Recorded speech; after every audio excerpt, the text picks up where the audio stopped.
it so that we have the people that we need for the quorum. So what we're going to do is we're going to just run through a couple funny little scenarios, and just so that you're feeling comfortable with everything. The first thing that we're going to do is we're going to go ahead and we're going to tell you what we're going to do today. So we're going to show you how to motion and second. We're going to show you how to request to speak and what the request to speak queue looks like, how to vote and what the vote results will look like, how to preview the agenda on your member app that you have in front of you, what you're using as your member app. Tom is using what we call the discussion manager. And then how it appears up here for if they're filming it, so your public, the citizens can watch. That's what, this is what we call our public display. So I'm going to take that away, and I am going to ask that somebody throw a motion on here to approve the agenda. So we have a motion by Supervisor Harrison. Is there a second? And we have a second by, and I should be letting you do that, Sheriff, okay. Well, shouldn't I? You're doing good. You're doing good. So instead of doing, we're not going to go into a request to speak at this time, but I'm just going to go and take us into a vote. I think you've all done this already, but we just want to make you all feel comfortable with it. So, question. Yes. Are we doing that motion and that on the computer, or are we doing it verbally like we always have? You are doing it on the computer, am I correct, Sue? Well, I've got to check with Tom, but Tom? this shows you that it is possible, and the beauty of that is we can't always tell who's yelling motion and second, so we're scrambling. So if we could use this, it helps us in the minutes and the proceedings. So how do I do it? On your device, and let me take it back. Let me take away the second here. As it happens, as it's motioned and second, then they disappear. Correct. That's why he didn't even see it, I don't think. Yeah, so I just took away the second from Supervisor Robertson. So if you'd like to second it, just to see what it does, now it shows that you have seconded that motion. Okay? So I don't know if, Chair, if typically you like to recognize the person that maybe brought the resolution to the floor as the person to make the motion. So if that's the case, then maybe just hesitate a little bit and let that person make that motion if that's the etiquette that you guys usually use. And then whoever's second, or we can set a setting that requires it to have a request to speak. We can set it any way you want it. Somebody brings a resolution, they're the ones that usually go ahead and make the motion to bring it in, and then they ask for a second from there. Okay, so Sue, we can change that setting so that they would have to request to speak and request it from Tom, or as a courtesy on the floor, you would just not hit your motion button. You would let the person that brought the resolution to the floor make that motion, whichever you prefer. Well, and like Tom said, he'll usually call on the chair of the committee that's bringing that resolution. So we could indicate ourselves who's bringing the motion, but if it's the person that's saying the second, if they could Sure. indicate on the iPad that they're making the second. So what I'm going to do is I'm going to change that setting really quick so that you can see that we can easily do this for you. Let me look at the voting options. And I have a question, what happens if you got 2, 3 punching that second at the same time, or 4 it or will 5? automatically go away, so whoever gets that finger on there the quickest. I guess.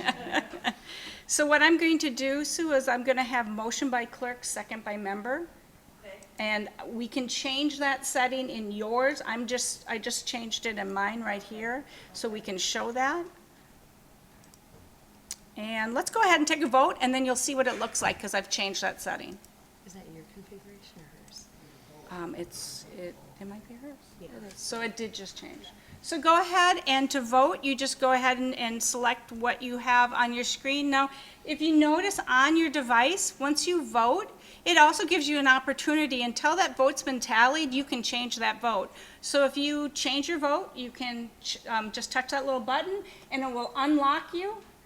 So because I had to make a quorum here, I have to vote for a few people, so they're going to get the vote that I want to give them. And then on Sue's device, it's going to give her an opportunity to look up, make sure everybody's ready to go. And we're going to go ahead and tally that vote.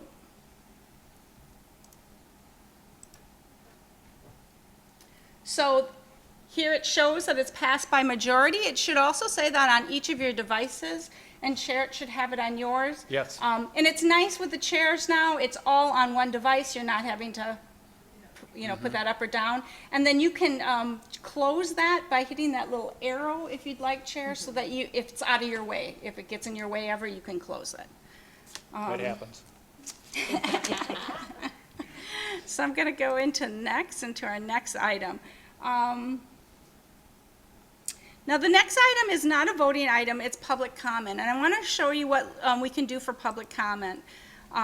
So public comment, let's say that you give your public 2 minutes, or Chair, if you tell me that it's 3 minutes, or whatever you say that the time is, we can set it up so that once the public states their name and address, or however you do it, Sue would start the timer, or Chair, if you wanted to, you do have buttons on your screen to do it as well.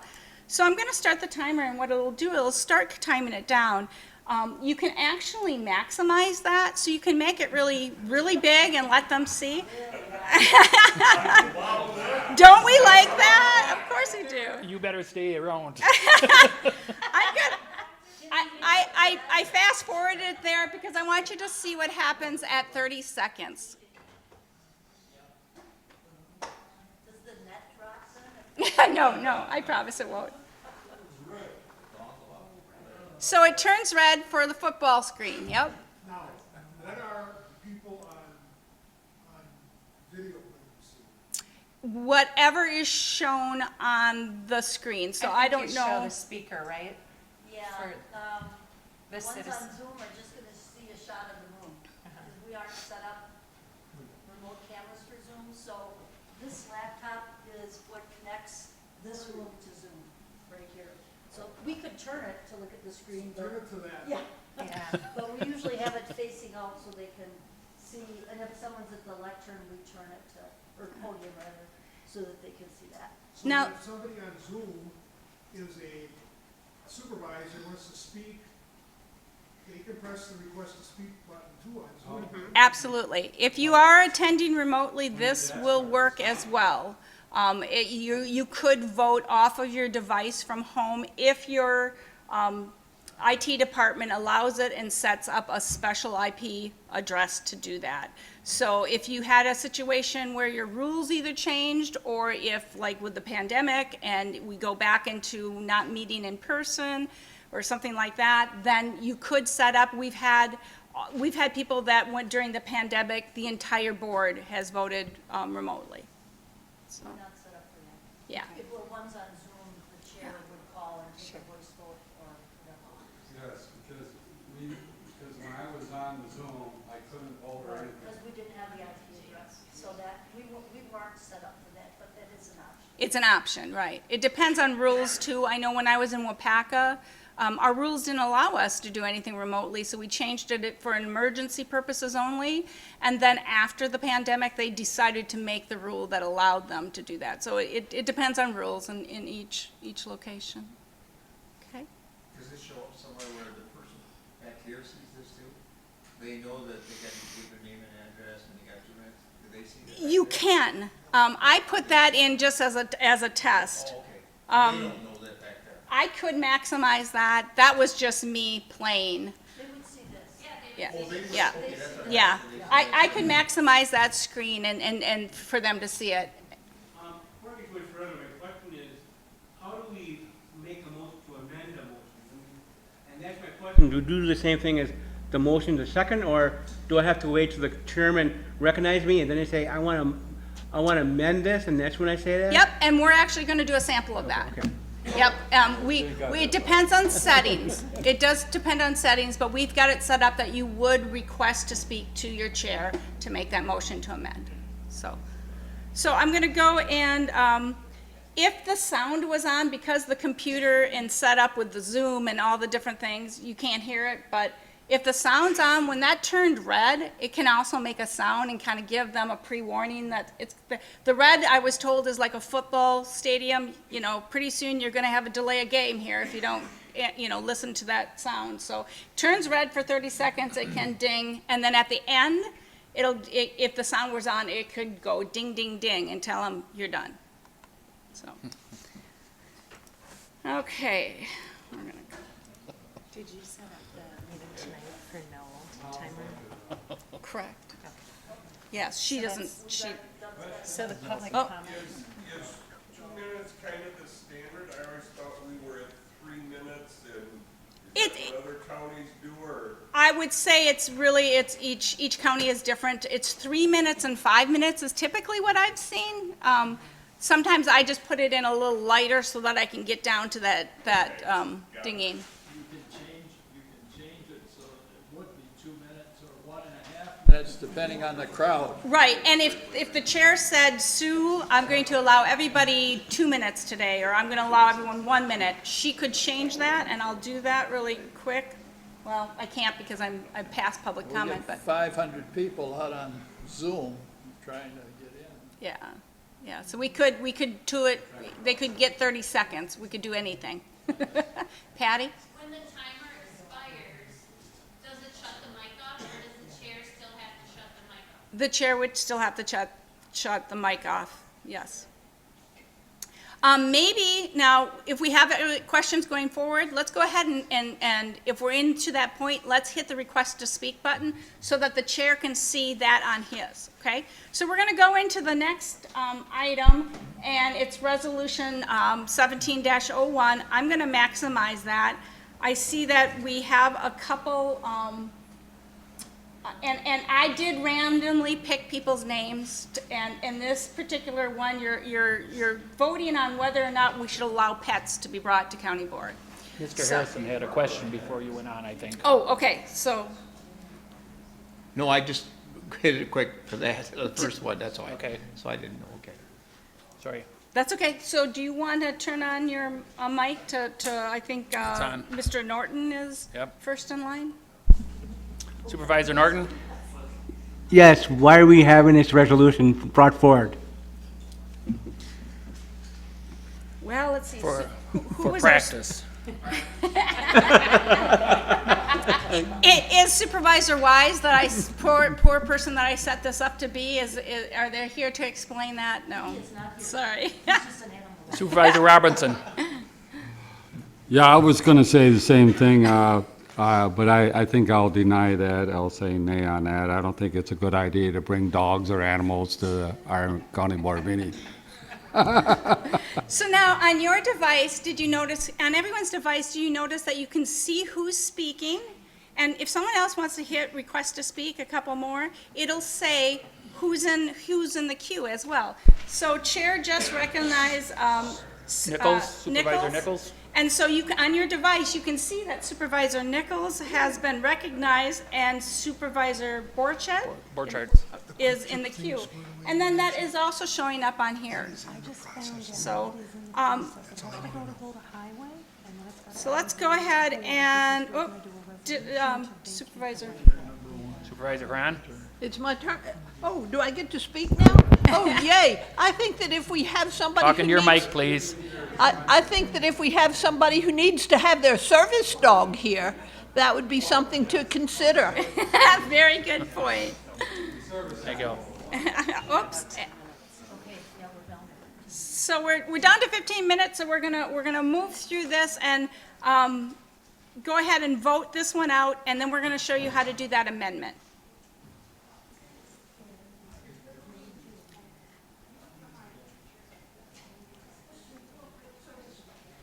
All right, so I don't know who I marked in, so I'm doing this quick. Okay. So that motion failed, 8-9. So we're not bringing animals to the county board meeting, unfortunately. So now, before we get a motion and a second, I see that Supervisor Cox? Cox, your request to speak? My request to speak? Yes.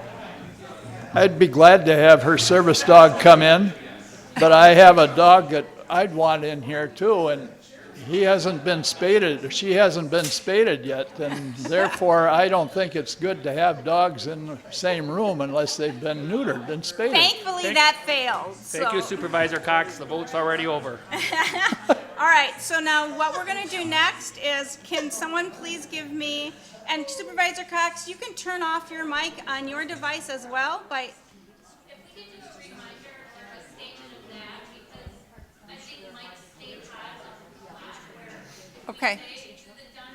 So when you're done speaking, after your mic's been turned on, when you're done, there is a done button that you can just go ahead and hit. Quiet, please. We're testing up here. What? All right, so if someone wants to give me a motion and a second. Oh, sorry, Vice Chair. He wants to know where the done button is.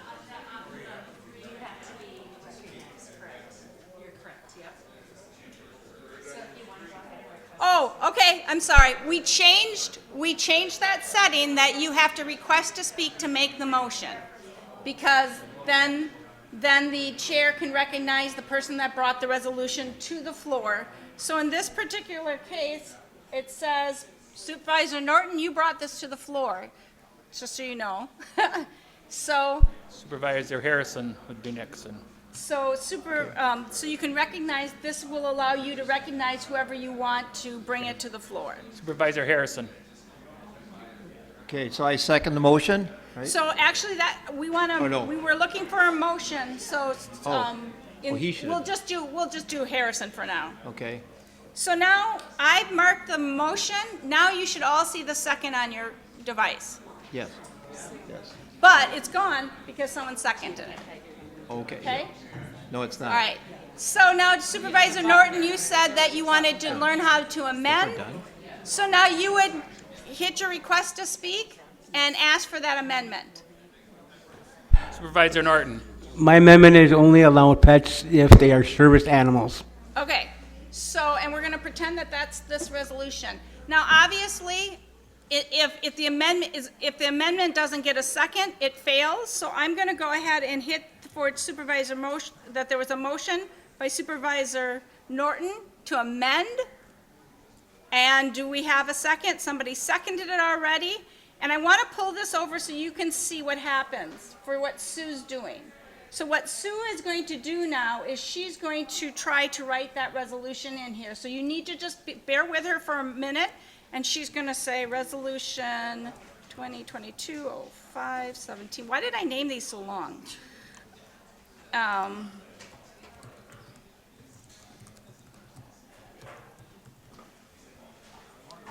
Okay. So I'm going to maximize that and show I added the only service animals. Now, we moved on from the pets, but we're just going to add it for this. So now we're going to vote on the amendment. So I'm going to throw it into vote. And you can vote on that amendment.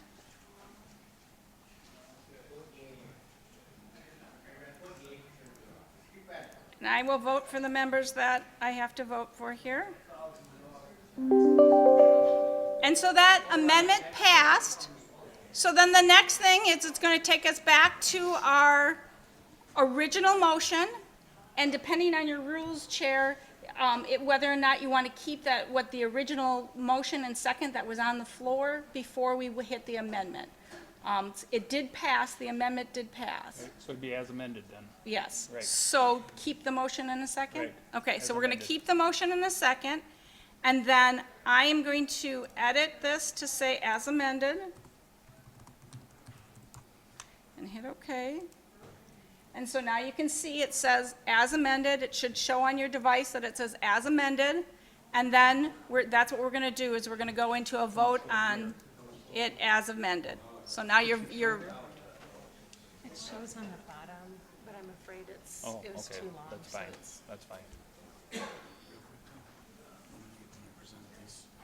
What time do we have? You should probably 5 minutes. It's 5:50.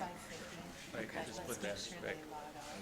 Okay, and if we have a couple people, you want to finish your voting? Right, just say that it should be Winchester. Or do you want me to vote for you? Supervisor Binder, Supervisor Flom, and Cox. Okay. Somebody is changing their vote. Supervisor Powers, do you want to vote? Okay, and that passed 18-3. Now, if you're in a debate and all of a sudden somebody calls a question, I want to show what Sue has to do so that you know what's going on. So let's say we're in discussion on Resolution 2022-0507, and I'm just pretending we have a motion and a second on the floor, so I'm going to throw them on the floor for us. And we start talking, and we have a lot of debate, and someone says, I call the question, okay? So calling the question obviously means we're stopping and we're going to vote on that. So what Sue needs to do is she needs to add that item. So I'm going to bring that over. She's going to get this little box, and she's going to type that in. So she's going to say, call the question on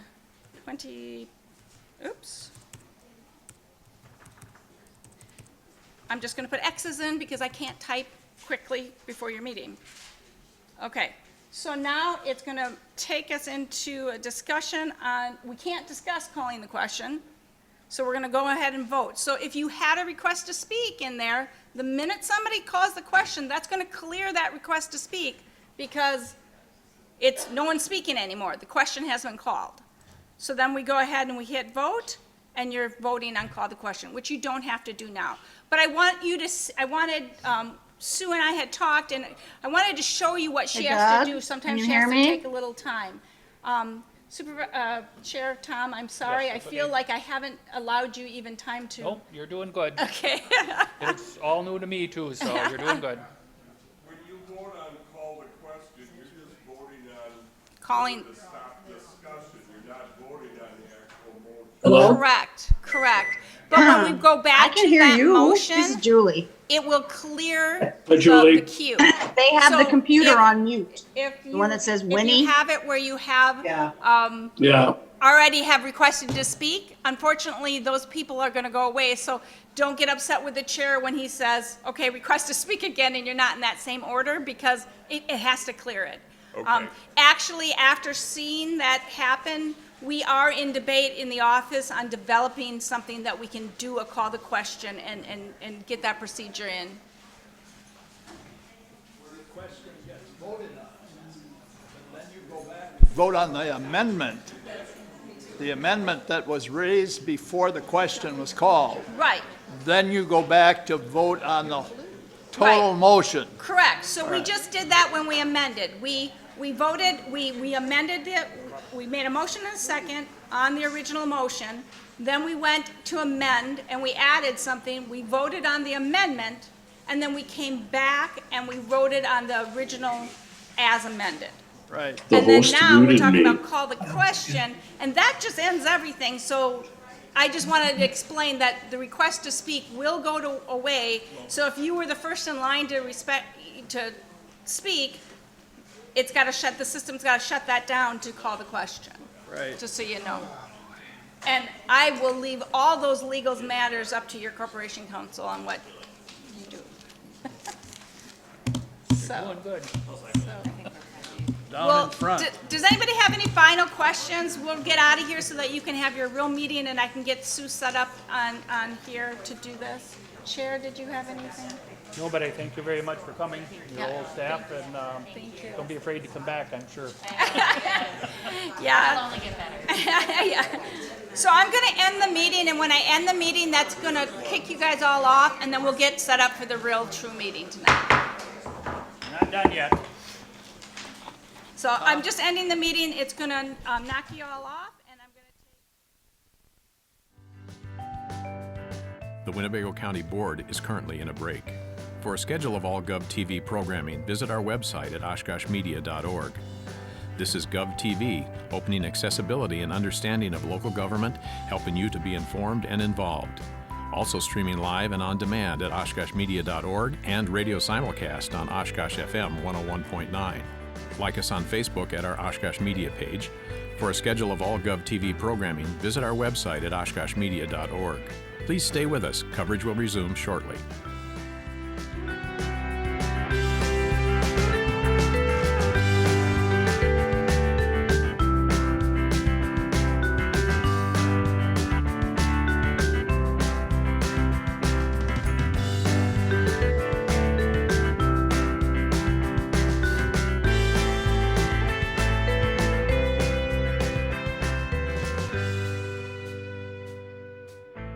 The Winnebago County Board is currently in a break. For a schedule of all GovTV programming, visit our website at oshkoshmedia.org. This is GovTV, opening accessibility and understanding of local government, helping you to be informed and involved. Also streaming live and on demand at oshkoshmedia.org and radio simulcast on Oshkosh FM 101.9. Like us on Facebook at our Oshkosh Media page. For a schedule of all GovTV programming, visit our website at oshkoshmedia.org. Please stay with us. Coverage will resume shortly.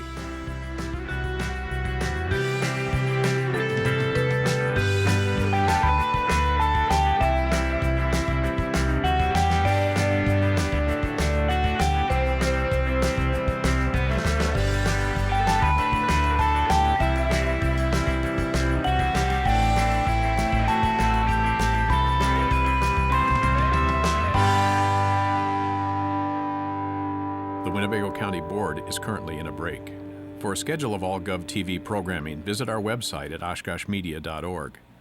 This is GovTV, opening accessibility and understanding of local government, helping you to be informed and involved. Also streaming live and on demand at oshkoshmedia.org and radio simulcast on Oshkosh FM 101.9. Like us on Facebook at our Oshkosh Media page. For a schedule of all GovTV programming, visit our website at oshkoshmedia.org. Please stay with us. Coverage will resume shortly.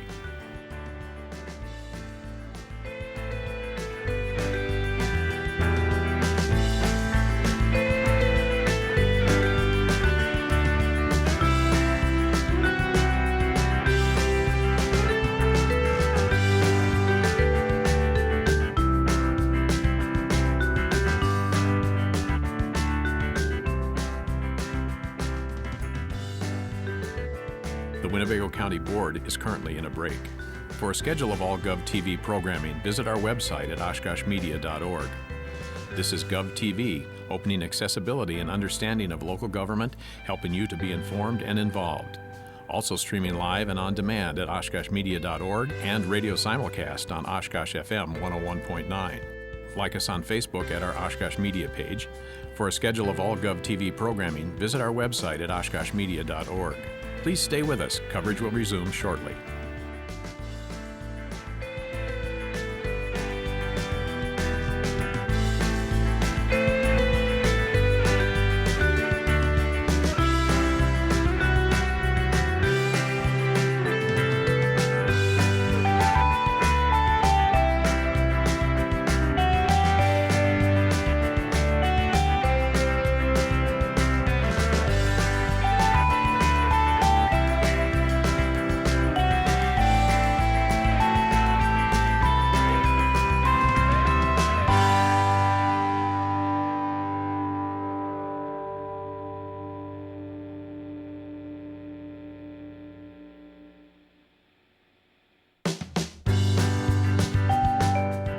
The Winnebago County Board is currently in a break.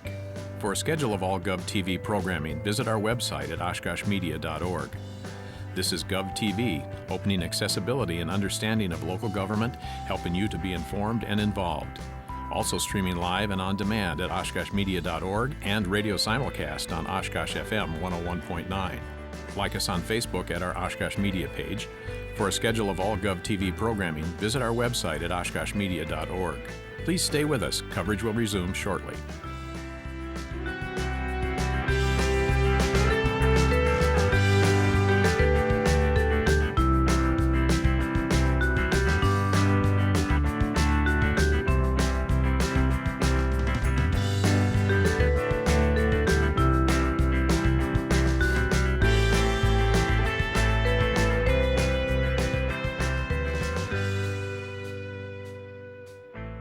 Winnebago County Board is currently in a break.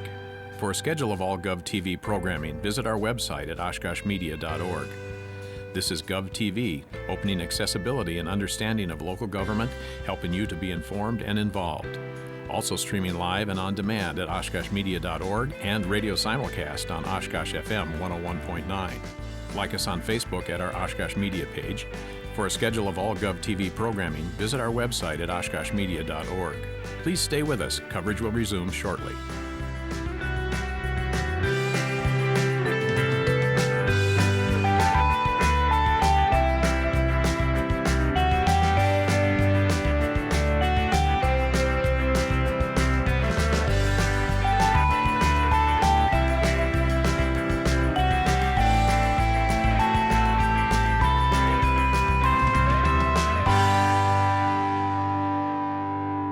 The Winnebago County Board is currently in a break. For a schedule of all GovTV programming, visit our website at oshkoshmedia.org. This is GovTV, opening accessibility and understanding of local government, helping you to be informed and involved. Also streaming live and on demand at oshkoshmedia.org and radio simulcast on Oshkosh FM 101.9. Like us on Facebook at our Oshkosh Media page. For a schedule of all GovTV programming, visit our website at oshkoshmedia.org. Please stay with us. Coverage will resume shortly.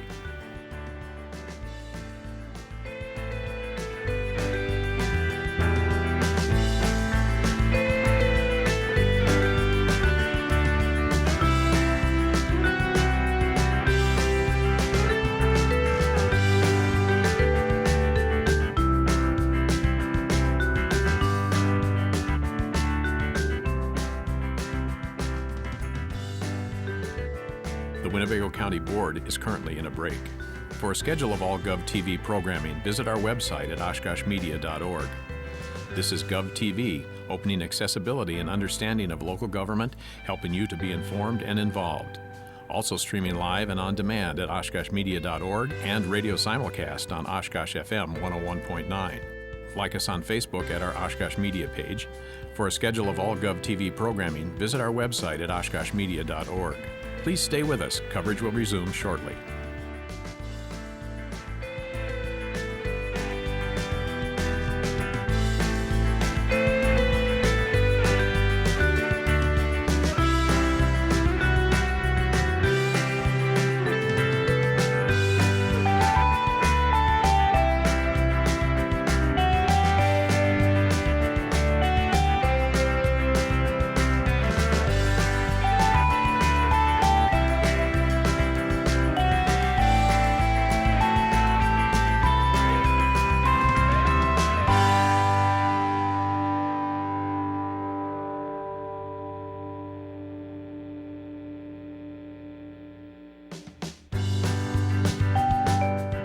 The Winnebago County Board is currently in a break. For a schedule of all GovTV programming, visit our website at oshkoshmedia.org. This is GovTV, opening accessibility and understanding of local government, helping you to be informed and involved. Also streaming live and on demand at oshkoshmedia.org and radio simulcast on Oshkosh FM 101.9. Like us on Facebook at our Oshkosh Media page. For a schedule of all GovTV programming, visit our website at oshkoshmedia.org. Please stay with us. Coverage will resume shortly.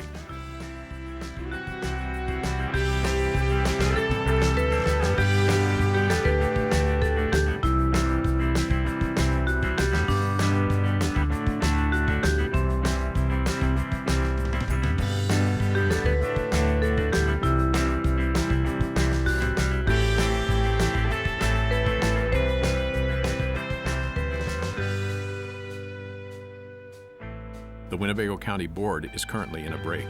For a schedule of all GovTV programming, visit our website at oshkoshmedia.org. This is GovTV, opening accessibility and understanding of local government, helping you to be informed and involved. Also streaming live and on demand at oshkoshmedia.org and radio simulcast on Oshkosh FM 101.9. Like us on Facebook at our Oshkosh Media page. For a schedule of all GovTV programming, visit our website at oshkoshmedia.org. Please stay with us. Coverage will resume shortly.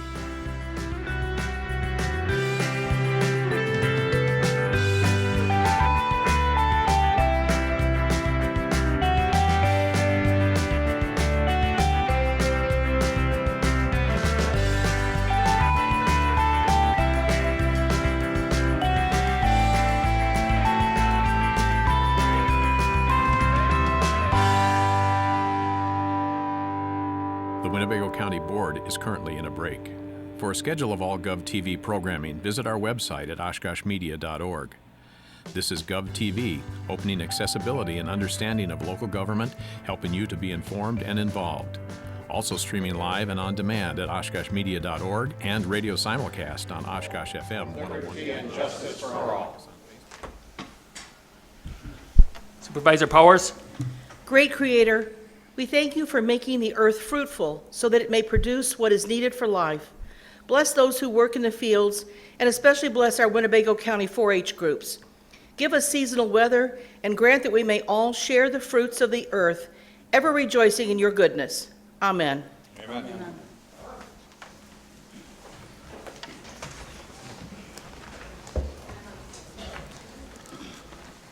Before I ask Supervisor Albrecht to go for the approval of the agenda tonight, I was asked by Supervisor Sestera to go ahead and to announce to withdraw Resolution 60-052022. So that will be withdrawn tonight. It's your last one. Supervisor Albrecht?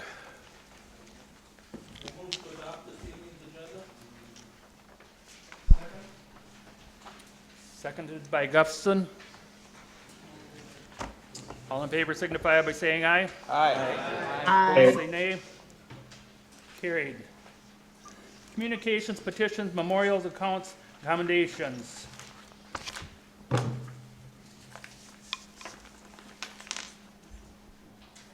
Clerk Ertmer.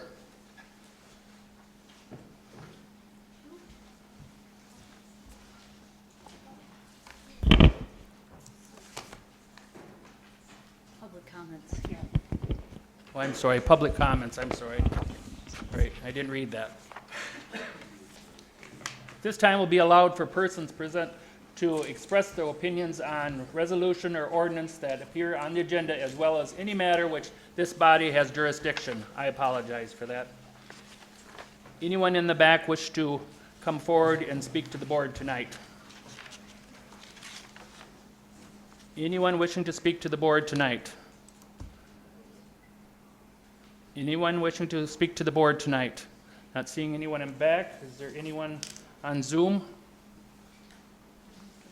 There's no one on Zoom. So we will go to communications, petitions, memorial accounts, commendations. Supervisor, I'm sorry. You're right here. Clerk Ertmer. Thank you, Chairman. We have a number of resolutions from other counties that are listed on the agenda. Jefferson County requesting the state of Wisconsin to revise current real estate transfer fee revenue sharing formula. That's referred to legislative. Lacrosse County advisory referendum on clean water, referred to legislative. Monroe County resolution on clean water, referred to legislative. Price County is a request state to revise the current real estate transfer fee revenue sharing formula, also referred to legislative. Price County is the elimination of the Badger Care eligibility cliff, also referred to the Legislative Committee. And then the towns of Clayton, Omro, Utica, Vinland, and Winneconne have all passed resolutions supporting NACO's position on defining the waters of the United States, WOTUS, and regulations with agricultural considerations. Those are on file in my office, and they'll also be shared with the Legislative Committee. And then tonight, you do have 3 commendation resolutions on your agenda. And since this has been moved under correspondence, I'm going to just read the 3 commendation statements that we've been given. The first commendation resolution is for Kim Thompson. With 33 years of service to the citizens of Winnebago County, Kim Thompson retired from the Sheriff's Office on May 2nd, 2022. Kim began her career with Winnebago County in 1989 with the Child Support Department. In 1991, Kim transferred to the Sheriff's Office and retired as the Account Clerk of Corrections, Huber Electronic Monitoring. Oversight of this program is no easy task and requires exceptional diligence, skill, and compassion. Kim's efforts improve community safety and greater accountability by affording program participants the clarity of sobriety to confront their underlying addiction, accesses their decision-making model, and overall make better life choices. In retirement, Kim and her husband plan to do some long-awaited traveling. Kim also plans to continue with her cake decorating business and to stay busy. Kim's distinguished record and compassionate service is both commendable and appreciated. Please join us in expressing our gratitude and best wishes as she enters retirement. And another commendation resolution is for Mary Salzer. Mary Salzer worked for Winnebago County as a program supervisor for youth justice for 23 years. Throughout that time, she made a difference in the lives of many, not only the youth and their families, but also the human services staff, as well as many throughout the state. Mary passionately guided a team of social workers as they supported youth who were involved with the juvenile justice system. She believed in learning, training, and development, as well as helping all youth and their families grow and prosper. She was an active participant in many department committees and statewide meetings. Mary plans to spend her retirement being active with her husband, Tom. She and Tom enjoy traveling and spending time at their cottage, bike riding, and kayaking. She finds the most happiness when she is with her adult daughters. Congratulations to Mary on her retirement. And the third commendation resolution is for Bev Ostrander. Bev retired April 18th, 2022, after starting in the sheriff's office in 1992. She worked in finance after that, and lastly, in information systems. Ultimately, Bev served Winnebago County for 30 years as an organized and reliable employee. As the IS accountant, she not only kept our department in order related to technology purchases, but she assisted most departments with any tech orders. Bev obtained quotes, prepared contracts, helped build and track our budget, and learned more than she wanted to about routers and wiring. She is looking forward to more time with her grandchildren, enjoying her pool, and only having to commute to Oshkosh when she has something fun to do there. Congratulations to Bev on her retirement. That's it, Chairman. Thank you, Clerk Ortmer. Next on the agenda is reports for committees, commissions, and boards. Supervisor Norton. Thank you, Mr. Chairman. At this time, I'd like to inform and invite everyone of the annual Winnebago County Wheelchair Wash, which will be on Saturday, June 25th from 10 a.m. to noon at J&R Auto on North Main Street in Oshkosh. It's a very good event, great event, where people in wheelchairs get a much-needed washing of their wheelchair, but also get them professionally inspected. And it's done at no cost to them. If you want to help out in any way, either on that day or have door prizes you can give away, because we do give door prizes to people who show up, contact me and or Beth Roberts from the ADRC. We have had many celebrity-type people in the past. I know the county executive has done it in the past. I hope he does it this year. I also informed me that we're going to have a little entertainment this year. Beth Roberts told me that Frankie Joe will be speaking there, or not speaking, singing there. So again, that's Saturday, June 25th, noon, 10 until noon at J&R Auto on North Main in Oshkosh. Thank you. Thank you, Supervisor Norton. Supervisor Powers. Thank you, Mr. Chairman. I'd like to thank the directors and staff of the airport, the Sheriff's Department, the Highway Department, UWO Fox Cities, and the Sunnyview Expo Center for a wonderful tour for the supervisors that we had yesterday. Thank you very much. Thank you, Supervisor Powers. Supervisor Defferding. Thank you, Mr. Chair. The Fox Wolf Watershed Alliance had their annual cleanup on May 7th of this year. And every year, the Fox Wolf Watershed Alliance, which is a big nonprofit group, they have an annual cleanup of various trails, parks along the rivers, lakes, and streams in the Fox River, the Wolf River, and Lake Winnebago and Lake Poygan.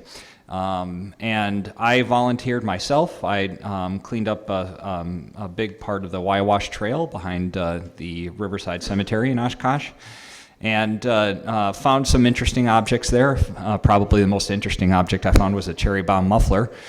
And I highly recommend any supervisor to volunteer next year. They usually have it either the last Saturday of April or the first Saturday of May. and it's the Fox Wolf Watershed Alliance, and you can find out more about them at fwwa.org, and they're also looking for volunteers for other things, not just for their annual cleanup. They're also looking for volunteers for monitoring the lakes and rivers, and monitoring the water quality, and also to control invasive species too. So that's all I have. Thank you. Thank you, Supervisor Depperding. Not seeing any other lights, we'll go right to the county executive's report.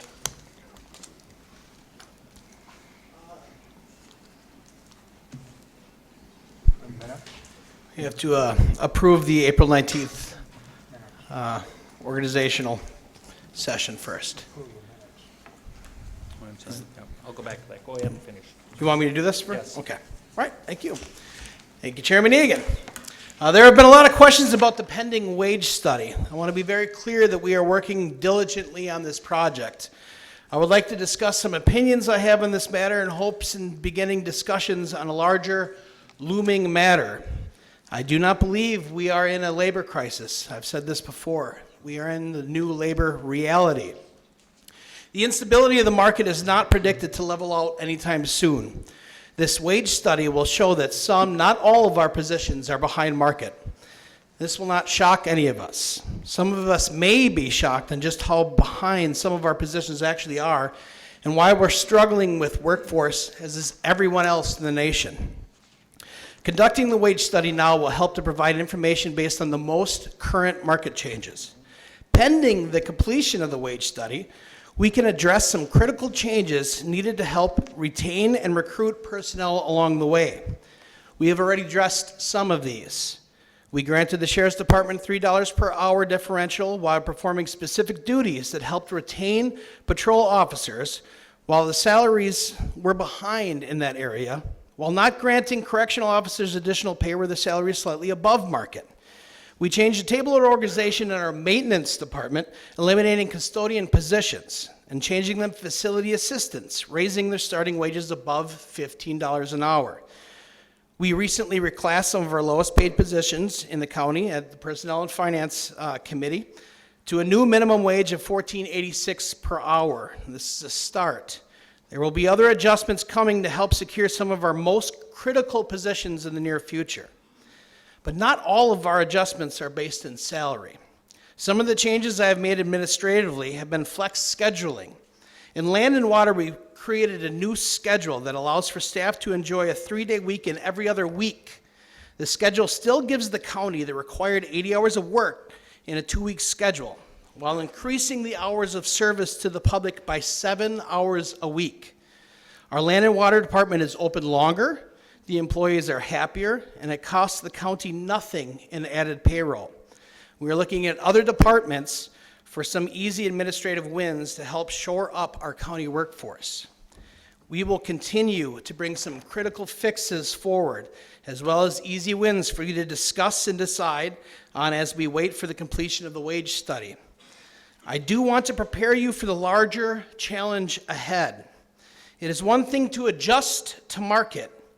It is entirely different to address our current comprehensive plan to keep our people in market range. Our current system only allows for cost of living ranges for our highest performing employees.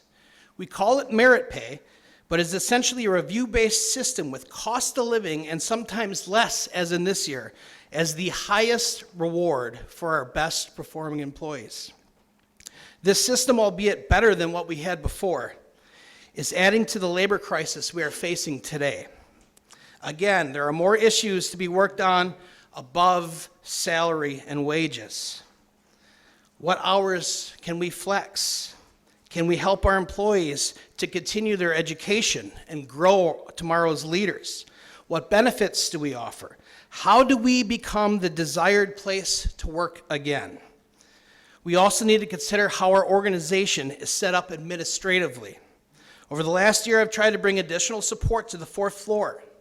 We are extremely lean in our Finance and Human Services Department. Our administration is inundated with daily tasks, inhibiting innovation and the ability to focus in on inefficiencies. As the administrative floor of our county, we need the capacity for oversight and direction. We need to tell the left hand what the right hand is doing. The small size of our administration has led to silos in our government and wasteful spending. We have made some very large strides in the last year to correct this, but still have plenty of work to do. Above and beyond the current wage study and preparing for ARPA requirements, reporting requirements that our human resources and finance department are about to take on. The largest question that we will need to ask and solve is how will we pay for it? We need to take a look at how we define success in Winnebago County. We need to measure outcomes of our programs. We need to understand what we are mandated to do and what we deem important enough to provide. We have to have a direction, hopefully crafted out of the strategic plan, which I would like to bring forward to the ARPA Commission on strategies and outcomes. We'll have to take a hard look on our sources of revenue and what we spend our taxpayers' money on. With diligence, we can find it. It is there. I trust that we can all come together to find a new way forward for Winnebago County. I believe we can return to the employer where generations follow and work to serve their fellow citizens. We can and we must. Thank you. Your appointments? All right, for appointments. For the AVCAP Board of Directors, I'd like to appoint Supervisor Andy Buck. Motion made and seconded. All those in favor signify by saying aye. Aye. Opposed, say nay. Carried. All right, for the ARPA Commission on Strategies and Outcome, Thomas Belter and Mary Ann Dilling. And I do want to note that Dean Coffert decided to remain in retirement. So I will still be looking for somebody from the NENA region to serve on this board. Is there a motion to approve them? So moved. Motion made and seconded. Any discussion? Not hearing any. All those in favor signify by saying aye. Aye. Opposed, say nay. Carried. All right, for the Diversity Affairs Commission, Supervisor Kay Haran and Tamisha Jackson of Oshkosh. Motion been made and seconded. Any discussion? Any discussion? Not hearing any. All those in favor signify by saying aye. Aye. Opposed, say nay. Carried. All right, for the NENA Library Board, George Shirk. Motion made and seconded. Any discussion? Any discussion? Not hearing any. All those in favor signify by saying aye. Aye. Those opposed say nay. Carried. All right, for UW Oshkosh Fox Cities Board of Trustee, Supervisor Steve Bender and Supervisor Tom Borkart as the alternate. Motion made and seconded. Any discussion? Any discussion? Not hearing any. All those in favor signify by saying aye. Aye. Those opposed say nay. Carried. Thank you. Is there any questions from the county executive at this time? Thank you much. Next, I skipped over this. We'll need an approval of April 19th, 2022 organizational orientation session and April 26th, 2022 regular session board proceedings.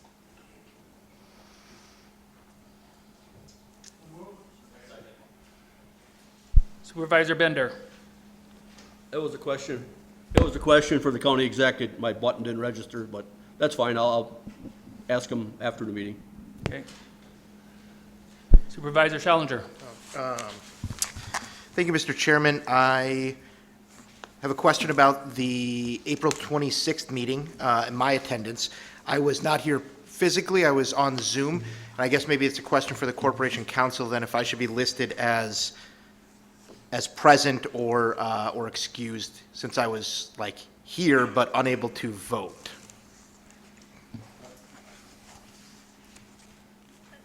The county board rules, as you may know, state that remote attendance is allowed as long as there is the chairperson present. So I would suggest that you were present. Thank you so much. Supervisor Norton? Oh, no. Nothing? Supervisor Robinson? Okay, I was also on that meeting and the Zoom, and I guess you could call me present on that one also. Yes. We'll also call you present. Okay. Do you want to be called on now, Supervisor Norton? Supervisor Norton? Your button keeps on coming up, so I don't know what you're pushing. You're up again, so. Push on. Okay, not seeing anything else. I'll go on to my county board report.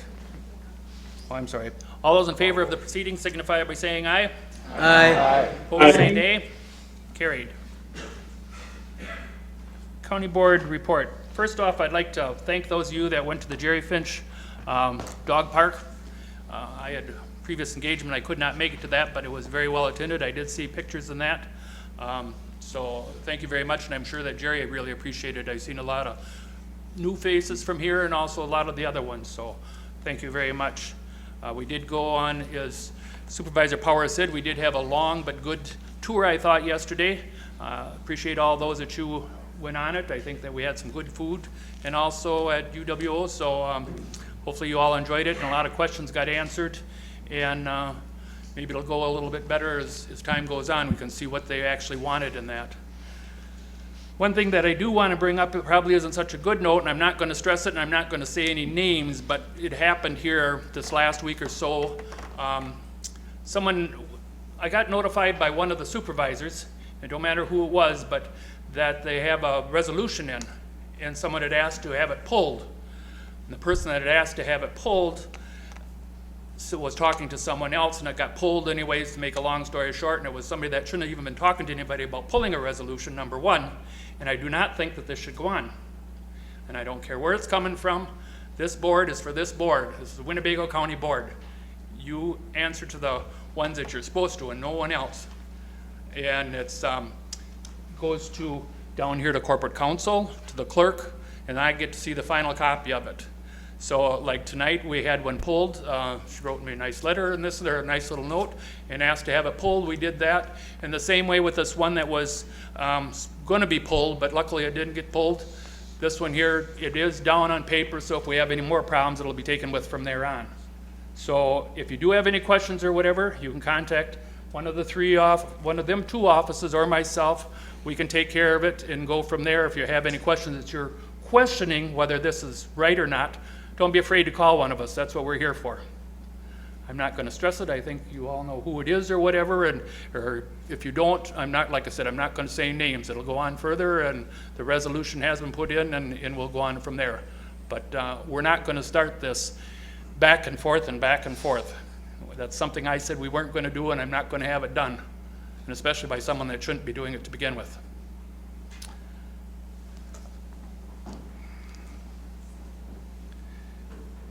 Okay, my ARPA, I would like to have Supervisor Tom Borchardt, Morris Cox, Chuck Fari, Bob Peschel, and I'll also be serving on that, but I'm co-chaired right along with county executives. So those names I'd like to have put in for the ARPA.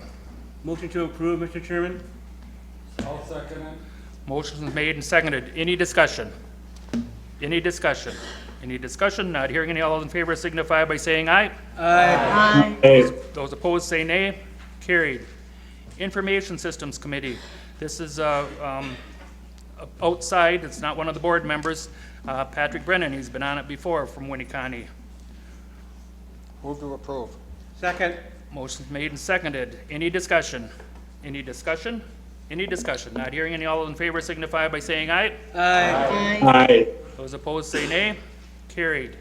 Land Conservation. Now, I want to say it's going to say Amro on both of these, but it's not just because I picked them from Amro. One has been on and one was elected to another part of the committee, so he automatically goes on.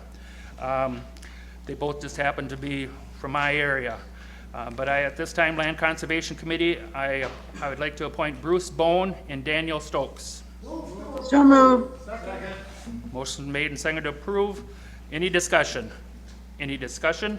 Any discussion? Not hearing any. All those in favor signify by saying aye. Aye. Opposed, say nay. Thank you. Tonight, we have a gentleman with us. He's going to give us a presentation on the county board roles and responsibilities. I have the privilege to introduce Attorney Andy Phillips, Ellows Law, Milwaukee, Wisconsin. Happy to have you, Andy. Yes, thank you, Mr. Chair. Is this working? All right, fantastic. Awesome being here. The last time I was with you all, I was over in the Expo Center. Is that what it's called? Yes. It was a lot bigger room, a lot more space, so it's good to see everybody back together again. As your chair mentioned, I'm an attorney with Atolis Law in Milwaukee, but I also, as many of you know, represent the Wisconsin Counties Association and have done so for the better part of the past 25 years. And so in the course of my representation of the Counties Association, I also represent many counties around the state.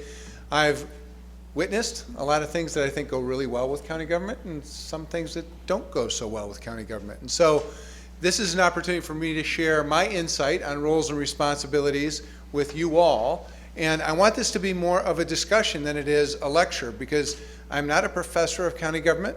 I don't have all the answers. I've never sat in your seat. And so there are a lot of you that will listen to what I say and say, yeah, he doesn't know what he's talking about. And you're right. I don't know everything as it relates to what it means to be a county board supervisor or a county executive or a corporation counsel or a clerk, and the list goes on. But what I can offer are my observations and my thoughts and what I have seen work and what I have seen work not so well. So with that in mind, I think we'll commence on the presentation. Do we have a clicker that we can use? So do I have to do this? Yes. Is that the official symbol? All right. So that's the official symbol. We've got a title here, Roles and Responsibilities. Click. All right, let's start off with some basics as we talk here, and that is dealing with county structure. Back. What's the back click? What do I do for that? All right. Chapter 59 of the Wisconsin statutes. That's the big one, all right? If you look at Chapter 59, most of the things that relate to county government operations are contained within Chapter 59. So that's the most important chapter of the statutes. And if you look at Chapter 59, there is a provision within there, 5903, that speaks to this concept of counties being bodies corporate that can sue and be sued. So does that mean that counties are like a private business corporation? When we think of a corporate entity, we think of a business entity. So are counties like a corporate entity? I'll just leave that question hanging because we'll talk about that in a moment. But remember too, if I was having a discussion with Wisconsin cities and some villages, I would talk all about this concept of being recognized in the Constitution as having home rule authority. But we're not a city, we're not a village. We don't have constitutional home rule authority as counties. What we have is administrative home rule authority, which is contained within the statutes. And if you look at the Constitution, I think it's in Article 4, it speaks to this creation of counties as being creatures of the legislature. So we have to do what the legislature tells us to do. And in fact, if you look at historical court decisions and attorney general opinions, they will speak to counties being administrative efficiencies of the state of Wisconsin.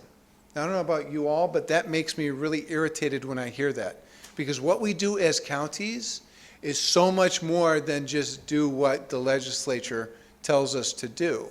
And so as it relates to organizational structure, realize that the reason that we don't have a lot of the structure that you see inherent with other levels of government, whether it be city or state or the federal government, is because historically counties have been viewed as administrative efficiencies of the state, which is what makes it challenging sometimes to try to decipher the specific roles and responsibilities within county government.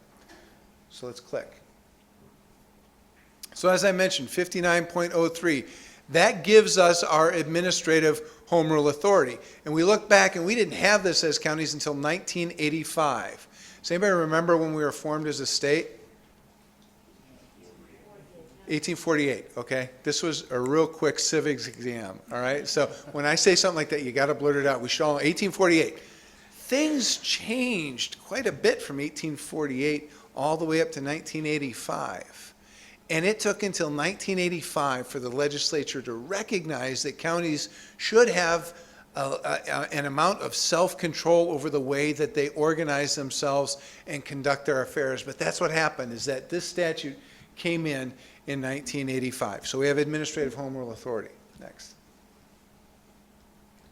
We also have this concept of self-organization. Winnebago County is a self-organized county. It gives you greater flexibility as it relates to things like setting salaries or per diem for county supervisors, filling vacancies that happen on the board, and things of that nature. So we have self-organization as well. Next. And essentially what happened in 1985, when the legislature recodifies Chapter 59 of the statutes and provides organizational form and administrative home rule authority to county government, as they said, the legislature said you have to pick one of three ways of organizing yourself. You can either be a county executive county, a county administrator county, or an administrative coordinator county. And at the beginning, when this first came into being in 1985, the overwhelming majority of counties were administrative coordinator counties. Over time, we have seen what I like to term as a more professional administrative system of county government prevail in Wisconsin. More and more counties have moved from administrative coordinator through to administrator and county executive. Of course, Winnebago County is a county executive model. So let's talk about the three types briefly. Click.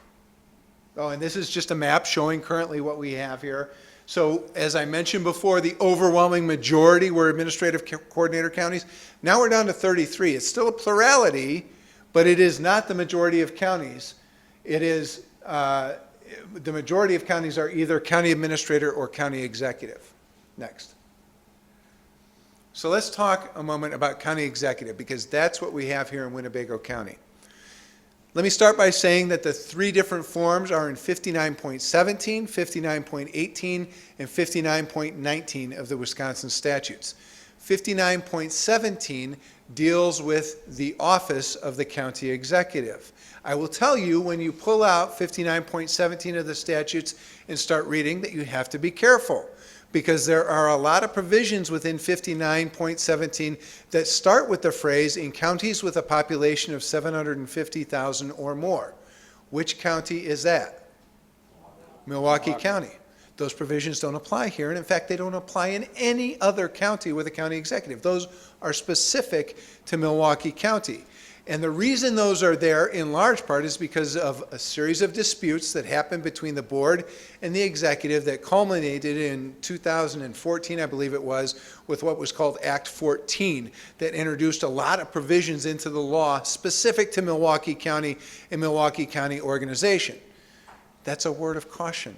Let's not have big disputes between board and executive if we can avoid it. Policy disputes are great. Having a discussion over a particular veto, that's great. But having a large-scale debate about who gets to make what decision, when and where, that's inefficient, and it leads to problems. So let's try to avoid those types of debates if we can. But again, back to 59.17 and the provisions that apply here in Winnebago County. What is a county executive? A county executive is the chief administrative and executive officer within the county, and in that role, the executive appoints and supervises department heads. All right? Appoints department heads subject to board confirmation. So there we see a check and a balance. Appoints subject to board confirmation. Appoints members to boards and commissions. Not county board committees, but boards and commissions. Wherever in statute it's identified that an appointment has to be made to populate a board or commission, that's an executive appointment subject to board confirmation. The executive submits an annual budget to the board. And then, and this is the important part, because this is what distinguishes a county executive from an administrator or an administrative coordinator, is the executive has veto authority. And believe it or not, a county executive's veto authority is broader than the governor's veto authority. That's a little bit astounding when you start thinking about the power of the county executive as it relates to veto authority. And I know that Mr. Damel now has a very large head, so we're going to have to talk to him after this meeting a little bit. But he nonetheless has veto authority over all resolutions and ordinances, including the budget, that come before this body. All right, you can always override that veto authority too. Remember I talked earlier about checks and balances? You have the ability to override on a 2/3 vote. Next slide. So we contrast that, the power of the executive, with the role of a county administrator. And a county administrator is the chief administrator of the county. Can somebody tell me the difference between the chief executive and the chief administrator? Yeah, I can't tell you either. I have no idea. Sometimes I think the legislature just likes using different words with different things without really understanding the meaning. So when I think about the role of the administrator within county government, it's incredibly similar to the role of the executive in terms of appointing and supervising department heads, submitting a budget, all of those things, except there are two big differences between administrator and executive. The administrator has no veto authority, and the administrator is appointed by the board as opposed to being elected by the people. Okay, so two big differences between administrator and executive. Otherwise, in function, your administrator acts an awful lot like a county executive. Next slide. Then we have everybody else, administrative coordinator. Okay, if you don't have an administrator, you don't have an executive, you have to have an administrative coordinator. And the counties across the state are wildly inconsistent in terms of how they treat this administrative coordinator position. In some counties, you have another elected official, a clerk, a county board chair, somebody else that fills the role of administrative coordinator.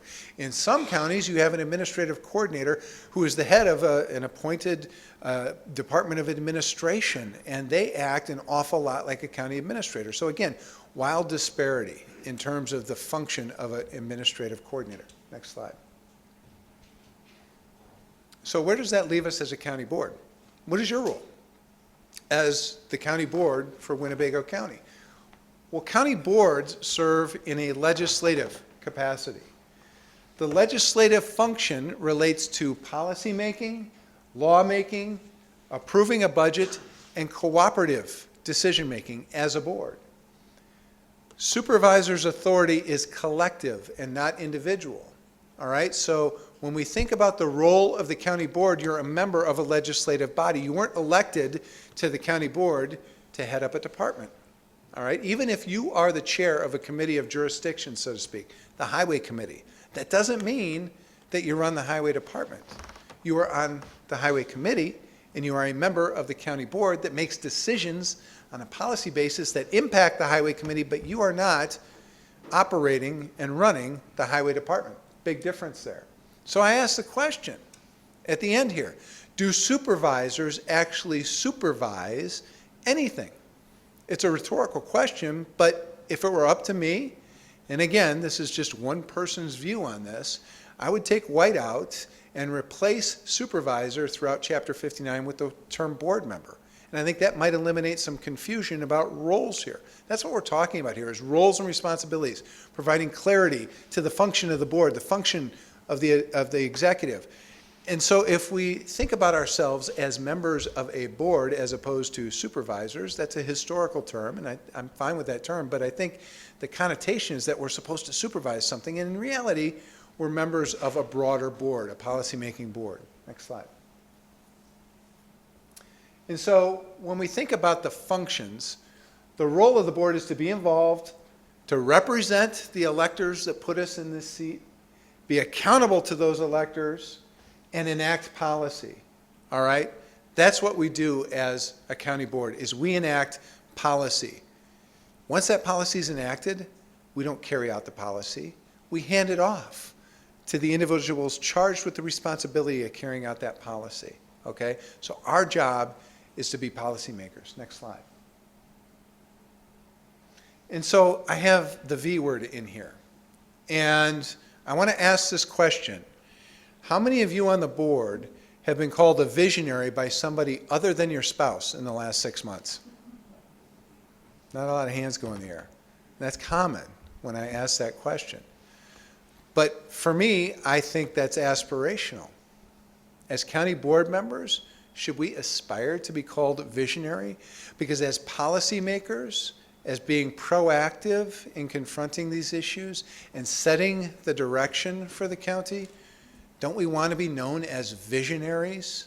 So that should be aspirational for all of us, is to be known as visionary. And I'm going to come back in 6 months and ask the same question. Every hand's going to go in the air. I love it. All right.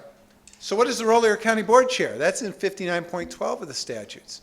And oftentimes, people think that the county board chair has some sort of operational oversight as it relates to the county. The county board chair runs the county. Well, I hate to dispel you, Mr. Chair, but you don't run the county, okay? The county board chair presides over a legislative body, much like the Speaker of the Assembly presides over the Assembly. The Senate Majority Leader presides over the Senate. Your chair is here to make sure that the policymakers do their job in an efficient manner. And so the chair runs board meetings. The chair makes committee assignments. The chair takes care of procedural issues on how matters get before the board. And so think of the chair as the shepherd, the ultimate shepherd within the county. And that shepherd is here to make sure that everything flows according to processes that the board has established.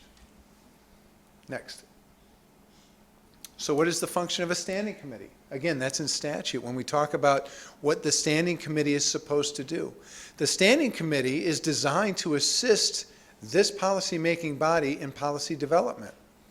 When we think about the work of the county board, where is it that we roll up the sleeves and really dig into issues? It's at the committee level, isn't it? At the committee level, we take a look at proposals. We take a look at alternatives. We take a look at studies. We take a look at recommendations. We look at all of these things, and then the committee makes a recommendation to the board. And we want to be darn sure at the committee level that when we make a recommendation, that it's an informed recommendation. And so we take our time so that the board has confidence when it finally gets here that it's been thoroughly vetted at the committee level. And when you think about it, that's not a lot different than the way that the legislature in the state capitol, well, it's supposed to operate, doesn't always operate this way, but it's supposed to operate, is that the committee hears testimony from the public. The committee has questions of staff. The committee has questions of the various departments of state government. And then the committee makes a recommendation to the full legislature as to how a particular bill ought to read, what a particular law ought to say. And so in reality, that's what we're talking about here. The standing committees serve a function as assisting in policy development for this board. Next. Committee involvement, again, the committees have the knowledge and expertise. They're designed to be a smaller group, acting in a more informal manner to really roll up the sleeves, dig in, and understand how a policy is going to impact the citizens that we serve so that the recommendation coming back to the board has been thoroughly vetted. Next. So when we think about roles and responsibilities, I want you to remember the number 2, because staff has 2 roles, county board has 2 roles. We've spoken about one of the roles of the county board, and that is to enact policy. The second role of the county board is to make staff accountable for the policy that you've enacted. In other words, there has to be some sort of check to make sure that staff is carrying out the policy in the direction that this board has envisioned. When we talk about staff's dual roles, the 2, number 1, they have an obligation to carry out the policy direction as established by this board. But second, they have an obligation to make sure that this board is making informed policy decisions. And so when we talk about this concept of this body making informed decisions, you have to get that information from somewhere. I'm sorry, but you weren't elected to sit in these seats to know everything on every issue that comes before you. In fact, how many of you are brand new supervisors? How much fun are you? Keep your hand raised if you're having a ton of fun. It's a bit overwhelming at times, isn't it? And that's great that you love it. I know you're not doing this for the paycheck because I've seen what you get paid. But in reality, isn't it a little bit overwhelming to show up for that first meeting and have a request made for a budgetary transfer of $3 million to Human Services? And you're like, Human Services? What is that? And then you have a department head stand up and say, here's the reason for the budgetary transfer request. We're going to do X, Y, Z. We're going to transfer these to out-of-home placement. We're going to keep these in the nursing home, our skilled nursing facilities at capacity. But go through all of this and you sit there and you think, what did I sign up for? This is crazy. And so it's not realistic to expect all of you to know everything. And I'm telling you right now, it is okay to ask questions and ask a lot of questions. That's part of your job, is to get informed. And it's part of staff's job to make sure that you are informed. And so if you have questions about a particular issue, ask them until the point that you are informed to make that informed policy decision. If you see a board agenda come out with an agenda packet that's this thick and you're thinking, how in the world do I have any ability to comprehend and understand this? Have a visit with your county executive and say, I just don't understand what this whole budget transfer request is all about. Can you help me out? And your county executive is either going to answer the question, or he's going to say, go talk to the Director of Human Services to answer that question, or go talk to the Highway Commissioner to answer that question. One thing I will say is don't get together with a group of other supervisors and start debating the merits of that budget transfer request outside of this meeting. It's a problem under the open meetings law, all right? That's why I'm suggesting that you should get the information from the people who actually have the information to be helpful. Talk to your county executive. That's the person who's going to get you the information you need to make that informed policy decision. Next slide. So when we speak about the contrast between the role of the policymaker, the county board, and the role of administration headed up by your county executive, we look at administration as not necessarily being visionary, all right? Because they have to focus on the short term. They have to implement. They are involved minute by minute, hour by hour, day by day, month by month, year by year in the implementation of that policy with a focus, a singular focus on how they get their job done the best way possible. So they don't have the luxury of being 30,000-foot view people, being proactive and visionary. Their role, by definition, is to be focused on the minutia. All right? Next. I like to put this slide up because it usually creates groans and gets people mad at me. I'm going to start with saying I don't mean to offend anybody. But when we talk about the distinction between staff and the board, I want you to think for a minute. If Winnebago County is putting an advertisement in the Help Wanted section of the Northwestern for a new highway commissioner, what are you going to list in that advertisement? You're going to say, I want a highway commissioner who's got experience as a highway commissioner in other counties. I want somebody with an engineering degree. I want somebody who's accredited. I want certifications. In other words, I want the best and the brightest to come work in Winnebago County and be our highway commissioner, right? That's what you're doing with your staff, is attracting and retaining the best and the brightest. Now, let's think about the Oshkosh Northwestern and that Help Wanted section again.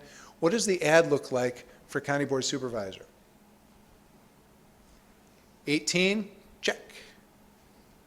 Live in the district? Check. Not a felon? Check. You get the job. In other words, it's not necessarily about the qualifications as it relates to your ability to be a county board supervisor. It's all about your connection to the public. It's all about your ability to get votes from the public to put you in those seats. In other words, people have confidence that you're going to make good decisions. So there are a ton of talented people in this room from all sorts of different disciplines. We have teachers, doctors, lawyers, farmers, business owners, you name it. And I understand you've all got unique talents and backgrounds that bring you here, but the one thing you have in common, the greatest talent you have when you come through that door, is your ability to connect with the electorate and represent that electorate. So again, you're put in this seat by design to not have all of the answers. So rely on staff to give you the information that you need to make those informed policy decisions. Next. I like to break it down like this too when it comes to the distinction between policy and administration, is that the board answers the what and the why questions. We leave it to the county executive and his team to answer the where, when, and how questions. So how does this play out? Next slide. Is Winnebago County going to establish a hiking trail system? Why? Will the system benefit the county? Those are two questions that are for the board, all right? The board makes the policy decision. Are we going to establish a hiking trail system? And once you make that decision, you ask the executive and his team to implement that decision, to figure out exactly how things are going to work in building and maintaining and operating that hiking trail system. Here's the rub, though, and here's the question I always get. If a resolution were introduced tonight saying Winnebago County will establish a hiking trail system, what is the very first question that one of you is going to ask? How much is it going to cost? And am I supposed to sit here and say, whoa, wait a minute. That's not a policy decision. That's an implementation decision, so you don't get to know how much it costs. No, of course I don't get to say that. That's silly. But remember, there are two roles for staff. One is to implement the policy. The other is to make recommendations and provide information and professional advice to this board. So it is up to staff to give all of you enough information to make an informed policy decision as to whether you're going to establish that hiking trail system. Once you feel comfortable, you have enough information, you vote. If it passes, you hand it off to the executive, and then you just forget about it and hope for the best? No. You monitor performance. You monitor performance through your committee system. And if you have questions, you ask the executive and the executive's team those questions, and you ask for accountability all the way through staff to make sure that people are implementing the policy decision you made in the way that you envisioned according to your plan. And if there are problems in the construction of that hiking trail system, do you go grab a shovel, head out there and help out? No. No.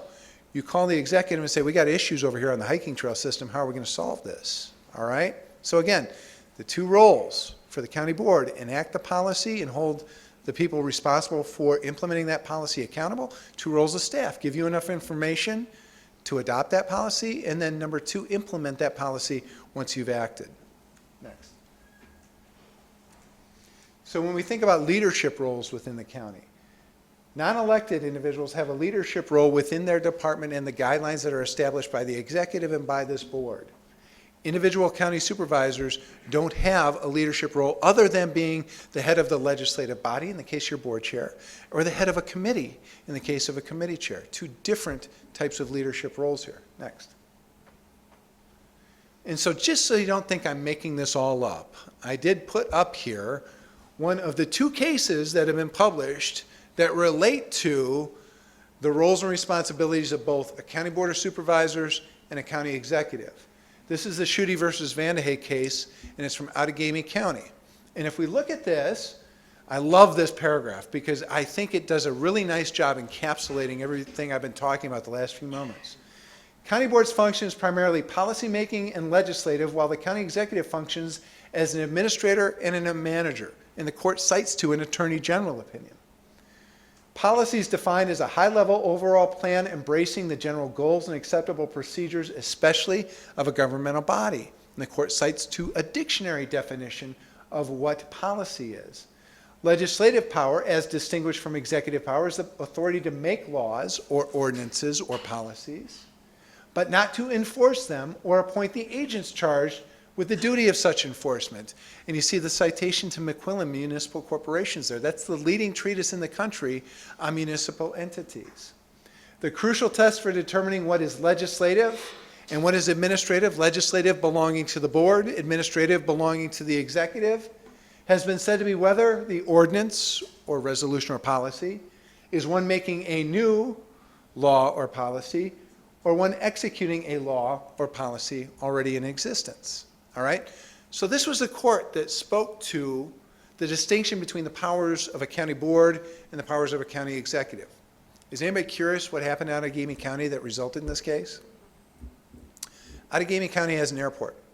Surrounding that airport, at least back in the mid-90s, was farmland. All right? The county board wanted to lease out that farmland for agricultural purposes. County executive said, I don't think that's safe. FAA had already cleared it, so we don't have any FAA issues or other safety issues. It was just county executive saying, that's not safe. We are not going to lease out that farmland. And so board said, we get to make that decision. County executive said, I get to make that decision, so they sued each other. And the court determined that, who do you think won? The board won. Board won. So when the board says we're going to lease that land, you're going to lease that land. But guess who's in charge of negotiating the lease? Bingo. So the only people who won on this case were the lawyers, which I'm not offended by, but those are the people that won. Next slide. So the goal here, the overall goal, if we talk to this concept of roles and responsibilities and the distinction between policymakers and administrators or executives, is to have role clarity. Because when we have a blurring of the various roles and responsibilities, we have issues that arise. And there's one that's highlighted on here. It's in red. It's reactivity versus proactivity. How can you be a visionary if you're reactive? I'll submit to you, you can't. And so in order to be a visionary, you want to be proactive. We had a question, yes. We can't read any of this.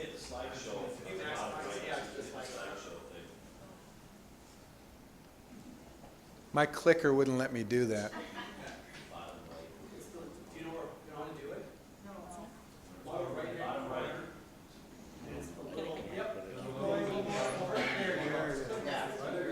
There you go. Just give it a second and it'll pop. Look at that, huh? So again, the important part here is that if you're going to be a visionary, you're going to be proactive. So let's not be reactive. We have time spent on trivial matters as a board. We're reading reams and reams of documents because we're expected to have a solid understanding of all sorts of minutia.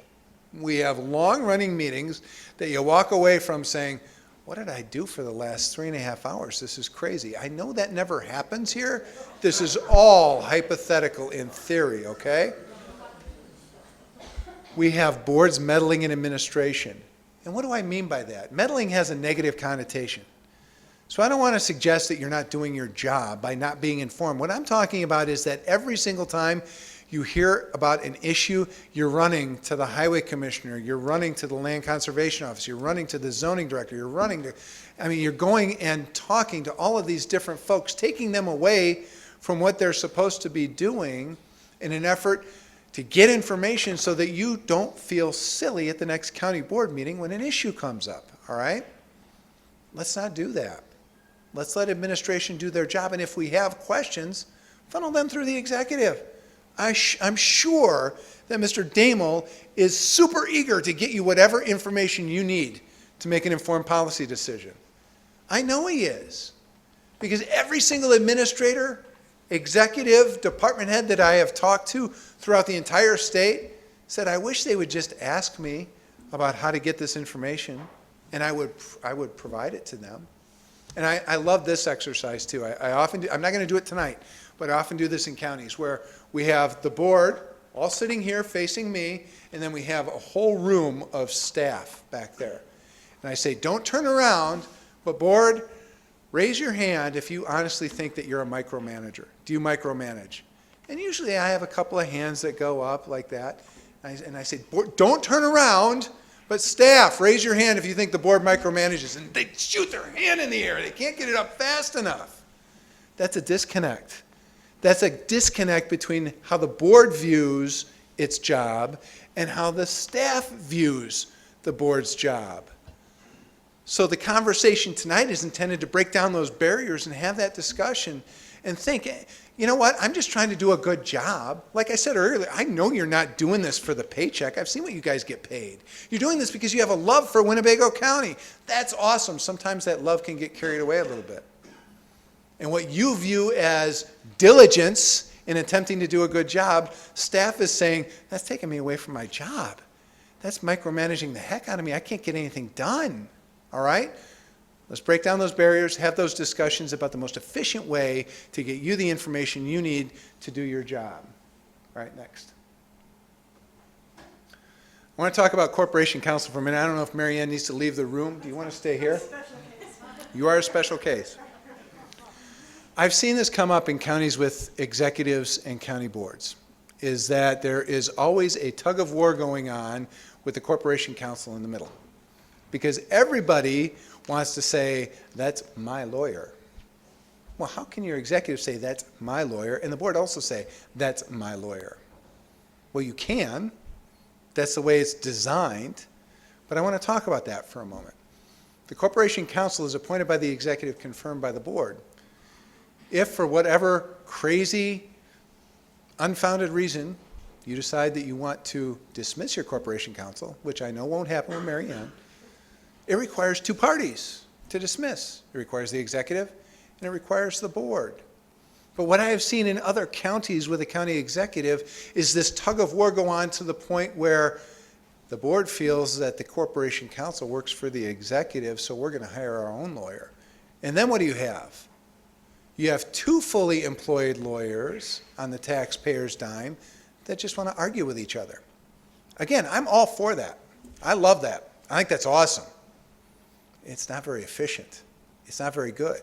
I want you to understand, under the rules of ethics governing all lawyers, me, Mary Ann, every lawyer in this state, we have a client, all right? Mary Ann's client is Winnebago County. She doesn't represent the executive. She doesn't represent the board. There are times when she's going to have to tell you something that you may not like. There are times when I have to tell clients things that they don't like. That's our job as lawyers, is to provide our clients with that advice. But understand that Mary Ann does not represent the board. She does not represent the executive. She represents Winnebago County. And if a situation ever arises where there's conflict, heaven forbid, between executive and board, she's going to step back and say, I can't represent either of you. We're going to have to bring in outside counsel. And in fact, beyond just disputes, there may be other reasons where Mary Ann has to bring in outside counsel. Now, I know my firm, Jake Curtis, my partner who's in back there, we're helping the county out with the ARPA contracts as it relates to the DOA grant coming from the state. That's a situation where Mary Ann called us in, Executive Damel called us in and said we could use your specialized expertise. Awesome. That's great. Our client is Winnebago County, all right? We don't answer solely to, well, we answer to the executive, we answer to Corporation Counsel, but they're not our client. Our client is the county. And so understand that with Corporation Counsel, it's the same concept. Corporation Counsel represents the interest of Winnebago County. Next. Next. I love this organizational chart too. Because remember early on in this presentation, I said, are counties like private corporations because we're a body corporate that can sue and be sued? And if you think of a Wisconsin business corporation, all right, not a nonprofit, a business corporation organized under Chapter 180 of the Wisconsin statutes, every single corporation has to have at least one shareholder, all right? Every single corporation has to have a board of directors. That board of directors appoints officers. And so it's a pretty neat organizational chart contained right within the statutes. We don't have that in Chapter 59 of the statutes, but I will suggest to you that it exists.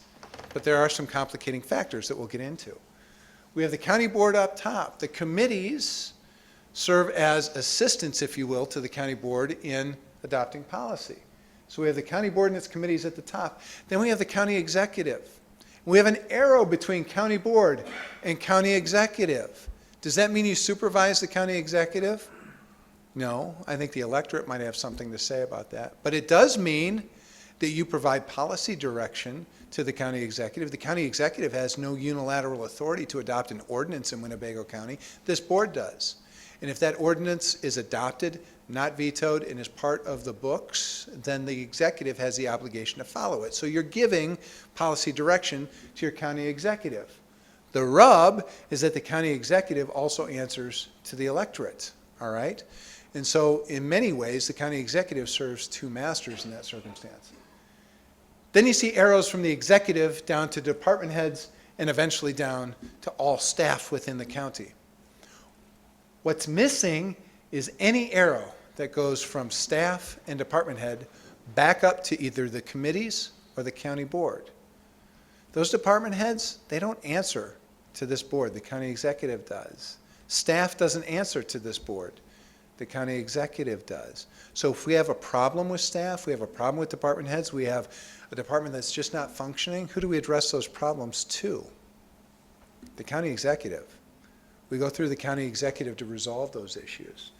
Hopefully, you're going to have a county executive like Mr. Damo who takes his job very seriously and adopts administrative procedures, administrative rules and regulations to govern how it is that staff and department heads interact with one another, with him, with this board. And so there are a series of procedures and regulations that the county executive is going to adopt dealing with the role of the department heads and the role of staff. Again, your job is to make sure the one employee that is accountable to you, the county executive, is carrying out the policy direction in the way that this board has envisioned. And if he is not, that's where you have a discussion. And you talk about, is this a policy problem or an implementation problem? In other words, is the policy flawed or is implementation flawed? How do we get to the bottom of it? How do we solve this? Now, I understand too that this organizational chart, it's not in Chapter 59. This is not the cleanest of analyses that I've ever seen.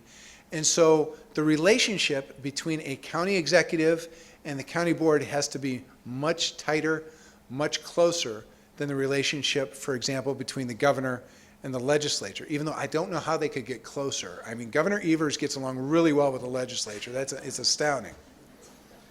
I am kidding. But the role of county government is so different than state government and what it is that we have to accomplish that it is required, not desired, but required that the board and the executive get on the same page and work together. Next slide. And then we have this weird thing called constitutional officers. How many constitutional officers exist within cities, villages, towns? None. None. Why do we have this thing called constitutional officers? And to whom do they report? To whom are they responsible? How do we deal with managing constitutional officers, and how do constitutional officers manage their departments? Well, again, think back in history. Think back in the 1850s when we established ourselves as a state and we created county government, which is quote unquote an administrative efficiency of the state. And we think about the role of these constitutional officers. What is the role of the sheriff? To enforce state laws. What is the role of the treasurer? To collect state taxes. What is the role of the register of deeds? To record state land records. What is the role of the county clerk beyond administering the proceedings of the board? The county clerk takes care of some vital records that are state records. What is the role of the clerk of courts? To administratively organize the court system. And so the state decided to put these constitutional offices in each county so that they had their agent out there that was responsible for these very important functions of state government. But again, what has evolved over time is that these constitutional officers, in addition to doing all of those really important state functions, also have a vital role within county government. They have vast departments of employees that report to them, that carry out functions that you're not going to find in a state statute or in the Constitution, but are nonetheless critically important to Winnebago County. So how do they fit within our organizational chart? They're kind of like free agents, but I'm suggesting that they don't necessarily have to be free agents. That constitutional officers ought to be on the same plane as the other department heads within county government in that they are responsible to the county executive in the administration of personnel and administrative functions within their department. They're answerable to the public on matters involving their constitutional prerogative or authority, and they have to work with the county board to make sure that the board develops policy in a way that's consistent with their constitutional prerogative and how it is that they operate their department, all right? I always like to call it the great irreconcilable conflict. And I'll use the sheriff as an example, even though, don't get mad at me. I'm just using this as an example, just for a moment. Sheriff as an example. Sheriff has a constitutional obligation and is elected to office to enforce the law. County board can't tell the sheriff how to enforce the law. Can't tell the sheriff, you need to go arrest that person right now. Can't do that. But what can the county board do? Budget. Tell the sheriff how much money he's got in order to enforce the law. Develop the sheriff's budget, all right? And I say it's an irreconcilable conflict because the law has said that you have to appropriate enough money for a constitutional officer to perform his or her statutory functions, but has provided no guidance on exactly what that threshold is. And so it's irreconcilable in that it's not answered in any law on the books, and it forces a conversation. And so the sheriff will come to the county board and say, this is my budget proposal, this is what I want to see. Actually, in Winnebago County, the conversation happens with Mr. Damel first before it gets to the board, but it's a conversation about how the sheriff views his role within Winnebago County as the chief law enforcement officer within the county. And then you decide how much money to appropriate to support the sheriff's function. So it's an irreconcilable conflict, but I always, always, always encourage honest, open, and continuing dialogue between constitutional officers and county boards, because there are so many misconceptions out there about what a clerk does, a treasurer does, a sheriff does, register of deeds does, on down the line. So have that continuous dialogue about the function of that office and what this board needs to do to support that office's function. We want to try to work together as a goal. A lot of this stuff is very elementary, all right? It's basic stuff. You don't need me up here to tell you and to tell staff how to work together as a goal. But I think it's worth noting, it's worth highlighting, to reinforce and put in the back of your mind how it is that we want to work together. We want to know our job as a board and not interfere with administration. We want to devote the time necessary in order to do a good job, to represent the citizens that put us in these seats. This is a big one. It's okay to admit that you don't know something. I think everybody is embarrassed and fearful of raising their hand and asking a question because they don't want to be viewed as that one supervisor who always asks stupid questions.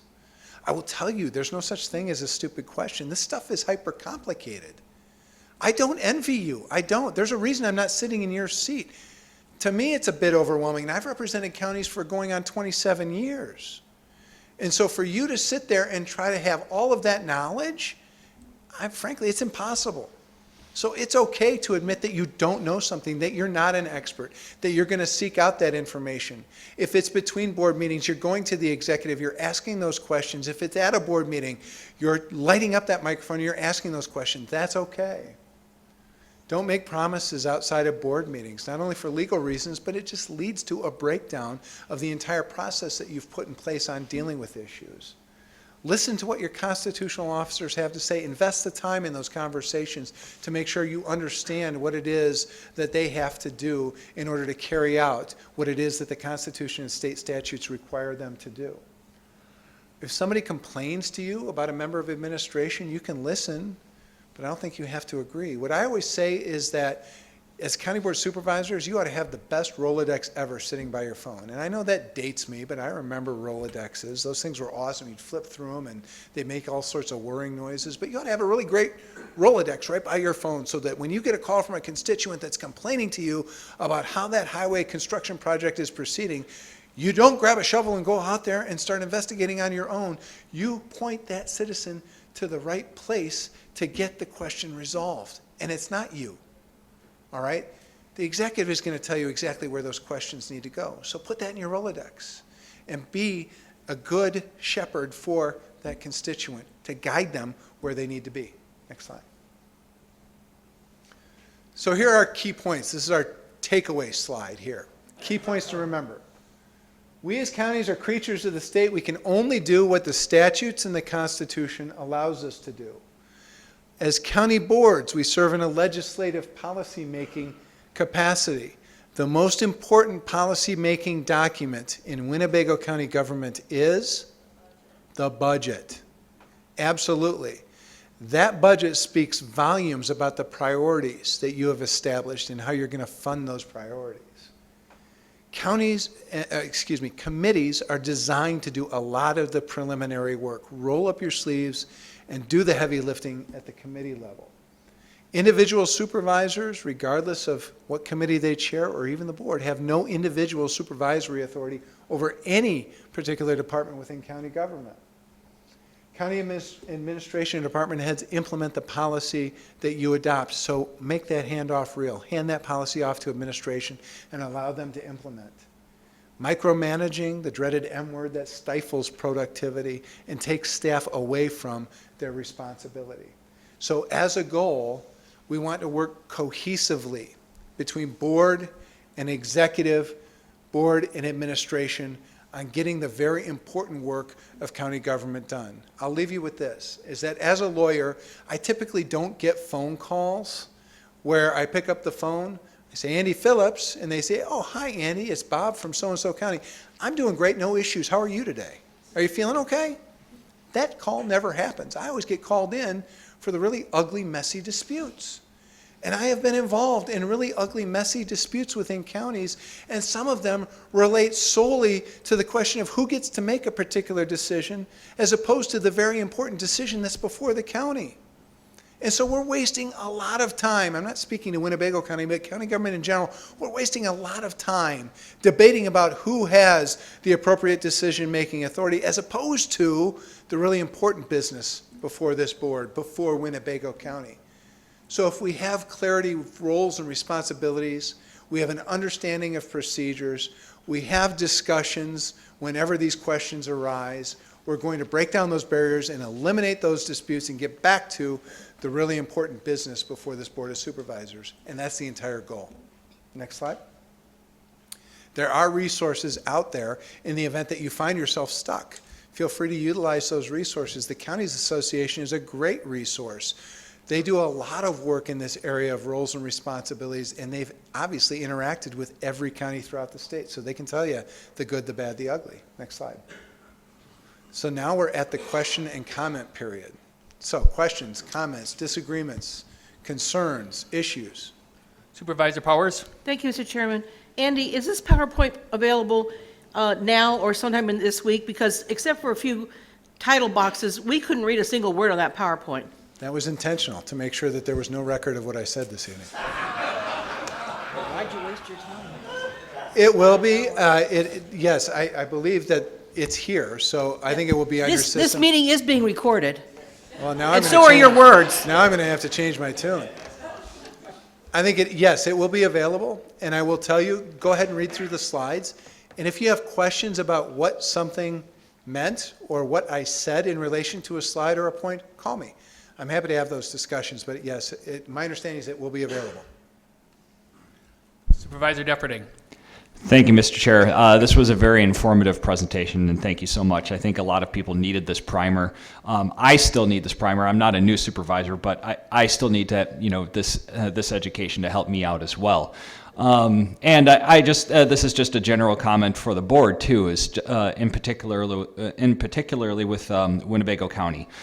We have 36 districts, and our population is around 175,000. So we're looking at around 4,900 people per district. We're the 7th most populous county in Wisconsin. The next one down is Kenosha County, and they have 23 supervisors. So you're looking at around 7,300 people per district. The next one up is Outagamie County, and they've got 36 districts as well, but they're at 191,000 people. So that's a little over 5,400 people per county, or per district. So it's just important for us to realize that Winnebago still has pretty localized control, and that our districts are small, and we're able to. I think that helps us to be able to connect to our constituents better. And, you look at, for instance, Ramsey County over in St. Paul, Minnesota. They've got 560,000 people in the county, but they have only 7 districts. And you can go as far as California. In Riverside, California, that county has around 1.5 million people, but they have only 5 districts. So I definitely think I recommend those to get involved with the National Counties Association because that way we have we get to basically rub shoulders and share the same seat with those supervisors, and it provides a nice little balancing act of power.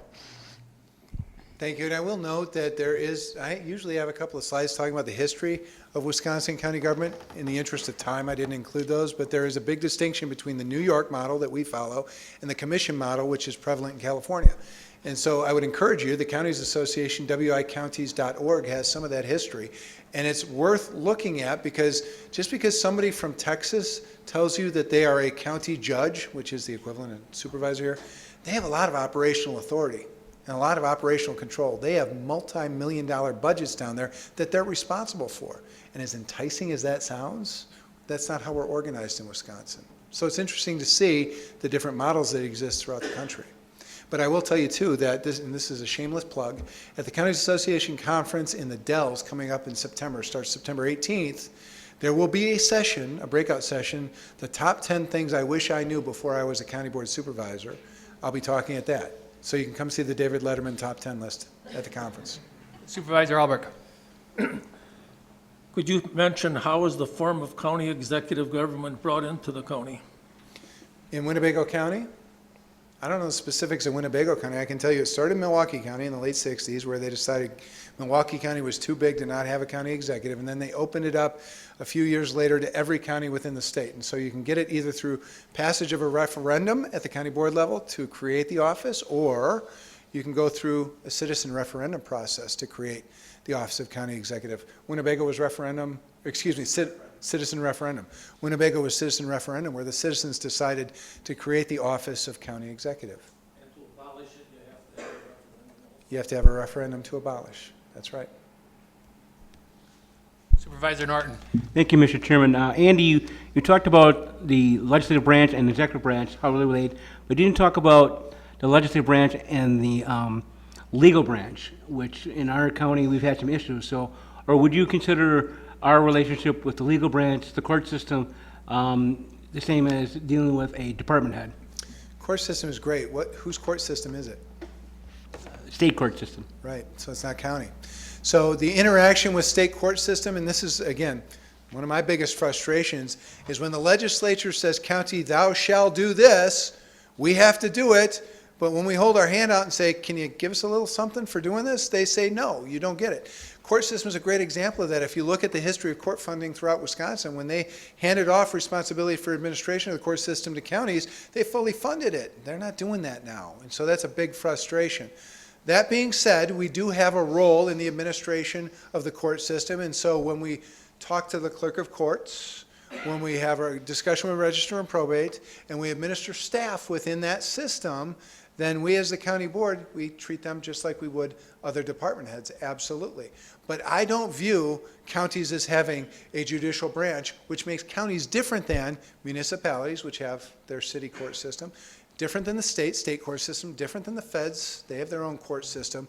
So we're unique in that regard in that we don't have a court system, but we still have to interact with the state court system. Supervisor Cran. Thank you. I just want to say thank you so much for clarifying what Mary Ann's role is. Because, you know, you think she's working for me. Well, and in fact she is, but she's specifically, and it just clarified a bunch for me. Thank you.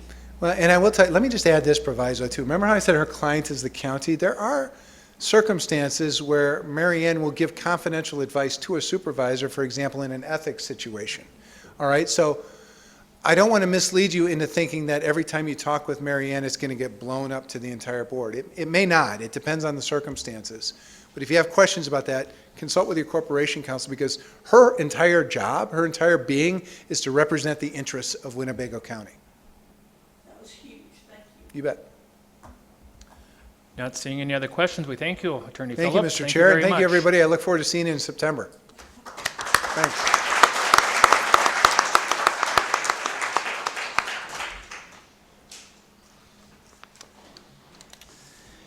Next is a presentation on youth thriving in 4-H.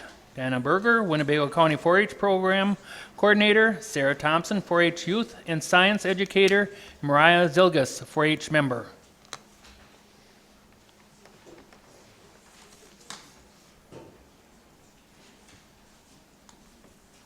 Good evening. My name is Dana Berger. I'm the Winnebago County 4-H Program Educator, Coordinator / Volunteer Wrangler / ... and everything in between with our 4-H program. And we just wanted to come here tonight and tell you, kind of give you a state of the 4-H program, if you will, and where we're at right now. We have a presentation, and we can go to the next one. Mr. Cox, we've got a presentation going on. And if we can go to the next slide.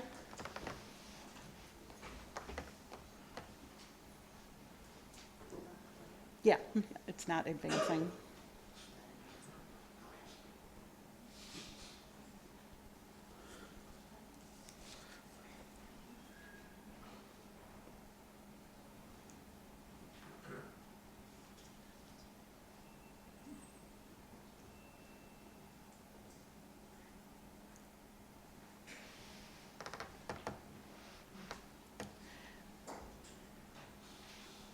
I don't know if you can escape out of that screen maybe, and,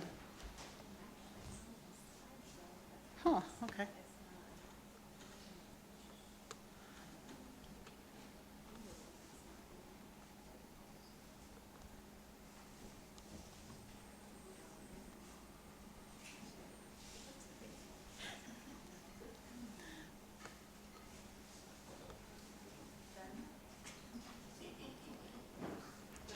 A little technology here again. Good, we have technology.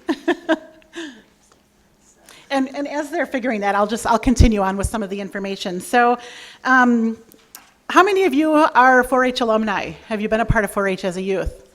All right, we've got a few, so you know all about 4-H, which is great. I too am a 4-H alumni. I grew up in the Fond du Lac County program, grew up on a dairy farm, but surprisingly, I didn't take cows when I was in 4-H. I did macrame and crocheting and foods and knitting and childcare and all that other good stuff. But so most of you obviously are familiar with 4-H, and our vision is really all about creating positive youth and adult partnerships. Currently, and I'll kind of go over some of our enrollment statistics here. We have about 463 youth enrolled in the 4-H program within community clubs.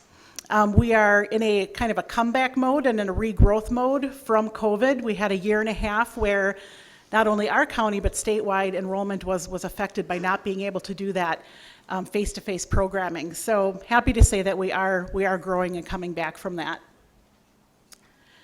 We currently have 216 youth participants in non-traditional club settings. For instance, when Sarah goes out and does education to our after-school programs, boys and girls clubs. And we have 158 adult volunteers as of this year.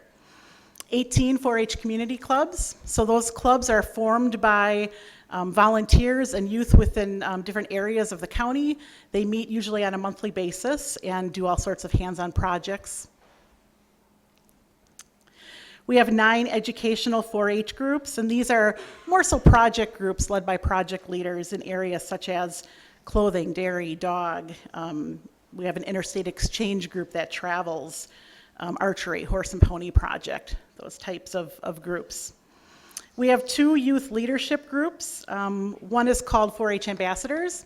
Maria Zilgus here is actually a 4-H ambassador. She'll probably tell you a little bit about that later. They are mainly responsible for the youth that get out in the community and promote the 4-H program. And, oh, wonderful. Okay, and we also have our YAC, or Youth Advisory Committee. This is a fairly new committee. I always kind of like, you'll see the logo with the YAC, different spelling, obviously. But this group, we encourage these youth to infuse their ideas, get their voice heard in 4-H programming within our county. Don't know if you can read it, but on the bottom of that logo it says, "Yakety yak, please talk back." We want our youth to tell us what they want to see and do. In the community, 98% of our membership are junior fair exhibitors at the Winnebago County Fair. Over 7,500 program service hours were performed by our volunteers in 2021. If you put a dollar value to that, it's about $214,000. And also our youth have performed over 1,000 community service hours within their various clubs. I'm going to have Sarah talk a little bit about the different projects we offer. So good evening. My name is Sarah Thompson. My title is actually 4-H Youth and Science Educator in the county. And so I am a staff person for Winnebago County, so that's kind of exciting to be here and learn everything tonight. But as Dana asked, some of you are 4-H alumni. Maybe you have had children in 4-H or grandchildren. The abundance of opportunities that our youth have is amazing. And I know we had record books out there for you to look at this evening, and you probably got to see some of those projects that our youth are able to participate in. And a lot of times when I tell people, or maybe children at schools about 4-H, I tell them about the county fair. And you go to the barns and you see those cows, the sheep, the pigs, the goats, the bunny rabbits, and all those cool animals. And those are just a few of the projects that our children can participate in. There's also swine, I think I mentioned that. They're exotic animals, they're small animals. We do dogs and cats and poultry and all of those things. And then you get into the arts. There's communication, theater arts, visual arts, and photography. And then you can see a lot of other opportunities there, like home, health, and family. We do sewing and knitting and crocheting and all sorts of different science opportunities, including Lego robotics and things like that. Computers, electricity, woodworking, all sorts of things, shooting sports, vegetables and crops and flowers and houseplants, and STEM, and even intergenerational and international programs. So programs, project areas for just about anybody. And like I said, you probably saw a lot of those things in those record books. Next, oh, awesome, you're already there. Participation. Here are lots of the opportunities and things that our youth have been able to participate just this past year. We are currently training our chaperones and our students who are counselors for summer camp, which will be taking part next month at the end of June at Upham Woods near Wisconsin Dells. We also have a Cloverbud Day Camp. We've been doing Cloverbud project meetings once a month where the children come in, and the Cloverbuds are our kindergarten through second graders. I love working with them and the enthusiasm in all the different projects that we're exploring that way. I mentioned the dog project. We've got dog obedience classes, archery projects, sewing projects, and they do a sewing review and a sewing camp. We did an arts camp this past year with the other counties within our area. We've done winter leadership camps, project learning workshops, annual leadership trainings, officer trainings for our club members, the presidents, the vice presidents, the secretaries, the treasurers, the sergeant at arms, all of those positions that they hold. We have a very active horse and pony project where they do their meetings, they do clinics and horse shows and autism rides and all sorts of awesome opportunities. And then lastly there it says the after school STEM programming that I do a lot of at a variety of different schools, usually try to do at least 6 sessions at each school, as well as boys and girls clubs, and just reaching a lot of youth that way in a different kind of STEM and 4-H opportunities for the youth in our community. Okay, the next couple slides are about the county's investment in UW-Madison Division of Extension, which 4-H is a program under. So direct services that the extension offers is international, national, and statewide travel and education opportunities. Again, Maria, she's done a lot of really cool traveling, DC, various conferences that have been out of state. We have statewide teams and work groups formed of volunteers and youth. We have drama companies, communication teams that the youth can lead up. We have a connection to the Wisconsin 4-H Foundation. The foundation raises funds that offer grant opportunities to our counties to actually help pay for 4-H programming and special opportunities. And then, of course, our local and statewide partnerships. Next one. Indirect services that your investment goes towards are charters and annual financial reports. Since our merger with UW-Madison over the last few years, they have really put a huge focus on ensuring that the youth in our program are safe. We get a ton of training in risk management. We're mandated reporters, along with all of our volunteers are trained and are mandated reporters. And of course, holding our volunteer club leaders or anyone that's in charge of managing 4-H funds for their clubs, holding them responsible, making sure that they're turning in annual financial reports and keeping paper trails and keeping things safe that way.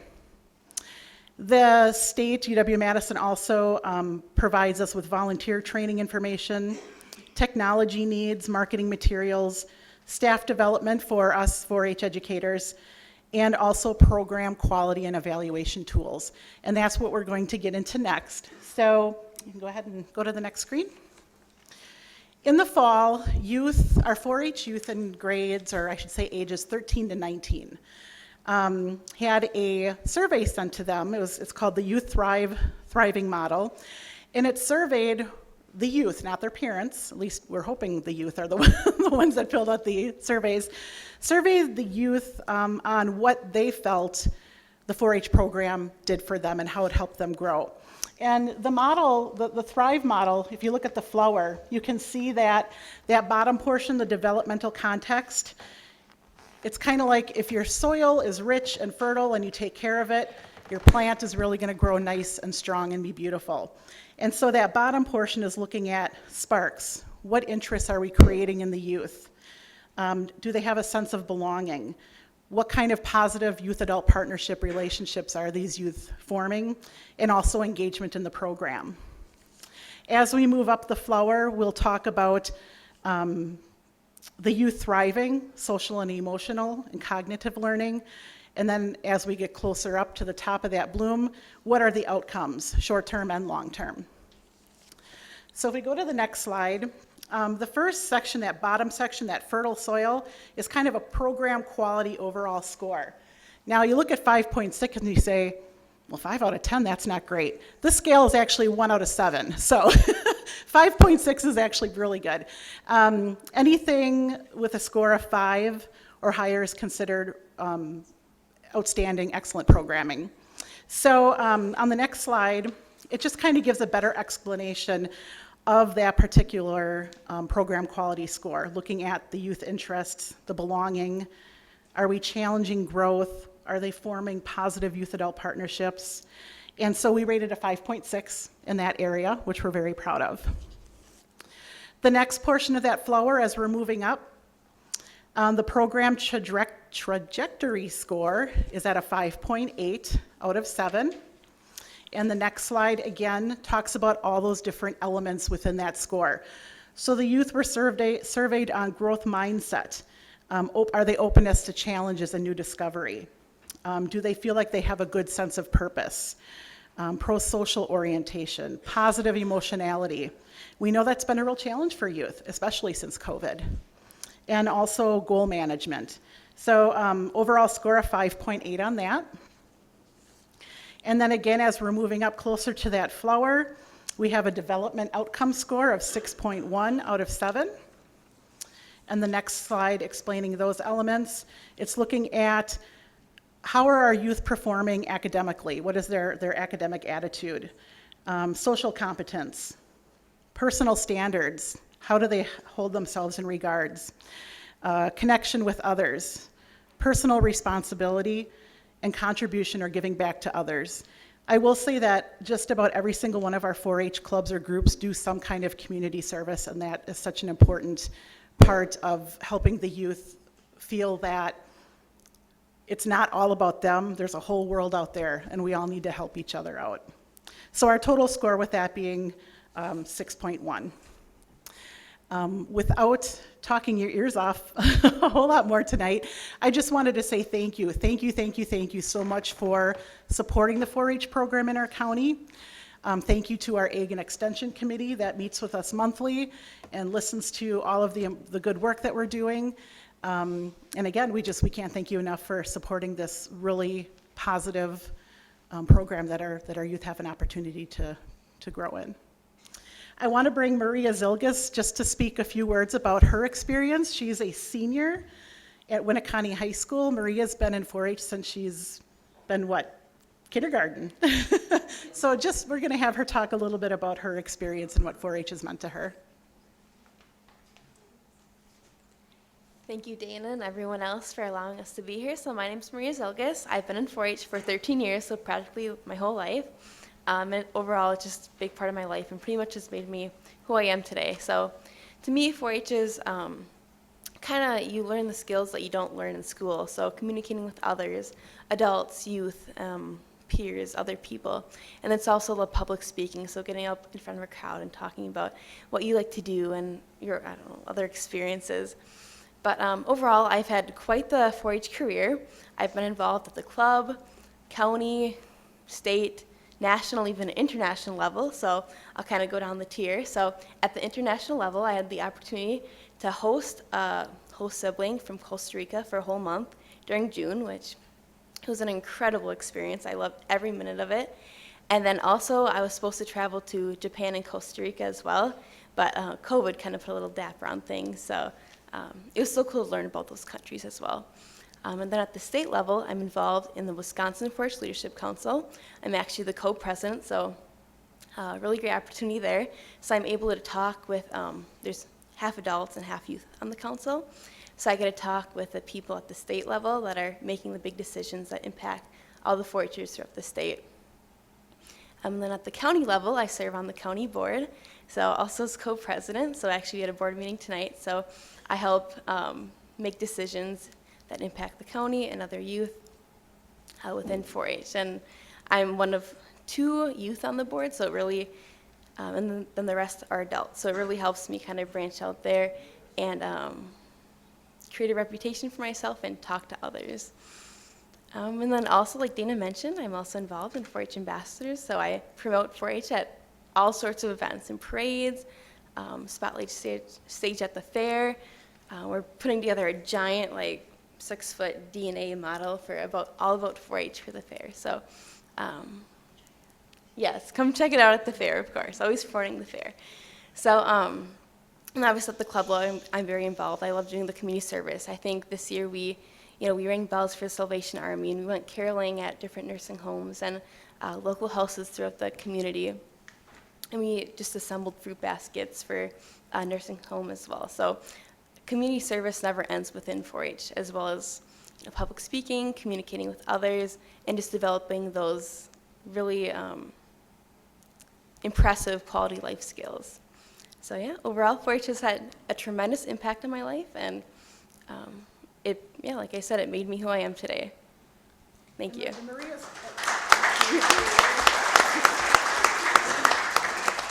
One additional thing that Maria did not mention is she is a recipient of our Key Award, which is the highest level award that a 4-H member can receive.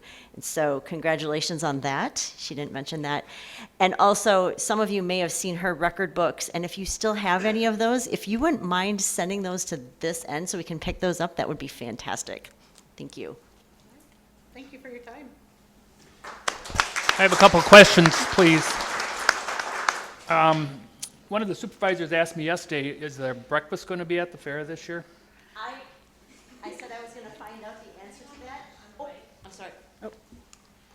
I was asked that question earlier, and I believe Maria told me when I asked her about it, is June 25th at the Ewald Farm, and they're doing a grilled cheese drive-through. Is that correct? Yeah. So not a traditional breakfast, but a grilled cheese drive-through at the Ewald Farm on June 25th. Thank you. And also the horse project is going to have a horse show out there this weekend, am I correct? Yes, so there is I think it's multi-counties that are invited to participate, but a horse show. We've also have the Rabbit Fun Show going out there this weekend, and our Interstate Exchange Group, which is traveling to Kansas this summer, is running the concessions as a fundraiser. So they're busy. Supervisor Fohm? Thank you so much for everything you do. I remember in 2018, I was working in Washington, D.C. for a member of Congress, and I helped tour the Capitol with the 4-H from the local area, so that was a lot of fun and a privilege in showing you guys around D.C. at the time. So thanks again, and I'll see you guys on the 25th. Thanks. All right, thank you. Supervisor Norton. Thank you, Mr. Chairman. About a decade ago, Sarah, the 4-H group had a project where they interviewed every one of the supervisors, and they would put them on display at the county fair that year. And I thought that was a very worthwhile project. I thought the two young ladies who interviewed me learned more about county government than the people who participated in the scholarship program, which I was a member of the program. I would certainly like to encourage doing that again, having those students interview one of us and put it on display at the county fair. And I would like to see maybe a program started where they have in other states where the youth can maybe get started, maybe during the school year, just learn the different positions within the county, and maybe by the end of the school year and that summer, they can maybe come have a part-time job or something, or summer job. And I think we need to expose the youth to the different service organizations or different service jobs, so maybe when they graduate from college, they want to do it. So I would encourage that program where they picked out, I don't know how they picked me, two people not in the district, they interviewed me and they put them on display at the county fair. And then further all, I was going to talk to Supervisor Bender about either 4-H or UW Extension, get in this program, and how do we get the youth in our county more involved and more interested in county government work. So that's what I'd like to see, but a very good program. Thank you. I would love to entertain the idea with all of you for a youth and governance program. So if it's ever anything you want to talk about, let me know. Supervisor Bender. I'd just like to thank the staff for all the work they put into that. It's one of the few committees that I go to when you have a presentation. It's always uplifting when I go to the fair and I walk through the barns and I just see the positive flow of the kids in the barn. You know, they're not playing on their iPhones, they're busy with their animals. It's just great to see kids basically enjoying things like we did years ago, you know. I mean, we see so many things where there's teen suicides and, you know, I think 4-H helps to build a good structure so that it helps to prevent that, and I just thank you for all the work that you put into it. Thanks, and we thank you for your support. Last thing I'd like to say is the fair board itself will usually send out a letter for you to visit the fair on one day, you and your spouse or guest or whatever, to go there. And I definitely say that you go there, because 4-H is not just about the fair, but that's where a lot of the things are shown is at the fair. So I definitely think that that's a well worthwhile take. And you also help support the fair grounds there in the fair to go ahead. So that'll be part of your budget, those of you that haven't seen one already. Supervisor Powers. Thank you, Mr. Chairman. As a member of the University of Wisconsin Education, Extension, and Agriculture Committee, I had the opportunity to go through the barns and judge animals, not the ones who are going to be making big money, but really what you're judging is how the kids were interacting and what they knew about their animals. And frankly, I learned a lot that I didn't know about animals. So I agree with Supervisor Bender. They're not hanging around on their iPhones and carrying on. They're with their animals. They're grooming them, sweeping up and shoveling, and they're constantly busy out there. I would encourage anyone who hasn't been to a fair in a long time, go out this year and check out the animal barns. Thank you. Thank you, ladies, very much. We appreciate you coming tonight. Thank you. All right.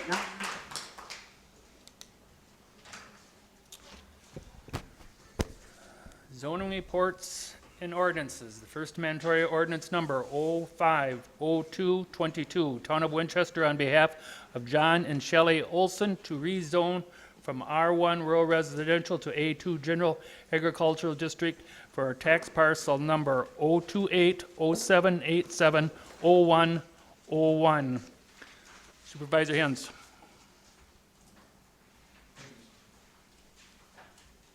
Gotta find you. There you are. Thank you, Mr. Chairman.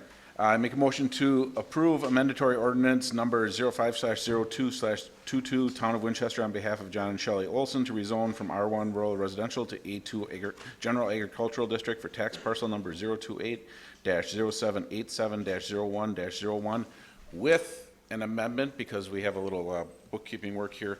On the actual resolution that was printed out, everything relates, or says the town of Oshkosh, and I would like to amend that so it's, they say town of Winchester to match all the other paperwork, so we're in the correct area. Motion made and seconded. Any discussion? Any discussion? Any discussion? Not hearing any. All those in favor signify by saying aye. Aye. Those opposed say nay. Resolution number 4605, 2022, commendation for Bev Ostrander. Supervisor Cox.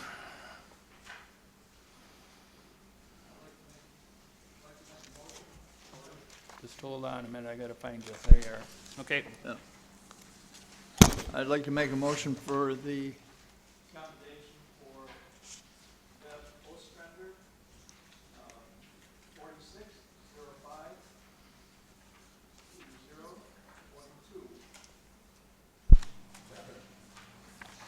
Motion made and seconded for Resolution 4605, 2022, commendation for Bev Ostrander. Any discussion? Any discussion? Not hearing any. All those in favor signify by saying aye. Aye. Those opposed say nay.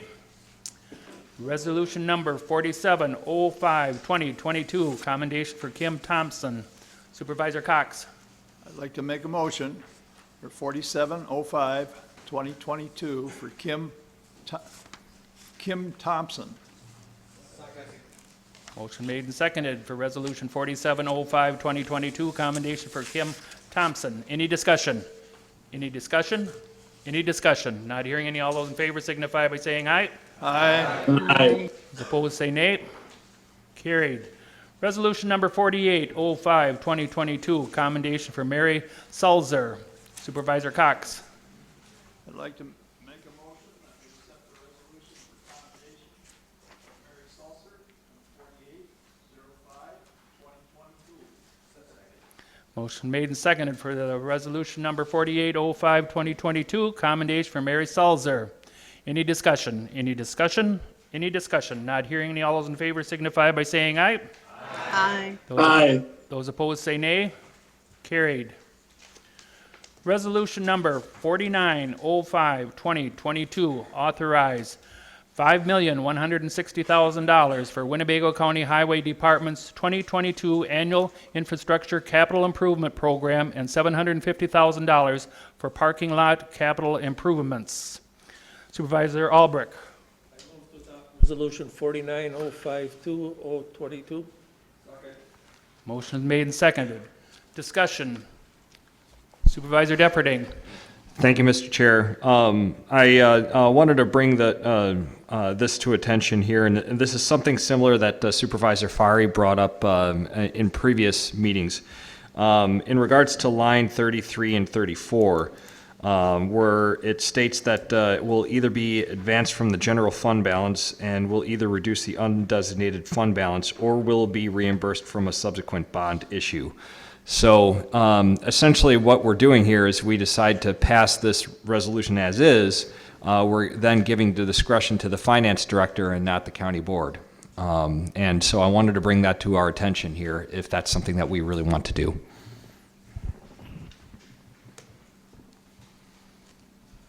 Not hearing any motion or anything on it. I'll respond to that if I might. Supervisor Fari, or Vice Chairman Fari, I would like to explain that. Thank you. Supervisor Deffring, I really appreciate your thoughts, and I have the same concerns.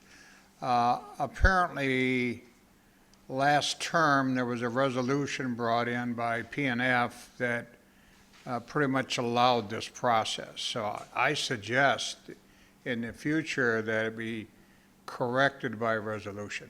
I agree with you totally, that it is the responsibility of this board to determine how we're going to pay for projects. That's always been the case for the last 16 years.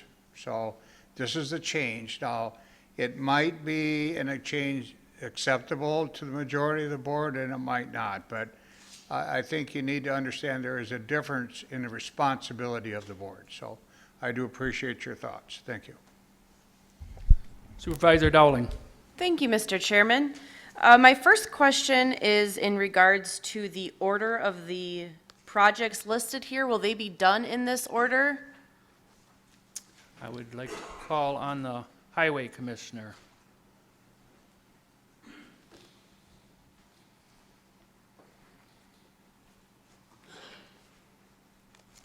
As far as the specific order of these, no, it's just how we put them in order now.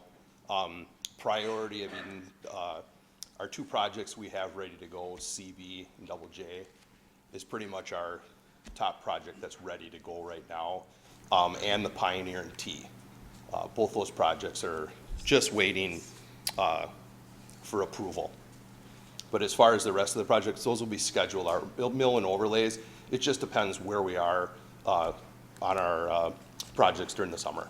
Okay, I guess second question then is County AP in Menasha. They are planning a phase 2 construction and renovation expansion of the middle school. So what is the plan to readdress that road after it is affected by wear and tear? Excuse me, Bob, could you just up your mic a little bit, please? Sure. Thank you. Sure. I was in contact with the school district in Menasha, and we're working on that as we progress into this project. So we will be working directly with them once we finish up the design part, that we'll be working directly with them.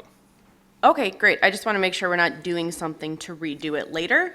And then I guess my last concern would just be jumping kind of ahead, just looking into Resolution 51, where I see we ran out of money. So my last concern would just be, I guess maybe more of a statement, more concerned that the town of Larson would get left out as our last project on this list. I'm worried that we are going to run out of money to help them. Before you comment on that, we'll just wait and comment on that one when we Sure. get to it. I know what she's saying, but That's so, we can't just a jump back and statement, forth. not necessarily, I don't need a Okay. response. Thank you very much. Sure. Supervisor Hanson. Yes, thank you. Supervisor Dowling brought up some of the concerns that I had, and I will admit I'm a little bit on the fence of this just because of the sheer dollar amount involved. Thank you very much for responding to my email on the concerns. I asked an unfair question to, may I call you Bob? Sure, yes. I asked an unfair question to him, I didn't realize it at the time, on how to prioritize this list, because it's onerous on me that in his presentation, I did not understand we were voting as a general, or excuse me, as a collective, rather than one by one. So if anyone else here, because I'm on the fence, if anyone else has any concerns, I would really appreciate it hearing it now, before we actually put this to a vote. Because as Supervisor Dowling said, I'm worried that we're going to go well above. And if you could also expand, Bob, on, I asked about any state or federal funds tied. If you could please expand on that a little bit more for me. Sure. The CB Double J roundabout, we have funding of $1 million for that project. If we do not move forward, yes, we would risk losing that funding. The County Road A, also, we have some state funding on that one that is just under $250,000, and potentially we could lose that funding also. Just as a follow-up, because I'm new and naive to this, is there a way to separate these out to maintain those two projects? Or does it stand that we have to vote this all collectively? We'd have to vote on the resolution as it is tonight, so.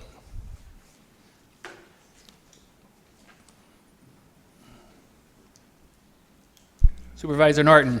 Thank you, Mr. Chairman. Speaking as the chairman of the Parks Committee, are you guaranteeing that the community parks parking lot project will be done by the end of this year? Yes, we've already worked with the Parks Director to, so we eliminate any conflicts with any park events.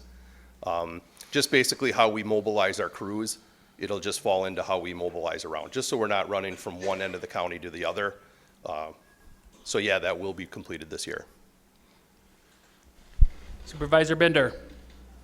Just for some general information, usually the hot mix plant opens up sometime in April, and they'll shut down right around deer hunting time. So all these projects have to be completed by November. So if we would have pulled any of these projects out, there'd be no way to get them back on the agenda and passed and get these projects done by the time the plant would close. That's why we basically try to pass them early in the spring, so that basically Bob knows that the financing is there, and they hire people to do the pulverizing and the milling.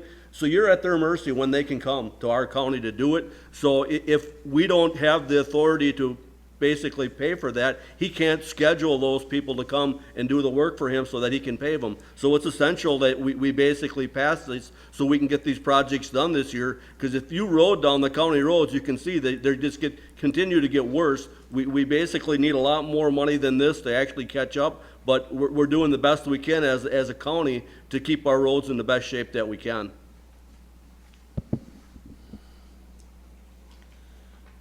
Not seeing any other lights. We have a motion made and seconded.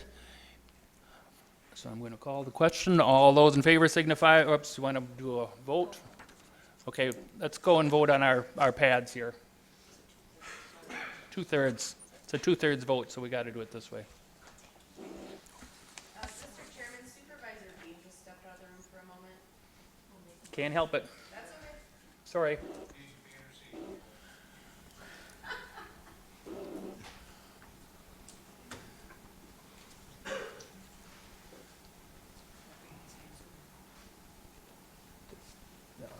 Not unless it's closed.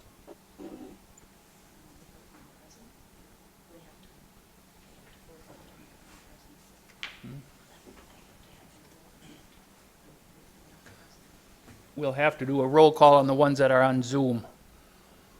So Supervisor Gordon? Aye. Supervisor Zelmer? Aye.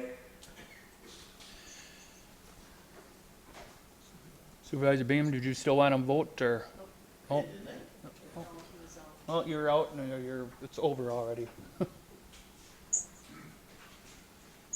So that passes 34-1 and 1 abstention.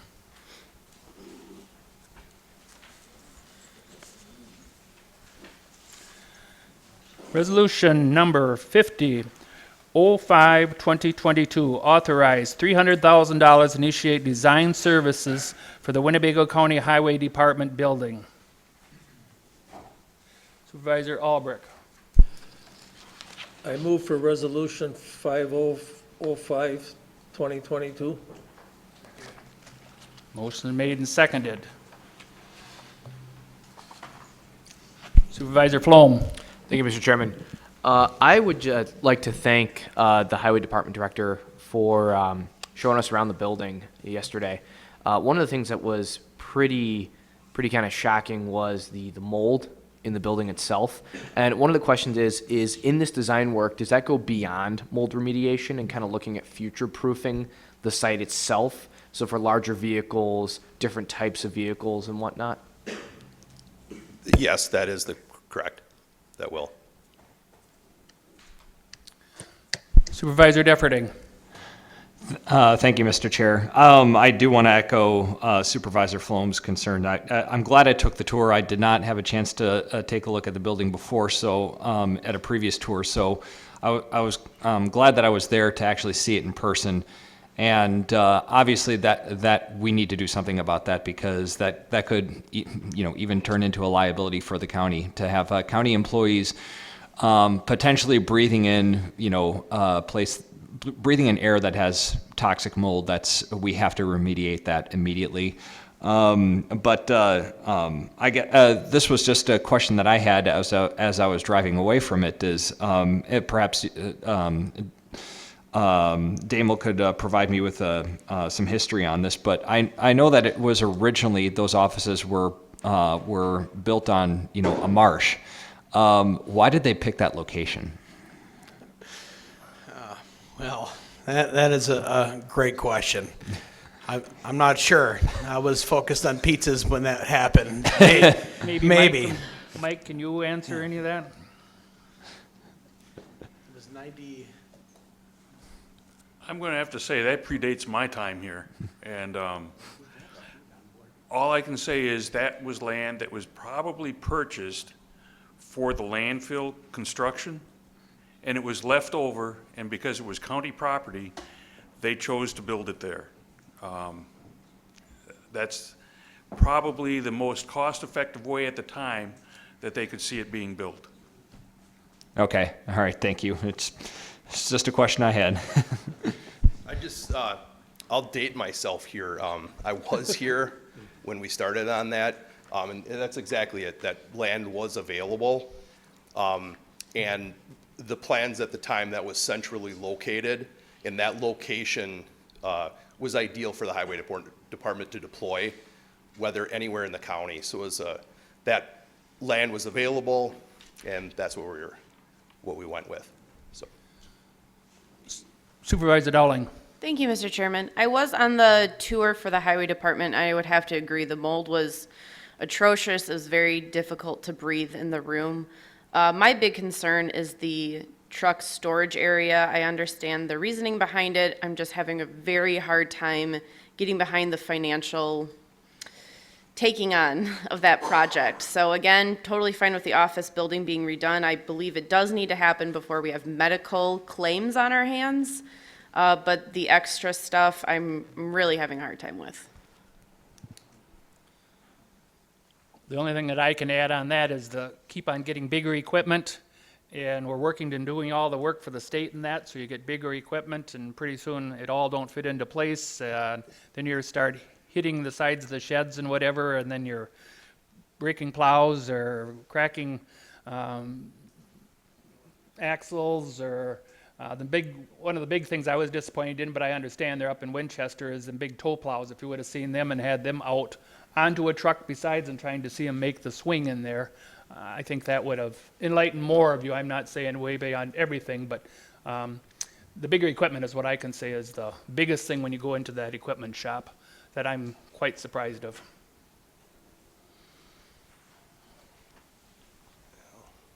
Supervisor Bender. I can say I worked there for 24 years, and when you're plowing snow in the winter and you come in with that truck at, say, 2 o'clock in the morning and you got to be back at 7 or 8 the next morning, that truck is got over a foot of snow all over it, you know. So there's no way for that truck to unthaw. That plow has to be taken off and re-greased because you're going down the road and you try to lower the plow and the plow just sticks, you know. And there's no way of really washing those trucks. They cost over about $380,000 for a truck. There's no underbody wash there. Like Wapaka built a new highway department, they have a truck wash. The city of Oshkosh built a new garage, they have a truck wash. City of Oshkosh has the transportation for the buses, they have a bus wash. You know, at the cost of that equipment, there's probably $7-8 million worth of equipment in there. And you've seen the width of that wash bay. Now try to take a truck in there with 2 wings and a plow. You know, it's theoretically impossible. And even if you get it in there, there's no underbody wash. You know, the pivot blocks, when you raise the box up, they rust right off. You know, so all of a sudden you're out there hooked onto the paver and you raise the box and the box starts to tip. You know, it's not it's a need, it's not a want. The thing is, it was built 30 years ago, and it was really a beautiful facility. I was there when it was brand new. And today, it's just the equipment is so much larger. And then you imagine like that big truck, and they put a pole plow behind there, where that plow goes out beyond that wing and does another whole lane. It's like one guy is operating all that, and if he can't get it inside to basically unthaw, everything is just all froze up, and it's like, it's definitely a necessity. Supervisor Hens. Thank you, Mr. Chairman. Again, yeah, on the tour yesterday, it was extremely eye-opening. I'm not going to go over some of the ground that's been covered already. I just was looking at the facilities and the fact that we're talking about these significantly bigger trucks, and when you look at the construction of the facility, I don't know how we're going to change the buildings without, I mean, a significant financial impact on those buildings, because you start trying to make the buildings bigger for the trucks, you're going to have to put support posts in and things like that. And I'm just saying to all, I'm going to support this design service estimate, basically. just warning for my fellow supervisors, this may come back at a lot higher rate, and we may have to actually do some soul searching on this, because this might come back at a high enough rate that we're going to look at, do we repair this for, say, $15 million for the next 20 years, or do we start over from scratch and get a 50-year building? So just putting this on everybody's radar, the fixes aren't simple out there, and they are not going to be cheap, especially when you look at the grade of the land out there. The different buildings are at different heights out there, and it was explained to Mr. Flom and I yesterday by Mr. Bender about how it was constructed out there, where they brought it, I can't remember how many tons of gravel you said they brought in, but it was just tons and tons of gravel, because they built on a floodplain out there. So we're building on top of a floodplain that's already off grade with the way the buildings are. Just be prepared. This is not going to be a cheap one when it comes back. Thank you. Supervisor Nelson. Yeah, I'd just like to kind of echo the same sentiments, and I hear that we keep some equipment up in Winchester. I don't know what that facility's like, but I would hope in the process that they look at all options, not just how much more money can we stick into a building that's possibly in the wrong location to begin with the price of fuel and everything else. Are we better off to have two locations, avoid some of the running back and forth? You pick up a load of salt in Oshkosh, I don't know, do you drive straight to Winchester before you start spreading it? Is there salt there? I just hope they look at all those options. Sure. We do have salt sheds. We have one in Menasha, one in Winchester. We do have vehicles in Winchester that deploy out of that. And I think that's the whole point of this project, and Mike can maybe talk about it too, is these are where the options are going to come up. What are our options? Do we address the office part? How can we?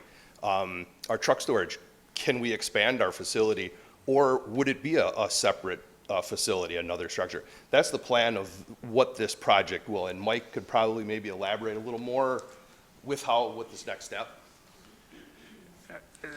Bob's saying exactly what we're going to be doing. We have people that will be looking at the building, telling us what kind of costs are involved with what Bob needs to have his building be functional for his operations. And then we would be coming back to the Highway Committee and the County Executive with what kind of options we have to meet his needs in the future. And then we'd be coming ultimately back to the County Board for a project and funding for that project. Supervisor Harrison. Thank you, Mr. Chairman. I too went there for the tour, and it kind of reminds me, I was involved in a lot of dealerships being built, and it reminds me just exactly what we went through in car dealerships. The size is too small, that the employee area or the meeting room with that, I don't know how you could put up with all that mold situation there. That's terrible. You definitely need some work on there. The only thing that I would suggest that would add to it, if I can, is that we found in building the different dealerships that we did what we thought we needed at the time, and we didn't think a little bit farther, and we had to add a lot of stuff that we missed out on the first time. So what I would say is that when you're doing this and making sure you make sure you cover all the areas, not just for the 5 years, but for 10 years, because we do need the services. The snow's not going to go away, the icing's not going to go away, the road situation aren't going to go away. We need that, but also look forward a little bit more to things that we could have. I mean, I know by your wash bay, I don't know how many trucks I got lost that went through in the corner and smacked the walls, because we didn't plan on that. We didn't think that we were going to have dualies. They didn't think they were going to have bigger trucks. And things are changing every day. So again, so that we don't come back and have a bigger amount later on, 5 years old, we should have done this. Please look forward, from my experience and what I've gone through, that there definitely will be something to make sure you consider. And I'm glad I went on a tour, because without that tour, I would not have found out some of the stuff. I wouldn't know this is just a piece of paper. So I really appreciate that. And the other two comments I'm going to make is, because I've learned a lot, that there is committees that have already done this before, have looked at this. I know we're getting at the end, but again, from the presentation we had here, it enlightened me a little bit more that the questions are there and we will ask them, but some other committees have gone through this and they proved it. So in trying to save time, we should listen to this committees from before and take their advice and just add what we can do to help you. And that's just what I feel. So I'm voting for this. I'm really behind it 100%. Thank you. Thank you. Supervisor Gabbard. I didn't go on the tour yesterday because of personal reasons, but some statements. The mold was there before Bob was highway commissioner, and it wasn't done under the last watch. Perhaps we should have waterproofed the outside of the building when it was built, but we took the cheap Charlie to build that building. That's upsetting to me. Nobody should have to work in a situation where there's mold. When Bob did his presentation, I thought, we're going for a new building here. Because with all these issues, I can't see how you can't go for a new building. But perhaps if we do go for a new building, after we get this study, we'll look at the bids a little more closely and get a decent contractor to build a decent building. I do believe the main deal with that building was central location. Central location for everything, and population has changed in townships, going west, going south, north. I still say that they're gonna come back and the figures are gonna be astounding to make this work, that you are headed for a new building.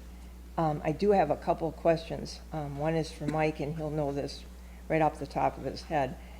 How old is the roof on the building? That's pretty recent, right? That one I can tell you, it's about 3 years old. Okay. $250,000 or so, perhaps? That I don't have on the top of my head. Okay. But I know you can get that number, so. Yeah. Okay. And then while you're up there, maybe the other question is, are you putting this out for bid, or do you have someone already hired to do this analysis for us?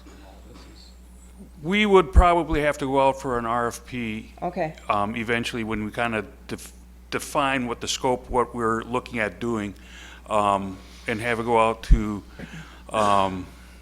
we put it out and it goes out nationwide, and we'll see what kind of response we get from consultants to help us come up with the design options. Time-wise, how quickly can that be done? We're working on some stuff right now, probably in a month or two. Okay. All right. Thank you. Supervisor Zesteria. Thank you, Mr. Chair. I just wanted to thank you for the great tour, and I'm just wanting to praise what I saw.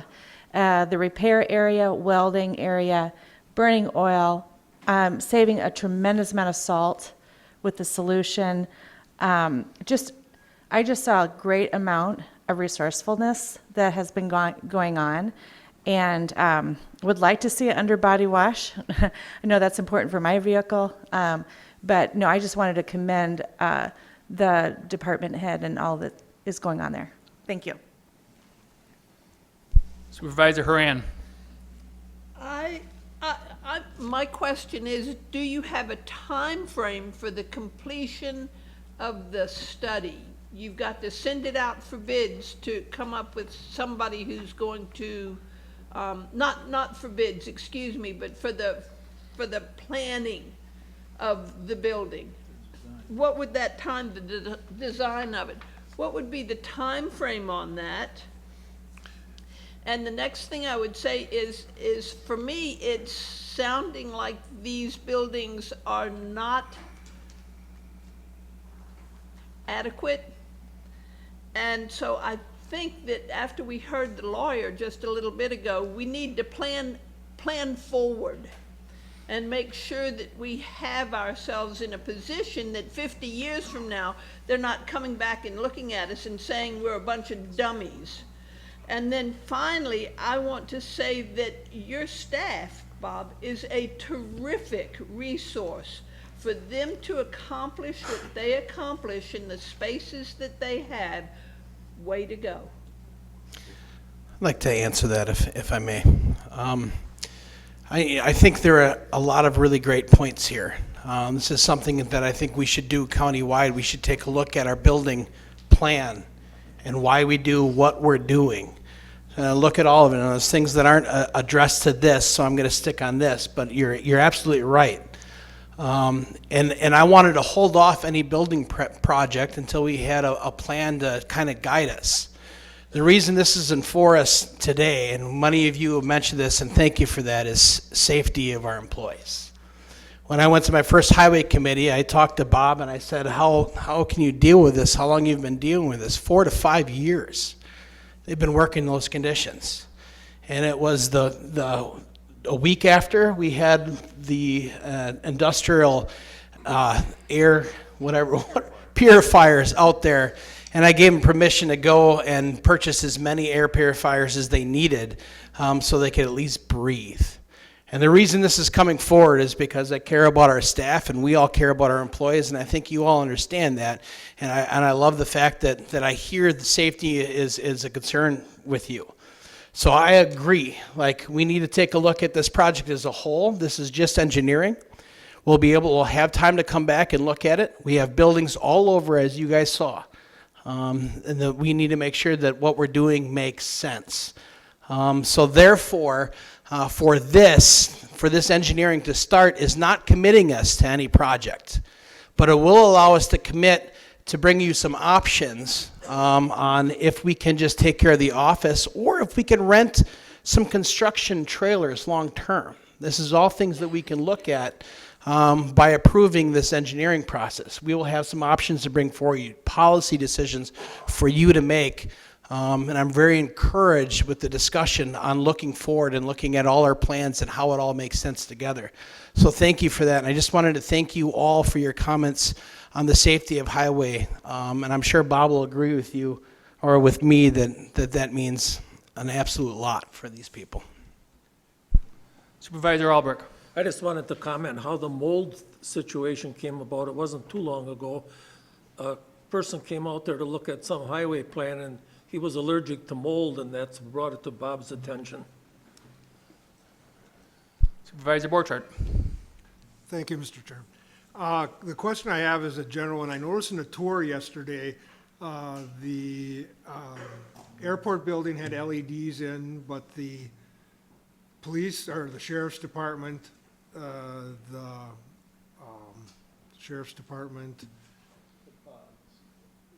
oh, yeah, the pods in there, but the whole sheriff's department pretty much, and the other buildings we went, the university and the jail, all had not LEDs in, but fluorescents. Does the county have a program to change those out? Because there's a savings of money, and I do believe Focus of Energy has a sunset on it. Yes, we are working with Focus on Energy, and the way we prioritize it is that we work with, like with the jail. We've got the jail pretty well taken care of with LEDs because those lights stay on 24/7. You know, we're kind of going with, if somebody, like my office is, the lights are on 8 hours a day. The energy savings to put LEDs in there are not so much as taking out 400-watt sodium vapor lights in the pods. We do have a lot of our light fixtures have gone from the T12s to the T8s to the T5s. So the incremental savings going from a T5 to an LED are not as much as going from an incandescent to an LED. So we do have a policy or a practice that we are going out and changing out the lights. If, let's say, a ballast goes out in these lights, then we will go and change out the whole room's worth of fluorescents and put in LEDs. Okay, thank you. Supervisor Flom. Thank you, Mr. Chairman. Sorry I didn't cover this question earlier, Bob, but it just kind of something that I thought of. Some of those long lead heavy engineering items, like the 10-ton cranes and the 5-ton cranes, if worse comes to worse and we need a new building, are those long lead items salvageable? Could we move those into a new building, or are they too integrated into the structure? Those are integrated into that structure. But that is one the comment you made about with this project. This is one thing that we are looking overall the whole building. We do have a fuel system that we provide our diesel unleaded.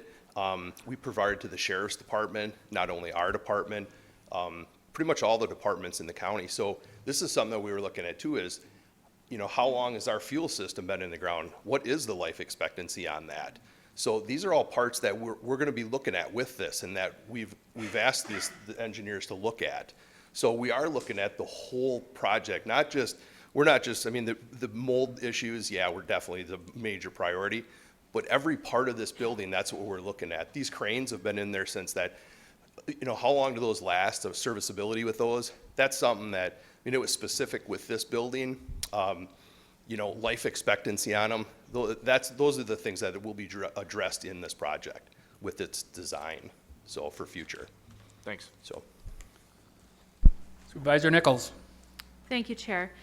I am disappointed that the building is only 26 years old and we're talking about these significant problems today. It really displays a lack of maintenance and investment in our buildings over time and a lack of foresight as well. Some things that come to mind are that I agree with the comments that renovation costs might be more than the cost of a new building.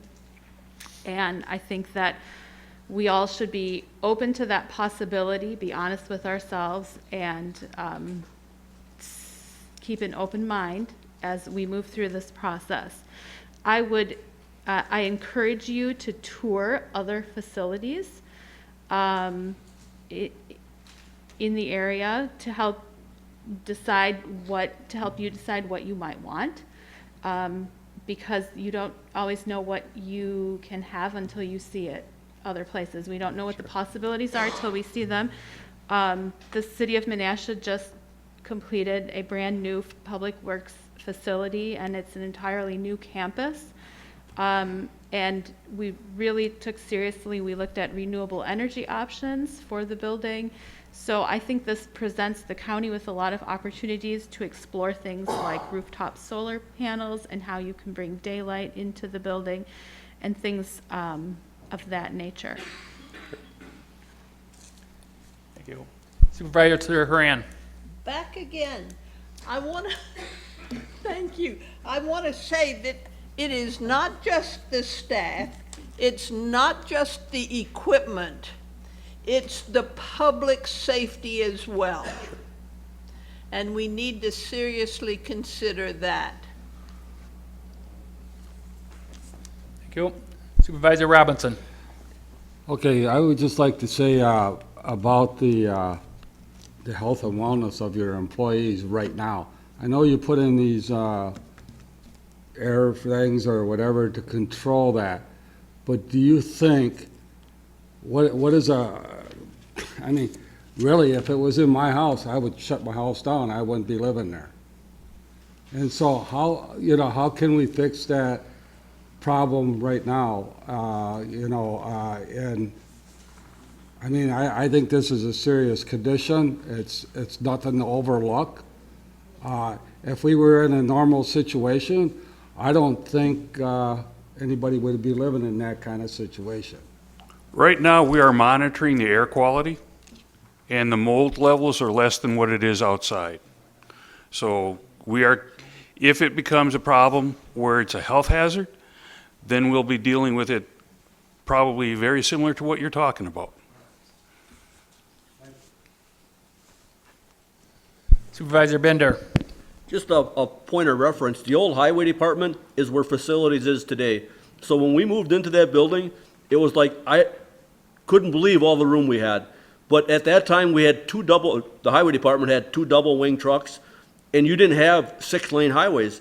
You know, that's how everything changed over the last 30 years. You know, the equipment just gets bigger and bigger, and now it's not even just a double wing truck. Now you got a pole plow behind that. You know, so it's like, if you look at the facilities where they're working on it right now, that was the highway shop. They moved in there, they moved in the new building, and the thing was huge. I had no idea how we'd ever fill it up. And then all of a sudden, we had to add on to for some more warm storage, onto the cold storage, and the equipment just gets bigger and bigger and bigger, and the roads keep getting, instead of 2 lanes, now we got 3 lanes. And who knows, before long, we'll have 4 lanes. So it's like you can plan for 30 years, but you don't know what the roads will look like in 30 years. So when they built that building was a state of the art. It was a nice building. I mean, we had plenty of room, but the equipment just got bigger, and unfortunately, the building eventually was too small. Okay, there's been a motion made and seconded to authorize $300,000 to initiate design services for the Winnebago County Highway Department building. We'll need to vote on our iPads. This takes a 2/3 vote.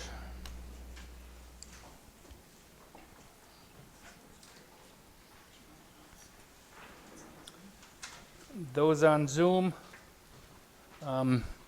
Supervisor Gordon, Aye. Supervisor Zelmer, Aye.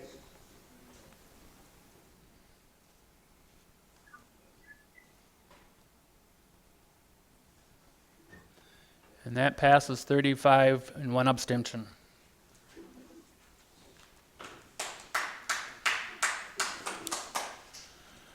Resolution number 5105-2022, authorize a budget transfer of $54,091 to cover shortfall in revenue and overage and expenses for 2021 Highway Capital Improvement Project 4920.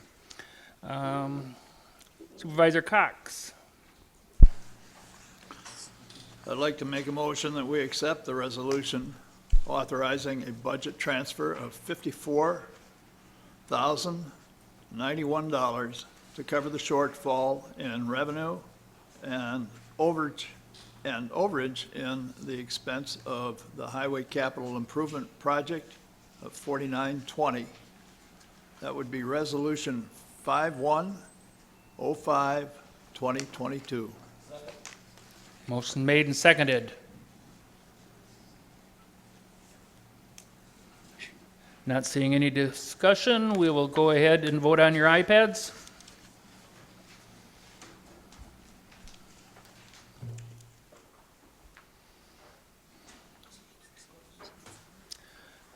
Supervisor Gordon, Aye. Supervisor Zelmer, Aye. and that passed 36-0. Resolution 5205-2022, amending the table of organizations for the Winnebago County Sheriff's Office by adding 1 lieutenant position and removing 1 corrections financial associate position and 1 police officer position. Supervisor Stafford.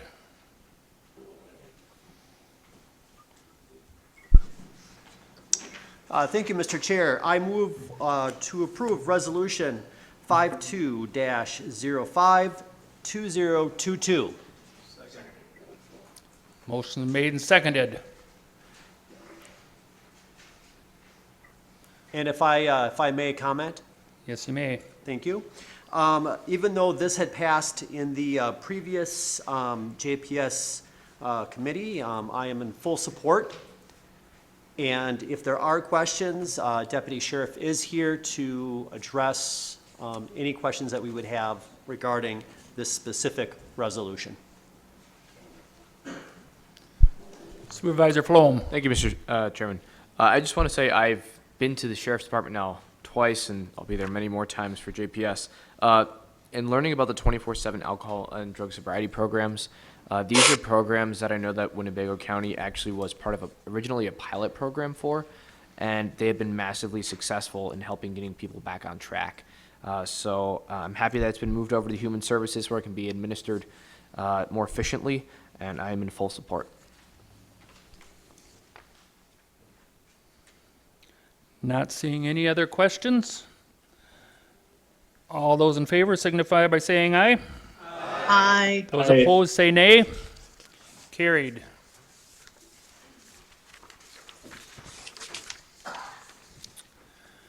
Resolution number 5305-2022, authorize a transfer of $238,370 from an undesignated general fund balance to the Sheriff's Office capital outlay account for additional funding to replace the boathouse located in Oshkosh on the Fox River at the end of Broad Street. Facilities, Supervisor Buck. Thank you, Mr. Chairman. Just hold on here, Supervisor Buck. Where are you? Thank you, Mr. Chairman. I move for approval of resolution number 5305-2022. Motion's been made and seconded. Supervisor Gabbert. So I'm a money person, so this thing looks like it's double. And so as a taxpayer, and my constituents have been calling me on this, saying, what the heck happened here? So I tried to explain about the bidding process going on in construction right now. But to me, this is still astounding, that we could only get one bid. It's a good bid by a good company. I have an issue with something going over by 50% or 100%, whatever you want to call it. It's $238,000 you want transferred for a boathouse. I understand the take on the boathouse. I understand the current boathouse is in disarray, to be mildly gentle about the situation. But I, as a taxpayer, I, as a county board supervisor, have a problem with $250,000 plus to make this a $500,000 boathouse. And I know what the purpose of it is. It's to place a boat that can rescue people that are in need on the water. But my gosh, $500,000 for a boathouse, one bidder. In the real world, we'd rebid it. But I understand that the statutes are listed in here, that if you get one qualified bid, it is the right of this county to go ahead with this project. I still don't know which button I'm going to push tonight, but I just wanted to let you know, if we keep on a track like this, we're going to be over budget on everything we do. And then we take the money from the general funds, and pretty soon we don't have any money in the general funds. Thank you. Supervisor Peschel. Sure. Thank you, Mr. Chairman, for the floor. I guess just in general, because this is kind of a unique project. This isn't a project that's on a piece of land. It's over a piece of water. So could someone just give us some complexities that relate to such a project? I mean,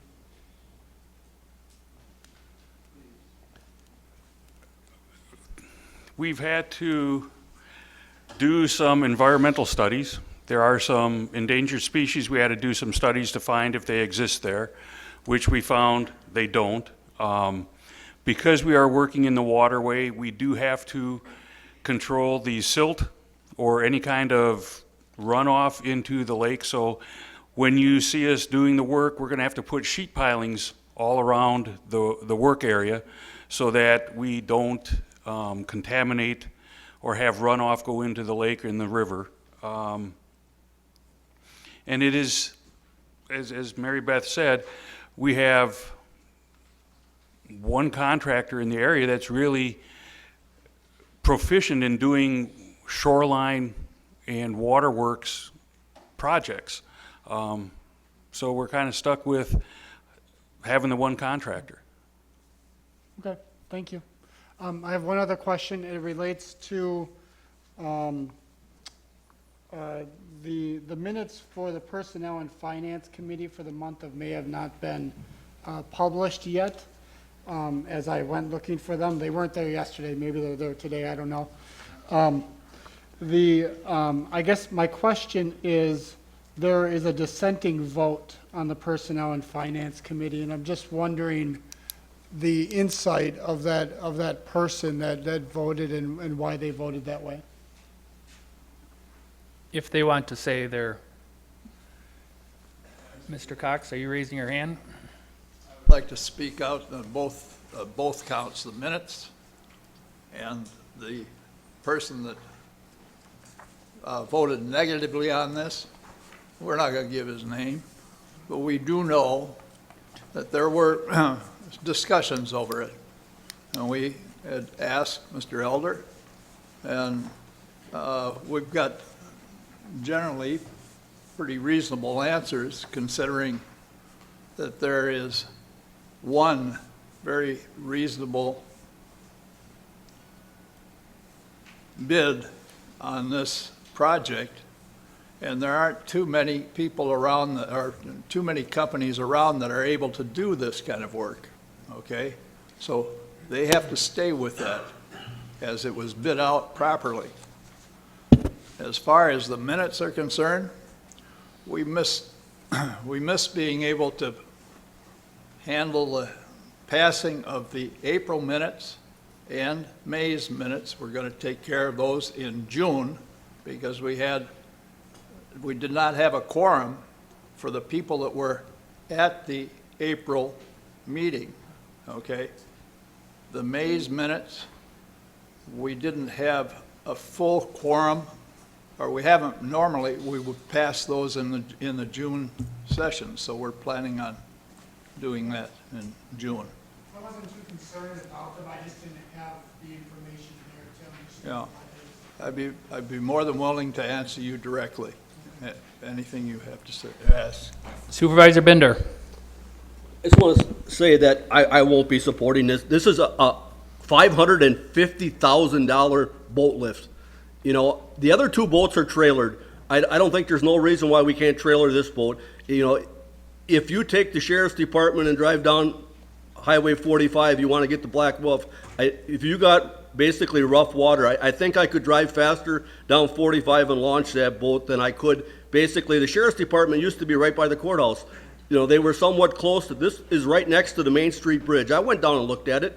You know, it's a glorified boat lift. You know, and $550,000, and I'm going to ask the taxpayers to pay that for a boat lift? I mean, it's unreasonable. If the sheriff can find a grant for a couple $100,000, I voted for the $322,000 boathouse, but there's no way I'm going to vote for $550,000 for a boat lift. I don't think that's fair to the taxpayers, and I wouldn't be doing justice for my position if I agreed to pay that extra money. Supervisor Nussbaum. Thank you, Mr. Chairman. I'm the one that voted no for this, PNF, and my reason is I think it's just a ridiculous amount of money for a boathouse. I think we should look at other options like trailering and also like a piling dock, because my niece's in-laws have a beautiful, beautiful dock, and they have a screened in area around their dock that secures their boats. They got two boats in there, one really big boat. It's got a roof, it's locked, it's secure, and I think we should look at getting a piling dock and putting in putting a little house around it. It'd be, I'm sure, less than half the price. Thank you. Supervisor Dowling. Thank you, Mr. Chairman. I'm also very much struggling with this price.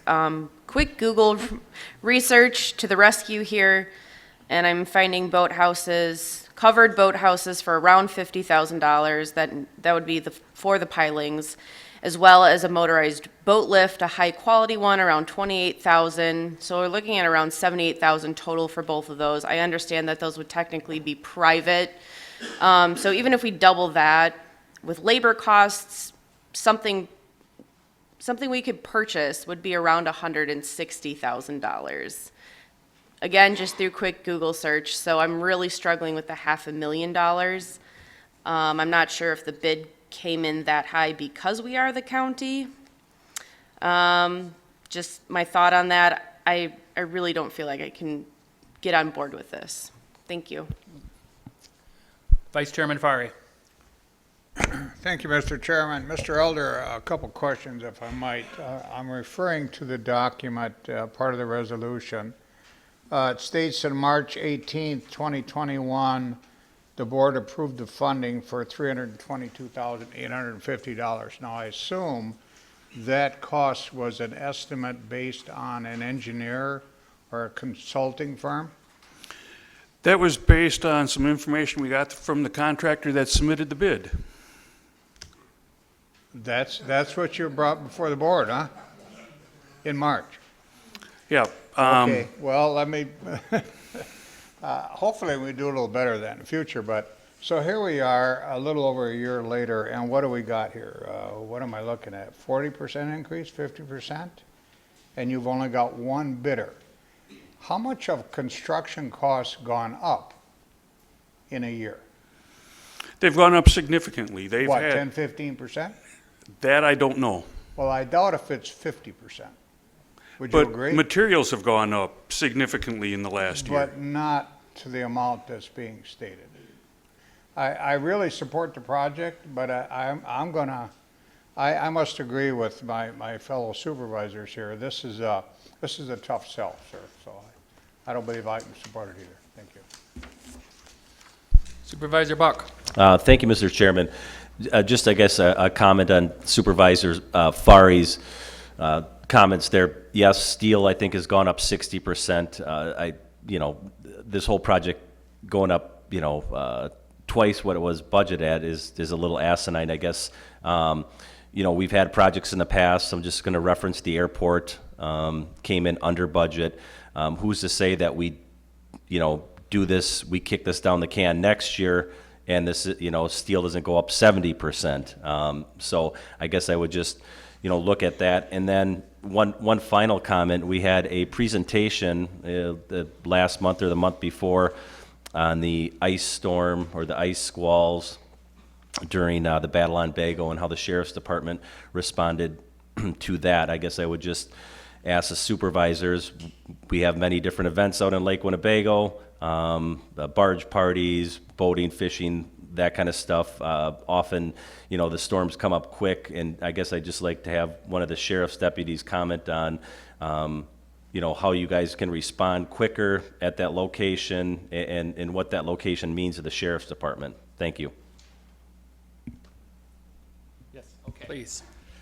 All right, so it's nice to see a lot of you again. I saw many of you at the tour. If you didn't get to attend, I'm Todd Christofferson, the Chief Deputy for the Sheriff's Office.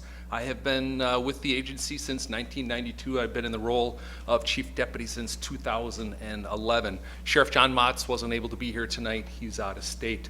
So obviously when the bids came back, we had a lot of sticker shock as well. And I'm not going to minimize the amount of cost, and I don't know if I'm not the person who can explain that. That's obviously up to Mr. Elder, but I can give you some insight as far as to the need.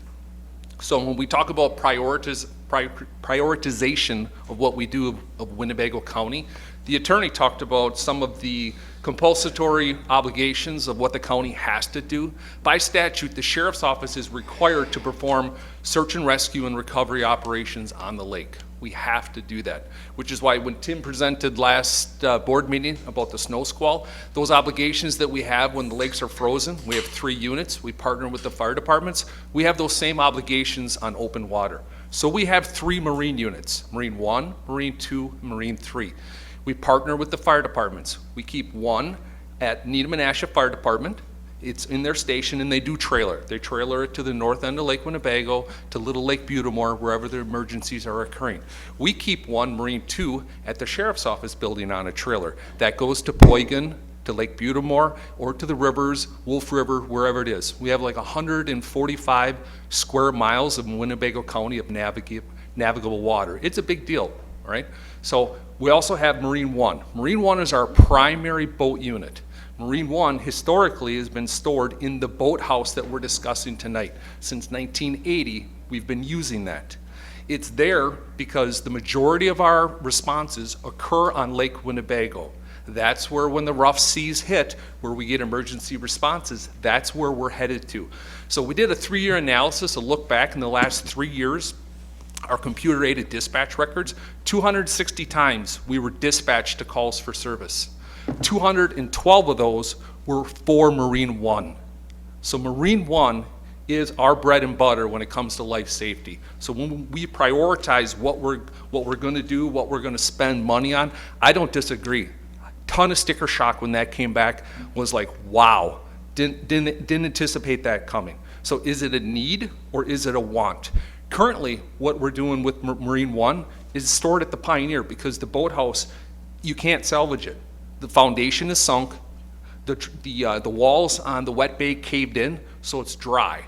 It's not serviceable. There are no other options. So we actually have delayed operations of our new Marine 1 unit that we took delivery on last year.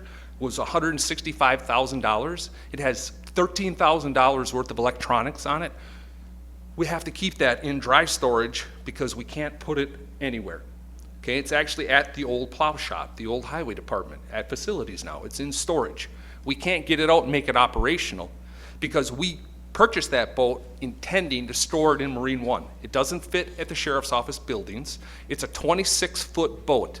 If anybody wants good entertainment, go to a boat landing on a weekend and watch people try to back a trailer, okay? They're difficult. So with the trailering purposes, Needham and Asha keeps theirs ready to go. It's on the trailer. They launch where it is. We have people that do the same thing, but Marine One really is our bread and butter. And we start talking public safety, we always say minutes matter. Minutes are what saves lives. Oshkosh Fire, they are right at the Station 15 is right 2 blocks from there. They respond from their station to that boat and they will go out. What's occurring right now is we're still using the old Marine One. It's a 2006 boat, okay? It's tired. That's the reason why we went to replace it. It is stored at the Pioneer Public Marina. They were nice enough to accommodate us. They made room for us. They gave us a slip. The reality is, facilities is still working on trying to get ship-to-shore power to it due to conversion. So we're trying to make it work, but the reality is it's tied up. There's no way to secure it. Everything that's on it is basically equivalent to us putting a squad car on Main Street of Oshkosh, rolling down the windows, leaving the doors unlocked, closing it, leaving it sit there, driving away for 2 to 3 days, come back during an emergency response, hoping to get it, hopefully when we get there, the car is still there, okay, that nobody's broke into it and taken things. So we try to secure stuff the best we can, but the reality is the locks that are on there is equivalent to you locking something in the glove box of your car. It keeps the honest people out. I can't guarantee you that we're not going to come there during some rescue and somebody's going to untie the boat, have it drift away, somebody's going to vandalize it, somebody's going to be hopping on board, taking selfies, doing all the things that people do. Sometimes police, we're not that popular. So you see a sheriff's office boat in an unsecure setting, no security footage, unattended, people do dumb things. So when I'm talking about the needs versus the wants, it's a priority for us. We also do recovery. In addition to rescue operations, we do recovery operations. So Tim runs our dive team, and I have personally been involved with the recovery of drowning victims. It's disturbing. Now we're going to be taking deceased drowning victims on the back of a marine unit to a public dock, loading them in a body bag, and then transporting them across a public dock into the coroner's, whatever the transportation unit is. Where we do that currently, where we had previously, since the 1980s, we load them in the boat, we put them into the boathouse, close it, the coroner comes in, it's a private facility, we show some dignity and compassion to the deceased, and they get hauled away. That's not going to occur this year. So this is a temporary solution to Pioneer. So I am here to express the need. I understand the concerns fiscally, but if we're not going to approve this tonight because it is sticker shock, we're going to need to do something, because this is one of those compelled requirements that is, we as a county, this is something that we have to do. Thank you. Supervisor Flom. Thank you, Mr. Chairman. I think one of the things that I've learned relatively quickly in my time here is how much we are constrained by state statute and what we are required to do from a statutorial perspective. And so we have a new asset that is sitting there being unutilized. Essentially, we're not using it at all. Is that correct?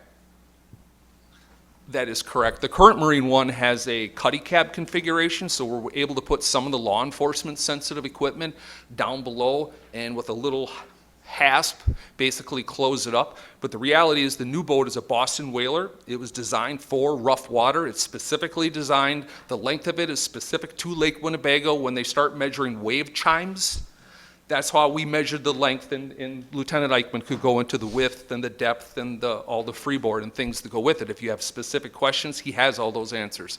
But yeah, that's why we went with that specific boat. But all it has is basically the hard canopy on top with the tubular steel that comes down, so it doesn't have any below deck storage. So everything is on top. So everything truly is exposed. If it's not in a secure setting, basically everything is basically accessible to anybody that walks by that wants to pry a fiberglass little hatch with a hinge. Sure. And another thing, Todd, is going forward, could we let's say we vote this down and we decide to go with Pioneer for another year. Not only are we wasting a new boat, which is frustrating, but now we're still using Pioneer. Is it possible that we could be sued or be liable for something in case we have to haul someone who drowned out of there and we're not, and we're trying to resuscitate people in a public space? Does that bring up any liability concerns? I would say this, is that the sheriff's office, Mary Ann will attest, we are sued quite frequently. For a wrongful death, I don't know how the litmus test of that would look. If somebody could say or couldn't, I mean, I don't know, but it's, when it becomes public safety and our negligence, I mean, I was sued for a wrongful death. I told some of you on the board it was an in-custody death. It was $33 million. It was not pleasant. It never is. When you're in charge of people's livelihood, custody, we get a lot of litigation, constantly communication with potential, it's what it's in the legal world is called a potential claim notice. So even in the corrections facility, if we have somebody have a medical event that even if they would have happened outside of the jail, and if there was no negligence, even if it comes inside the jail, there is that liability, that nexus between custody and basically our obligation. In this circumstance, we have an affirmative duty to provide rescue response capabilities to the citizens of Winnebago County. Okay. And the last question I have is for Mike. Does the person who responded to the bid, do they know that they're the only game in town, essentially, for this? Yeah. At the time, they know what kind of business is in the area, but they don't know who is going to respond to the bid. We bid countrywide, nationwide, and it's on a platform called Demand Star, and you can see who took out the bids. You just, or the documents, you don't know who may be submitting a response. So, we might have 10 people that have taken out the bid package, but they may look at it and say, it's too far away from us to do it. We don't have time in our schedule to do it. Our costs are normally higher than the local person doing it. So they make a business decision, and then when we get all the bids in, let's say, it'd be like Friday at 2 o'clock, everybody has to have their bids in. That's when we see who actually wants to submit the bids. Okay. Thank you. Supervisor Ponzer. Yes, I'd like to call for the question. Okay, the question has been called.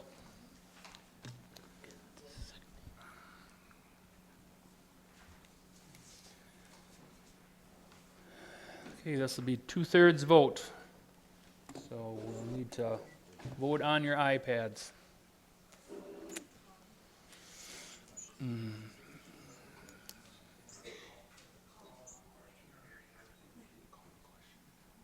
Call the question.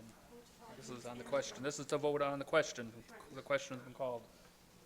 So you're just voting on to call the question. Supervisor Gordon? Aye. Supervisor Zelmer? Aye.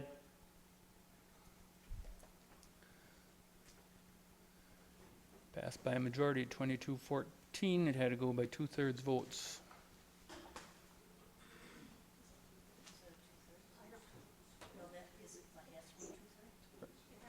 It has to be by 2/3, yes. 2/3 of the membership. So it did not pass. It would have had to been 24.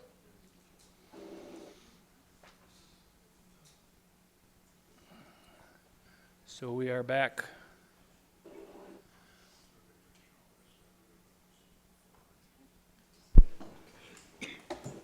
Supervisor Challenger. Thank you, Mr. Chairman. I'm not sure if this is a question for Mr. Elder, who would like to answer, but I'm curious if what analysis was done to consider trailering versus the boathouse. And I understand the differences in like how this is going to change operations and things like that. I just want to know if we have thought, if that was considered at all. I'm sorry, but you're not supposed to be speaking on this. Oh, okay. Oh, You're part of the public now. This is a board meeting, so if any of you other ones want to. Trailering, I can tell you, will add a considerable amount of time. From the perspective of, we can't store the boat at the sheriff's office, the Oshkosh Fire doesn't have room. The plan, the design for this new Marine One, which is, I think we all want to get operational, we have money invested in it, it's the best response tool. In order to get that rolling, the response typically would look like this then, is a deputy, 2 deputies would have to leave their assigned duty, and then they'd have to drive over to the facilities department with a tow vehicle, hook on the tow vehicle, and then go to wherever the closest launch is. So you're probably looking at about 45 minutes would be a very fast response. The other option we would have would be if a boat unit, a Marine unit, one was at the boathouse, you're talking it's probably a minute or 2 before they get underway. And so you mentioned that, like, in Neenah Menasha, we partner with the fire department. Is there an opportunity to partner with the Oshkosh Fire Department in that vicinity? Yes, we do. Actually, that's Station 15. So Oshkosh Fire, we train with them. We train with their dive team. We train their people how to be the boat operators, because they are obviously collectively, they respond from the fire department. So they actually would, if the new boathouse is approved tonight, and the new one is constructed, they leave Station 15, within a minute, they're at the boat house, they are launching the boat, and they're going to wherever their emergency is. And as I had stated earlier, out of all 3 of our boats, out of all the lakes in Winnebago County, the vast majority are in that Marine One response district. Thank you. This feels really important to me. It feels like the difference between doing it with a boathouse and doing it another way feels like a substantial difference in the level of safety and service that the county can provide. I'm going to vote in favor of this. I have one more question, because I think it may determine, may be insightful for the board or for other options the board may take. How long is the bid good for? The end of this month. So if we say no, if we take any path other than yes, what we're actually telling you is you need to rebid this. Correct. Okay, thank you so much. Supervisor Nussbaum. Thank you, Mr. Chairman. My question might have been just answered, but my question was, if we decide to do a piling dock and a secured, screened enclosure and a roof out on the water, would the original $300,000 resolution cover that, or will we need a new resolution? The problem that we have is, in order to make these repairs to the boathouse, the requirement by the DNR is that it's replaced exactly as it is. We can't make any modifications to it.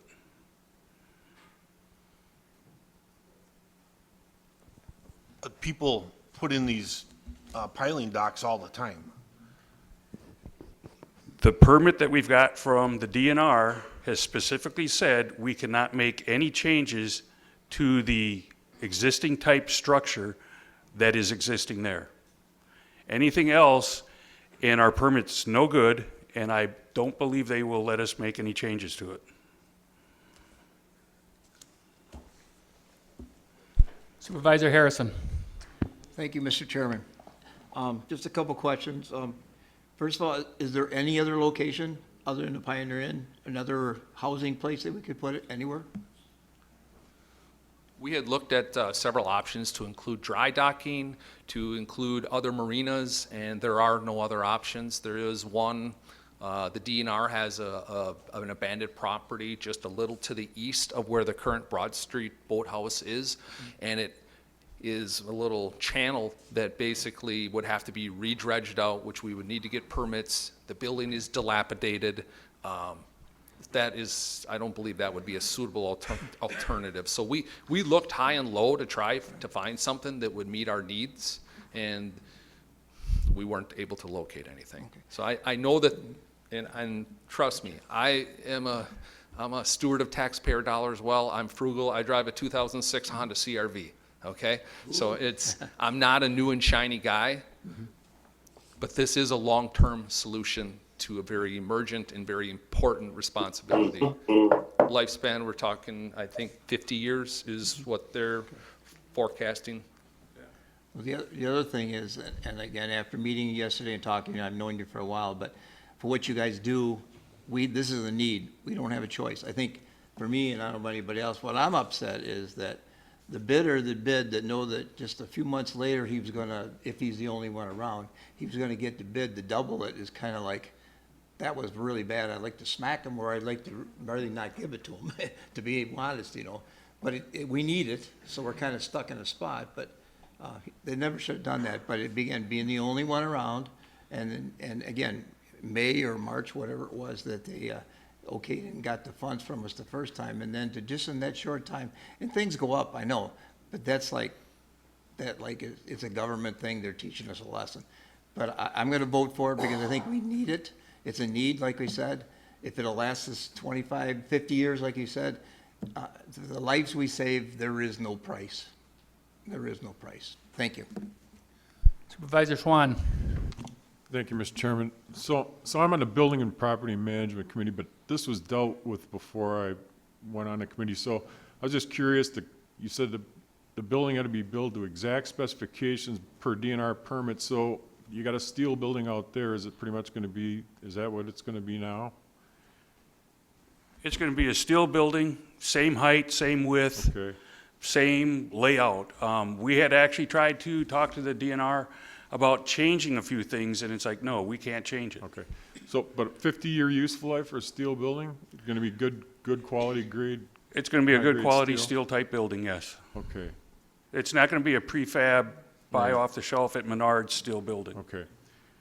Well, I'm going to support this because I just can't imagine putting a price tag on a human life.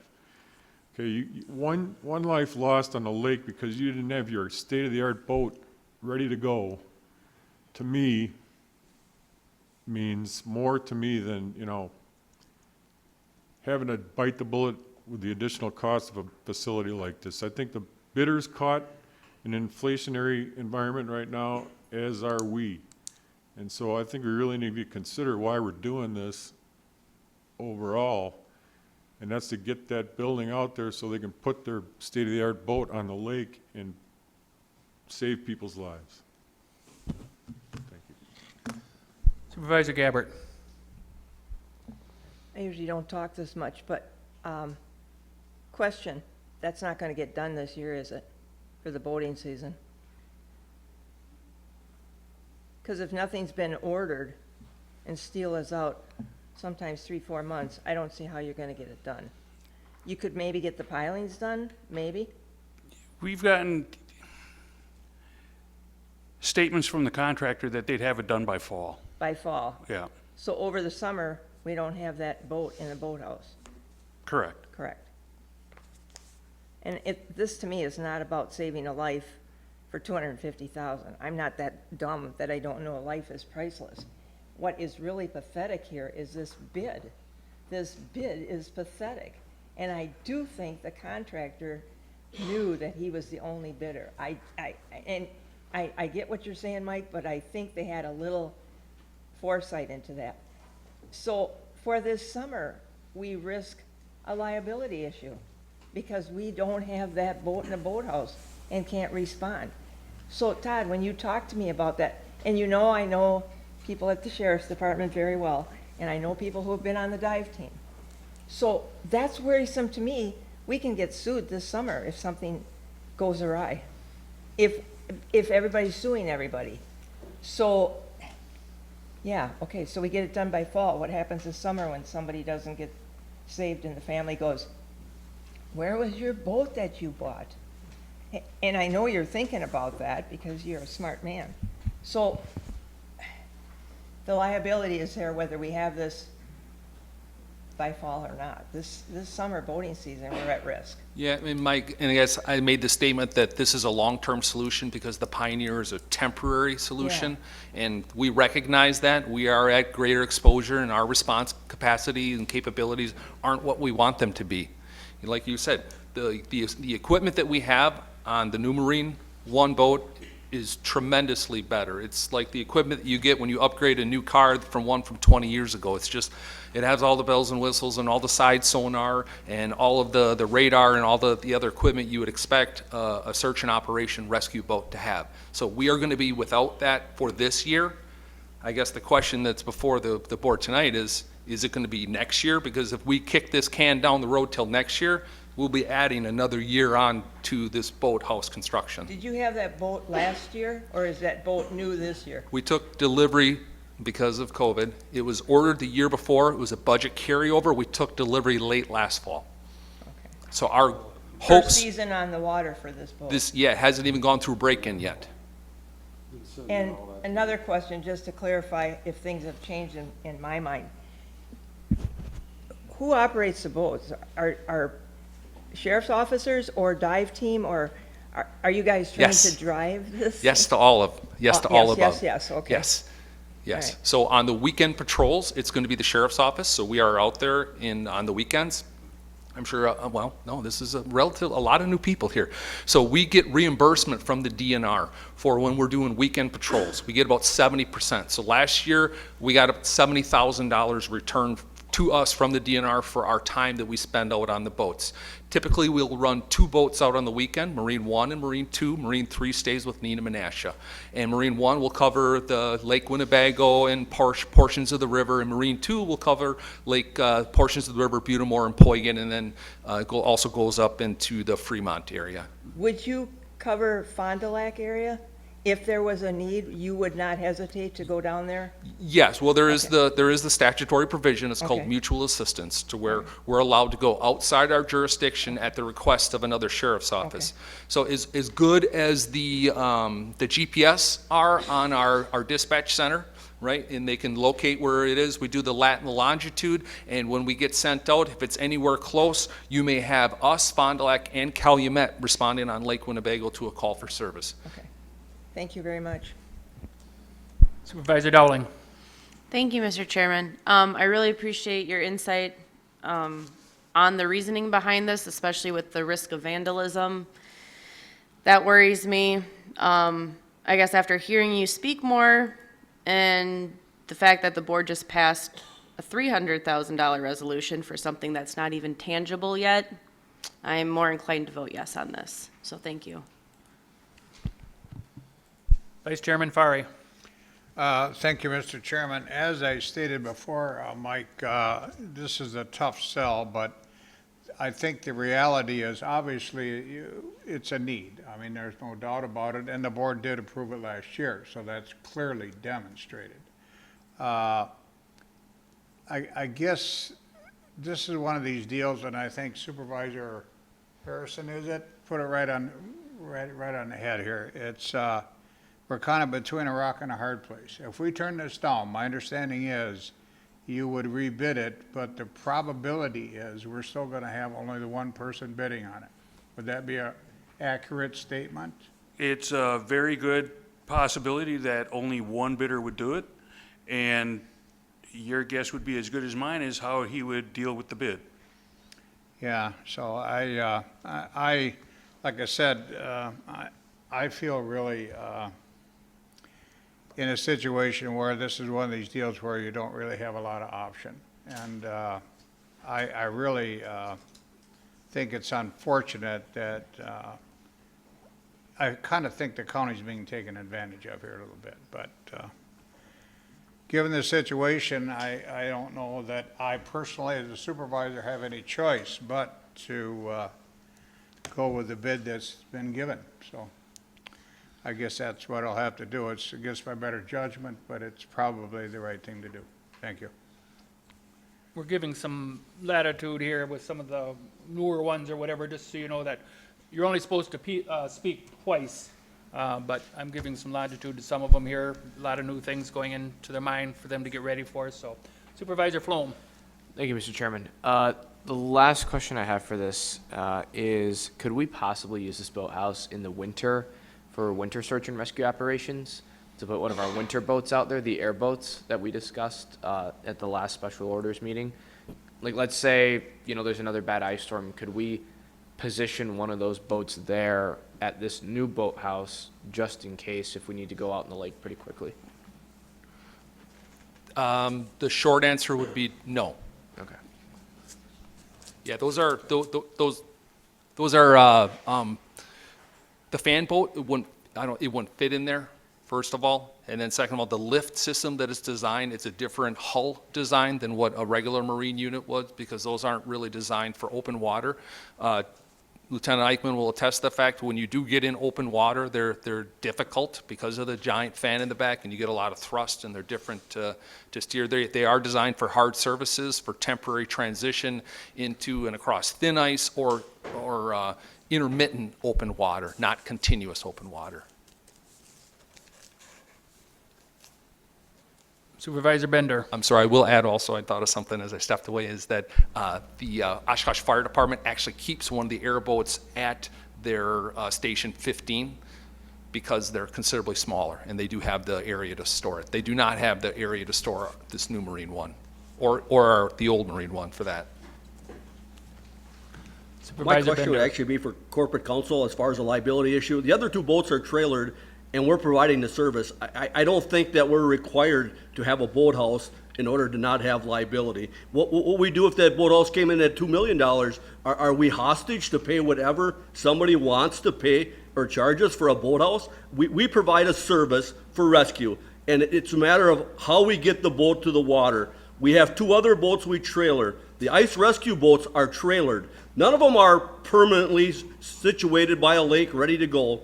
And I can guarantee you'll last a lot longer in the lake in July than you're going to last in the ice water in winter. And yet we take the Hoover or the airboats to the water where the incident occurred. So I would ask Mary Ann Miller to clarify if there is actually a liability, because I don't believe we're required to have a boathouse. And if we are, then we better have three of them and treat everybody equal so they have the same response time and not two of them have to get trailered and one of them basically has, just because you live on Lake Winnebago, you can have a boathouse. But Poygan and Butamore, they don't need a boathouse. So I guess we'll have to wait for Mary Ann Miller to come back to answer that. She stepped out, we'll come back to you. Supervisor Hintz. Thank you, Mr. Chairman. I just have one very brief question, and I know that we can't necessarily get the right or the actual answer right now, but if we don't vote on this or we don't approve this and we go back to rebidding, we're already looking at a fall, at sometime in the fall, for them to build this boathouse. Who's to say if we go do a rebid that we can't have one again by this fall or maybe next spring at a lower cost? It could come in at a higher cost. Yeah, that's the risk you're going to run with the rebid. I mean, that's where we're sitting right now. Do we want to roll the dice on this? And I'm going to leave it to you for as far as the timing goes. Part of the problem we have with the timing is the DNR has certain times that we can do the work in the water because of the aquatic life and their reproductive cycles. So, there is a time frame that we can do this construction, right, that if we don't do it when we can do it this summer, it would be a whole year before we could do it again. And we would, as you said, we can go out for a bid again, and I would probably say that it's better than 50% that the bids would come back higher, just because labor costs are going to go up in the next year. Thank you. Supervisor Bender. My question was for corporate counsel. As far as the liability, we trailer two boats, so I don't see how we'd have a liability because we don't have a boathouse for the third boat. We're required to respond to rescues, but where we store our equipment, I would think would be up to the county's best interest. And if two of our boats don't have boathouses, they come from a fire station. Basically, I can't see how we'd be at any liability if we kept that boat in the fire station on CP Street. Either we have to have three boathouses so we have no liability, or we don't have to have any boathouses.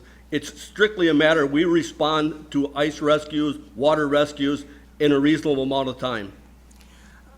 I can tell you in this climate, it is particularly litigious. And I would say an argument would be made that if there's a delay, you know, people can always sue. The question is, will they prevail? I mean, that's something that you have to assess.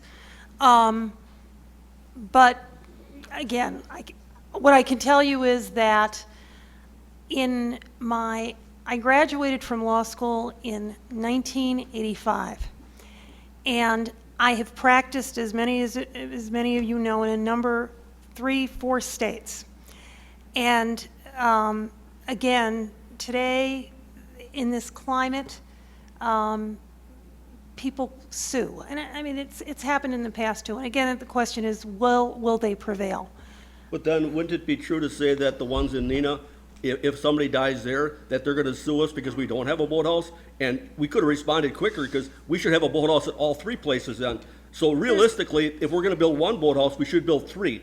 Because I can tell you, if my son or daughter died on that lake and they had to trailer that boat to the lake, if I was gonna sue, I would sue you because you're discriminating because I'm on Poygan or Butamore, and Winnebago's the only one that requires a boathouse. So I think our liability is gonna be basically increased because we have to treat everybody equal. Yeah, you can make an argument either way, absolutely. Thank you. Supervisor Nelson. Yeah, I'd just like to say one thing. I did submit a resolution at the Conservation Congress April meetings here in April to just try to add 50 cents onto every hunting and fishing license for search and rescue. Was kind of prompted by the snow squall thing. Are there any grants or funding? I find it ironic that the DNR is going to keep us to the same exact standards that boathouse was built 50 years ago. Aren't we doing the job for the DNR, you dirty birds? You take the fishing license money, you take the hunting license, you take the boat registration, you take the tax from the gasoline, the highway tax that doesn't get used. Are there grants or any DNR help out there, or are they going to fight us while we try to do their job? Yeah, no, we do monitor grants. We have people that actually scour grants. We apply for COPS grants. We're not aware of any of that. I will say, from a county perspective, I'm not surprised that the state of Wisconsin keeps the resources. If you look at your phone bill, you're going to look at your phone bill, your cell phone, you're going to see a 911 surcharge, and you're going to pay $3 a month, right? And you're thinking that's going to support 911. It doesn't. It goes to the general coffers. So that you're spot on. But no, there has been no grant opportunities for us to get anything as far as like a remodel or a partial payment or a reimbursement. Thank you, Mr. Chairman. I'm just wondering, since it can't be done until the fall anyway, then I don't know what the rush is to build this expensive, to take on this expense when we could bid it out several more times during this boating season when we can't have it anyway. It's going to be the fall before we can even get started. I think we've got time to rebid this. Thank you. Supervisor Stafford. Thank you, Mr. Chair. Just a few thoughts. The first is, we just passed millions and millions of dollars for the highway department. We passed a very large amount of money for a nice, pretty kitchen. Well, more than a kitchen at the UW extension, but nonetheless, I think that was 300,000 or more, forget exactly. And this is an issue where we're focusing on public safety. And for me, I seconded it, but I'm going to support it because I think it's been made very clear that there is a definite need for this kind of work to be done. The other is I please consider, we are taking a risk by requoting. Absolutely right. We could come back, could be lower, we could fund someone else, but I know personally, things that I've requoted lately, they're not going down, they're going up. And we have to be prepared that if we go out or we requote, price tag might be more. So there's a risk to that. And I think we need to understand that we're taking a calculated risk in that matter, and knowing the environment we're in, I would be a betting person to say that that is going to be a higher, not a lower amount. And again, I understand about the timing, but we are kicking the can. So if we don't make a decision now, yes, it's not going to get done until the fall, but if we don't make a decision, or if we make a decision rather in the fall, it might be another year or more. Who knows what the supply chain is going to be? So I think we need to consider that as well. There was a comment on airboats. I believe airboats are only used in the wintertime, correct? So it's not necessarily an accurate comparison of that, and they are different machines. One's a lot easier to untrailer than the other, so I think that may not be a fair comparison. Two final questions. First is, in the meantime, is there any way that we could utilize other types of, marinas or whatnot to utilize the service? And the next is, would this be something that ARPA funds could be utilized for via infrastructure? I'll answer the first portion, which is the other options. We looked exhaustively all over. One of the response requirements that we wanted to keep in mind is that the railroad bridge that is there, this boathouse and the Pioneer are each east of that. Okay, so we wanted to be east of that because that is closed a lot. There's about 30 trains that go through a day. So that again would reduce our response time. And the other places that we looked at, they really didn't offer anything as far as additional increased security. So from the risk standpoint, there's no greater or no lesser risk than being at the Pioneer as in any other public setting.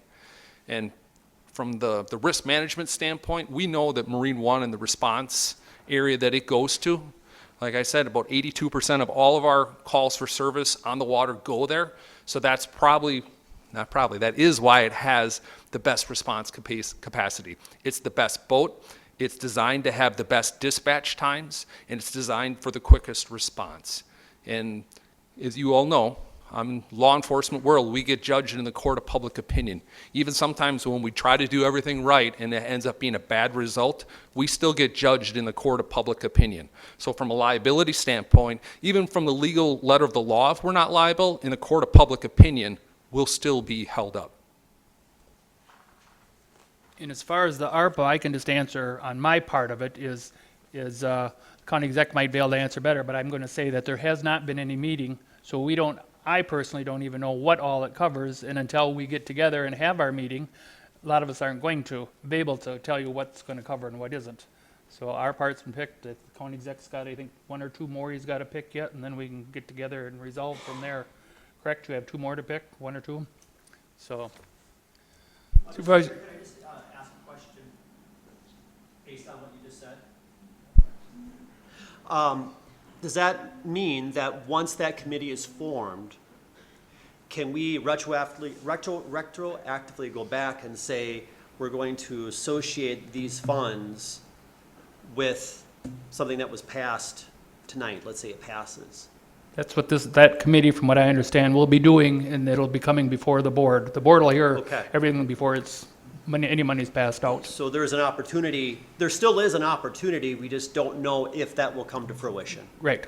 Got it. That's my opinion anyways. I'm sure when everyone gets together, it might be different, but that's my opinion. Supervisor Harrison. Thank you, Mr. Chairman. This is my second time, so I just want to make sure I'm under the limit. I'm counting. But I guess what I want to do is just say this a result, because I learned something again from Andy Phillips when he talked earlier that we should rely on our committees. And if you'll note here that back in May or March, another supervisor group had already approved this, so it wasn't a matter if they wanted it or not. They wanted it, okay? So that point's there. And then we have another committee that voted 5-0, another one committee 5-0, and one that went 3-1. We're really upset at the guy giving us a double bid. That's where we're upset. I mean, I think the need is there. We can go round and round, but I don't think we need to do that anymore, because so many, like Andy said, you gotta rely on a lot of these people, and they've went through a lot of work to get to this point. So we're upset at the guy that did the bid, but I think it's a need we need. The need is 5 different times are repeated, so I don't think we need to talk about it anymore. And that's a result that I think from what we have right here in front of me, facts. Thank you. Thank you. Supervisor Swan. Right, just a couple of quick questions for the sheriff's office. You said you had an 82% request for that location to respond to? For Marine One's Marine jurisdictional One, response, okay. yeah. So- 260 incidents in a 3-year span. We were dispatched, 2 calls for service on the water. 212 of them were for Marine One's jurisdictional response area. Okay, so the other 18% then is for the other two boats that are trailered? Correct. So it is a, Excuse me, didn't mean to cut you off. Or Marine One would have traveled outside its designated response area. That's our primary boat. We try to take that whenever we possibly can. so then, would be a fair assumption to say then that you maybe wouldn't need boathouses for the other 2 boats? That this would be sufficient? Yes, since the highway department spoke earlier, and I think a lot of the correlations are similar, it's like, we're not gonna have a single blade with a wing with a trailer plow on County Highway E. You only have one of those because you need it for the I system. Right. This Lake Winnebago is our interstate system. We have the best piece of equipment for it. The problem is, the storage locker is broke and it's sitting in a warehouse.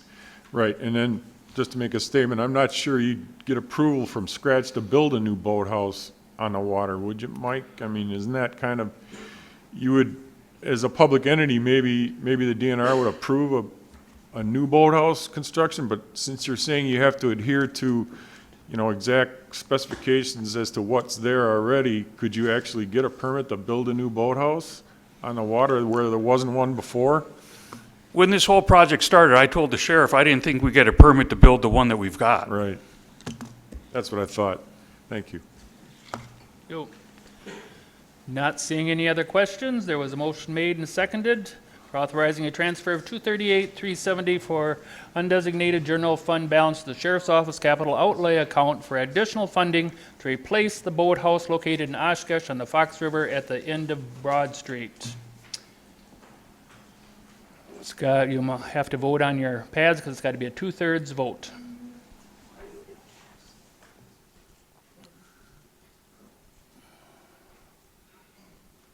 Supervisor Gordon? Aye. Supervisor Zelmer? Aye.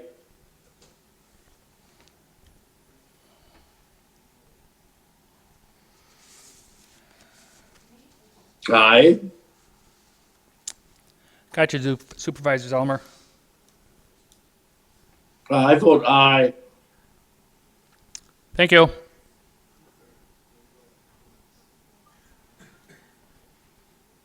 Two-thirds, that passes, don't it? That passes 28-8. Needed 24, so that passes. Next, resolution number 54-052-2022. Approval to replace carpet in direct supervision, pod 1 and 2 in C pod, and the vinyl flooring. Supervisor Stafford. I move to approve resolution 54-05-2022. Second.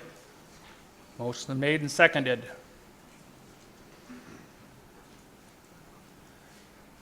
Not seeing any discussion, you can vote on your pad.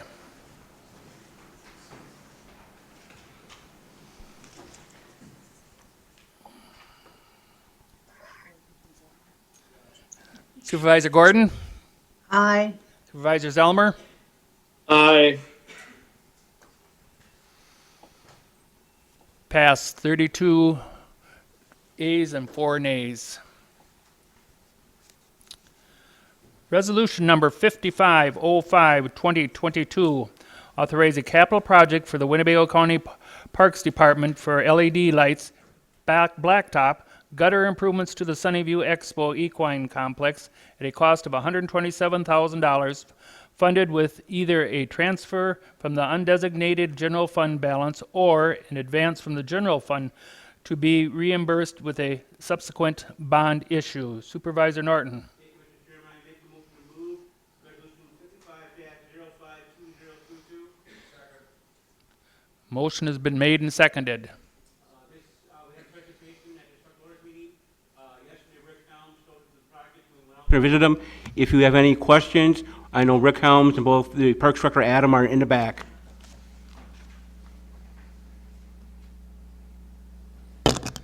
Not seeing any questions, we'll vote on our iPads.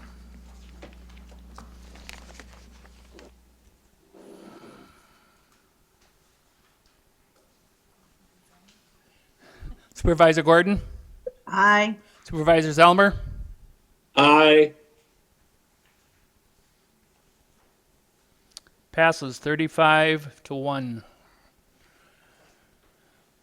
Ordinance number 5605, 2022, amend Winnebago County General Code Section 19.01 and 19.13 to add the definition of dog park and special event, publish rules for the Best Friends and Jerry Finch Winnebago County Dog Parks. Supervisor Norton. Thank you, Mr. Chairman. I make a motion to approve resolution or ordinance number 56-052022.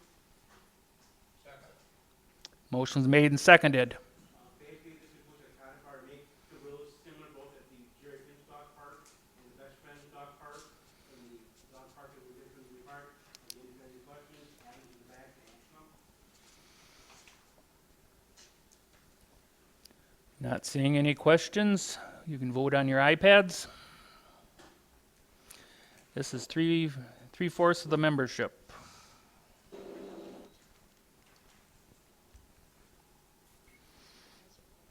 Supervisor Norton? Gordon, I'm sorry. Aye. Supervisor Zelmer? Aye. Passes 36 to 0. Resolution number 5705, 2022, request authority to enter into a contract with Midwest Rental Company to offer kayak rentals at the Salem Bay Boat Landing for 2022. Supervisor Norton. I move for acceptance of resolution number 57-052022. Motion's made and seconded. This is a new program of kayaks. I know they're in the city of Neenah and also in the city of Oshkosh. To be at Salem Bay Point, I know we weren't able to visit it yesterday, but at our parks tour, if you want to come, go out there. What this program is, after we're installed, we will get some revenue from it, as the resolution says. And again, if any questions, Adam's in the back. All those in favor signify by saying aye. Aye. Aye. Those opposed say nay. Carried. Resolution number 5805, 2022, authorize Winnebago County Parks Department to accept a donation in the amount of $1,841 to purchase and install a memorial bench in Jerry Finch Winnebago County Dog Park. Supervisor Norton. Move to adoption of resolution number 58-052022. Motion made and seconded. Well, we have to have 2/3 membership, so we better vote by our machines. Don't want somebody to question me on it.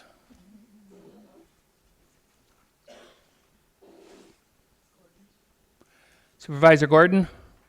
Aye. Supervisor Zelmer? Aye.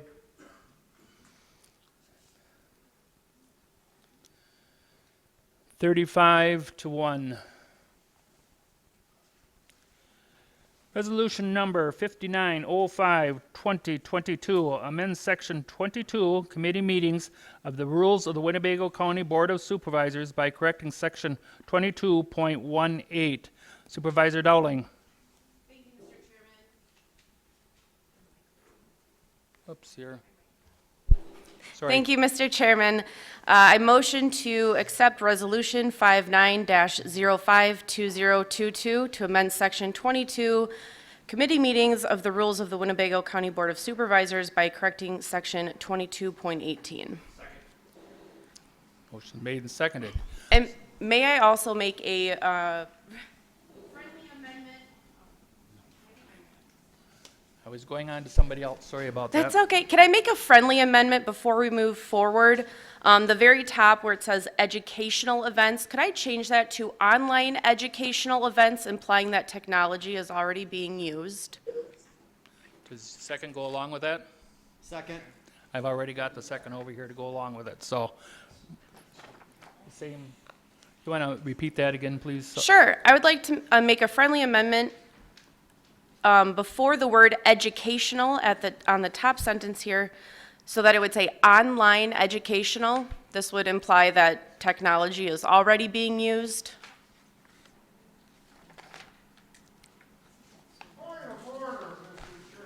Just hold on, please.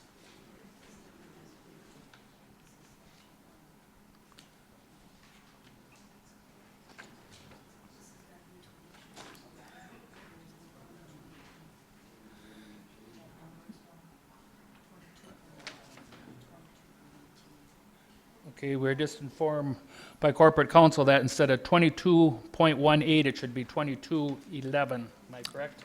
Yes, let me just verify it. During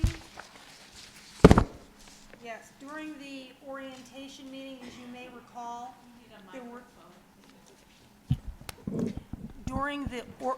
during the orientation meeting, as you may recall, there were numerous resolutions proposed, but then a number of them were withdrawn. So what would have been 2218 wound up actually being 2211. Wonderful. Thank you.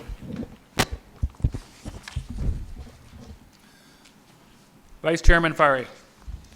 Thank you, Mr. Chairman. I don't think you're going to accept my friendly amendment, so let me state, first of all, I thank you for bringing this forward because I do believe there were some corrections that needed to be made, so I certainly thank you for that. However, I think there's a little bit of a deficiency in the resolution itself. Before I introduce the amendment, you must bear in mind that committees sometimes don't have their meetings in a building where it can accommodate a Zoom meeting or video circumstances, such as Land Conservation Committee. Once in a while, we'll go on site to check out a conservation practice. It might be on a lake shore, it might be in a farmer's field, etc. You have the same issue with planning and zoning. They go out when there's an application for a zoning change, they go out and inspect the property. Now, it is a committee meeting, but they're not within a building. So I offer this amendment. Whereas 22.11 has been changed here. All meetings, and I delete the word "and educational events." And I would also be deleting your new verbiage. Would you repeat that back?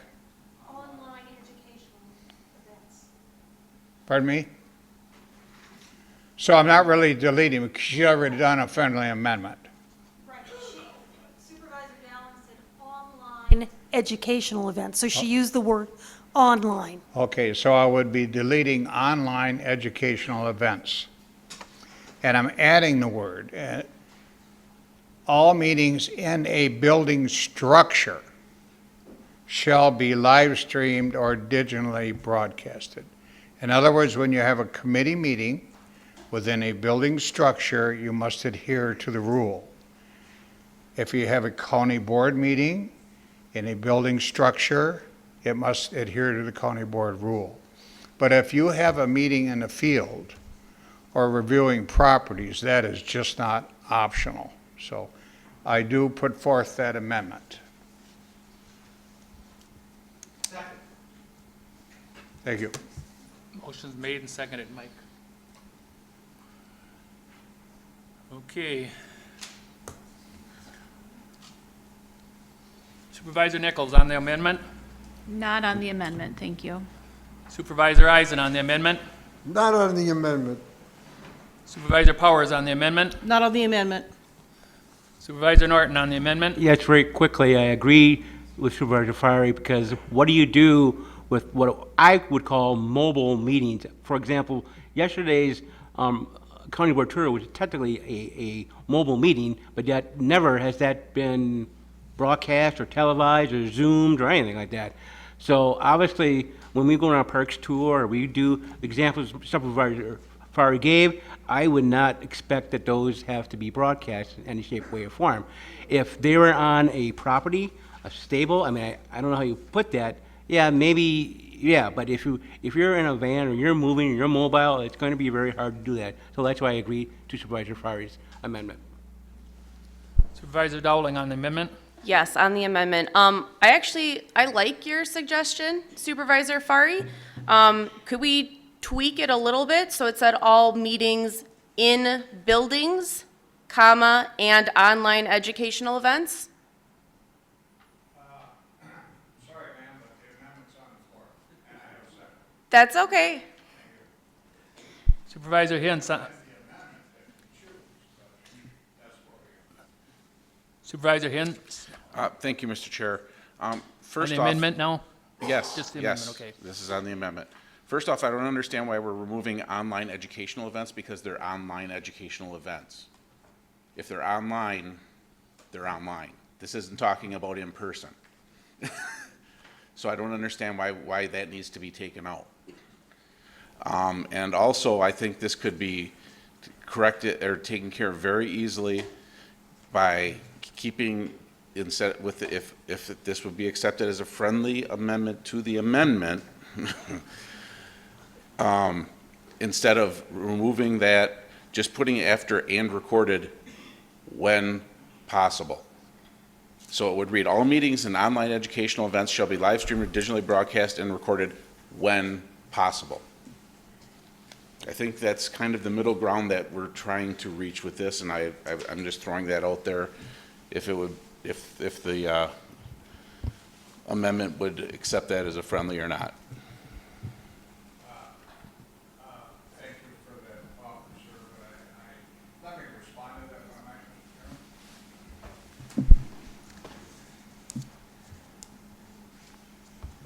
Mr. Chairman. You're on. Thank you. When we use the terminology "when possible" or verbiage like that, that's an arbitrary thing.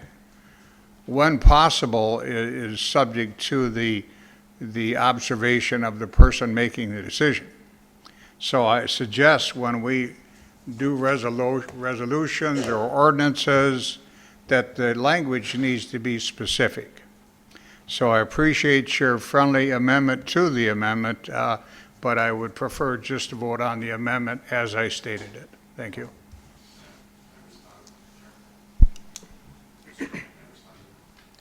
Yeah, I gotta find you here now. Supervisor Hintz. Should find him right there. He's in color even. Thank you, Mr. Supervisor Chair. Well, then perhaps, Mr. Fari, we think maybe come up with something out in that vein at the end of it that would fit that. I can't hear you, sir. Well, I'm sorry. Usually I'm loud enough that everybody can hear me. Perhaps though there is a middle ground to come to with something at the end of that, and not saying one available, but where you could be more specific, because it sounds like there's a lot of agreement. It's just the specific verbiage and coming to what, how to finish that off, because you have a person who wants more openness and another person who says, well, we can't always be open. And being the chair of the planning and zoning, I understand we can't have that live streaming while we're out doing a viewing. But there's got to be a middle ground where we can come together with this. It just seems like we're very close on it, and I would hope that maybe the two of you can figure something out on this. Thank you. Supervisor Eisen on the amendment. Yes, Mr. Chairman.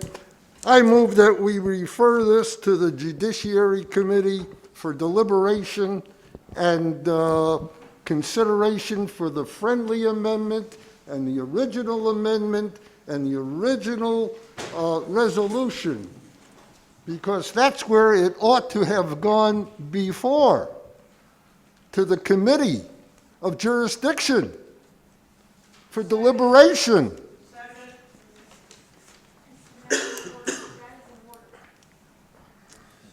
Okay, we have a motion made and seconded that it should go back to the Committee of Jurisdiction.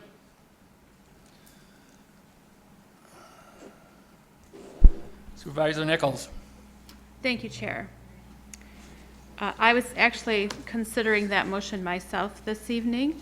A few days ago, late last week, I and other members of the Human Services Board received an email stating that all of your...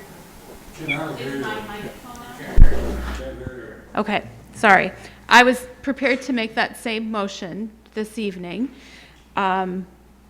Late last week, I and the members of the Human Services Board received an email stating that all of our meetings would need to be moved toward to Zoom. In other words, we would all meet virtually, not in person, in an attempt to follow this rule. And the committee had favored meeting in person, and so that didn't sit well with me, and I haven't spoken to the committee members since then. So I have concerns that not all of our departments have the capabilities to implement and follow this rule at this time. I had some correspondence with Director Francoeur from the IS department asking her about this, and she said that in order for this rule to be followed, there are certain pieces of equipment that are required, and those include, but are not limited to, speakers, microphones, and cameras, very much set up like this room is for these meetings. She had received some preliminary estimates for cost, and depending on the size of the room she had inquired about, those came in anywhere from $25,000 to $80,000 for that equipment. So we have an equipment issue, and we have costs associated with that equipment, and then there would be training required to operate that equipment. So while I firmly believe the intent here is good, I'm not convinced that we have a workable rule right now, and it needs more vetting. And I agree that it should follow the established processes of the board in order to gain funding for such an investment. Thank you. Supervisor Norton. Thank you, Mr. Chairman. I would agree to that in this respect. If somehow I can amend this, we have a joint meeting with the IS committee and the District Public Safety Committee. I know this is on our agenda, IS committee next Tuesday. I'm a member of that. Supervisor Nichols, Supervisor Gustafson, and Supervisor Dowling. I think it would be a good way that the two committees could talk this over. If there's any way I can amend Mr. Eisens about having the two committees meet jointly and discuss this, I think that'd be a good idea. But other than that, I would oppose it. If you two can get together and it can be called two meetings together, the two chairmen would have to call them. Supervisor Stafford. Thank you, Mr. Chair. I just want to confirm, though, the issue that was brought up by Supervisor Nichols, that is not relevant to the resolution here because that's already been passed. The resolution here, I believe, right, is adding the online piece. But the current rule states that all meetings shall be live streamed or digitally broadcasted, correct? That's what the new rule is. So we're not talking about changing that rule, we're talking about adding to it. So I just want to make sure we're clear here, right? Those are two separate issues. I don't have a copy of the new rules in front of me. Corporate counsel, because she said that maybe it would be great just to have someone reiterate what the rule says currently and how that's contrasting from this resolution. Because I believe that we did pass the whole piece of live streaming and all of that already. So the set of rules that were passed at the April 19th meeting were sent to everybody on April 28th at 10:25 a.m. from Sue Ertmer. According to that piece, 2211 says, and I quote, "All meetings shall be live streamed or digitally broadcasted, and recordings will be made available until the end of the current term."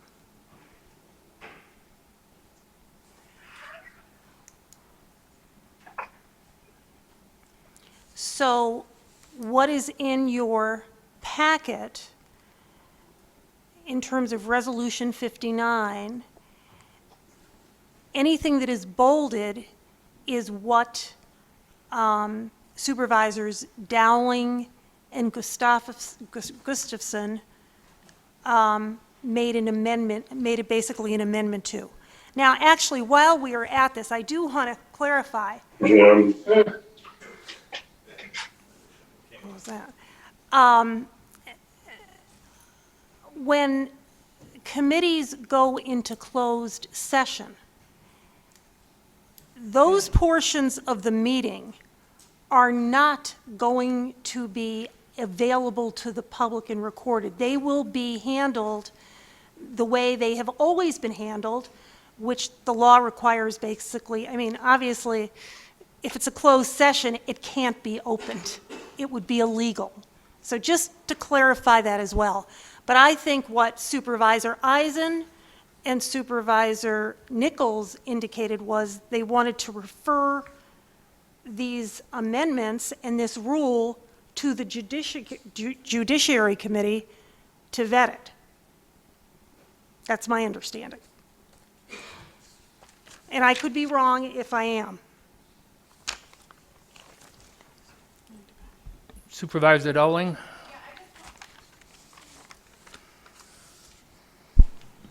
Thank you, Mr. Chairman. I just wanted to clarify and kind of piggyback off what corporate counsel said.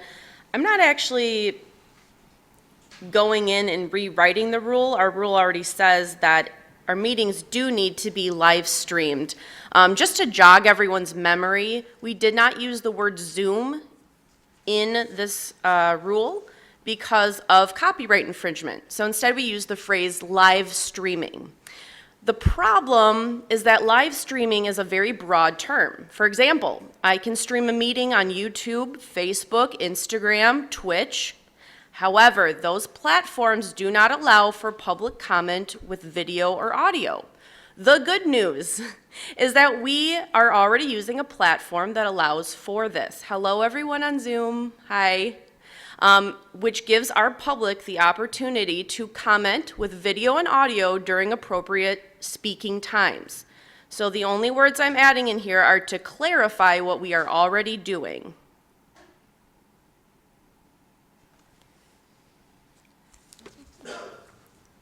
Supervisor Cox? It seems to me that we have no impact statement at all. We don't have any knowledge of the actual costs involved in each committee having to set up and run Zoom or any other live stream program. And this is not the orientation meeting that we once had. We're in a regular meeting format, which needs to be a 3-2 vote in favor of. So it's not a majority of the present. It's 3-2 of the membership. Okay? We do have a motion in front of us, motion made and seconded to refer as of right now. So, I just want that to be noted so that when it comes back to us, it gets a 3-2 vote. well, I'm going to let this gentleman, since you got to make a note, I'm going to let him. Supervisor Gustafson? Thank you very much, Mr. Chairman. Ultimately, I think the goal of this resolution was, again, to give the kind of the current state that we're doing any of our meetings through Zoom that we currently already are doing and having those recorded and available. So again, Well, a lot of other ones didn't either, and I will let them speak, so I'm letting him speak. He's one of them that brought it to the floor. and I'd like some clarification with Corporation Counsel, because I did see you shaking your head about the two-thirds vote, or yeah, the two-thirds vote for approval on this. I was trying to remember, I know in one of the resolutions that passed during the organizational meeting, there was reference to anything involving committee structure that would be taken up would require a majority vote thereafter, because usually, as you know, you only have the majority during the organizational. But this, so does this involve committee structure? This does not involve committee structure, and it does talk about the rules of the board shall be amended only by a two-thirds, during the two-year period, only by a two-thirds vote of those present at a meeting, except at the annual organizational meeting, at which time a majority. So given the fact, and again, I don't have the resolution in front of me, but my recollection was that it only involved committee structure.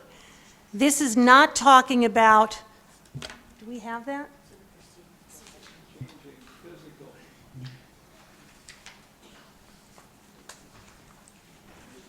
Let me just look.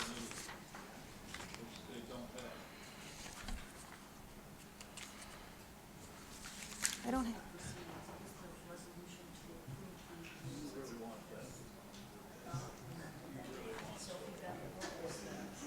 No, I have your email. I do not have the April 19th. Oh, I got you. If you can just bear with us so we can pull up the information. And then just on a second side note here, again, this rule was passed by this board already. So as we're talking about financial impact or anything that was surrounding this rule, probably when it was passed, you voted for it.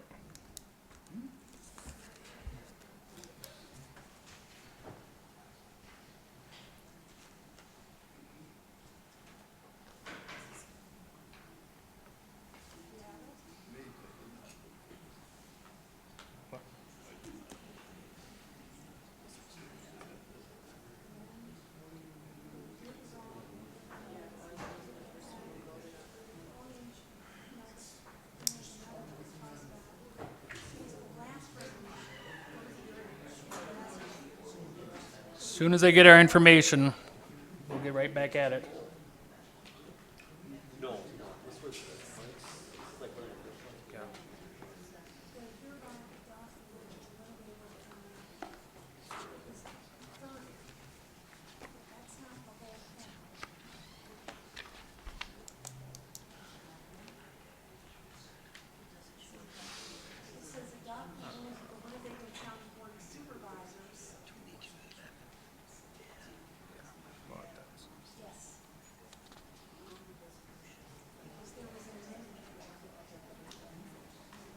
No, yeah, this is right here. It's resolution number 2. Yep. Yep. Are we able to find anything? Is that very top? From this last one, or the one you just gave us?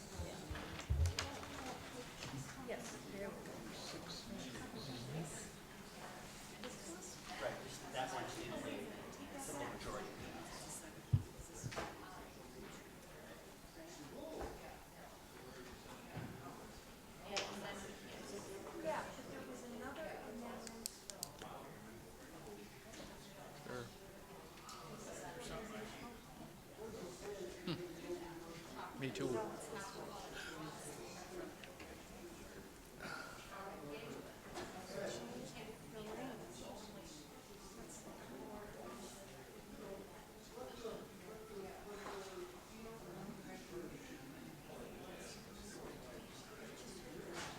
know, you and I talked about it.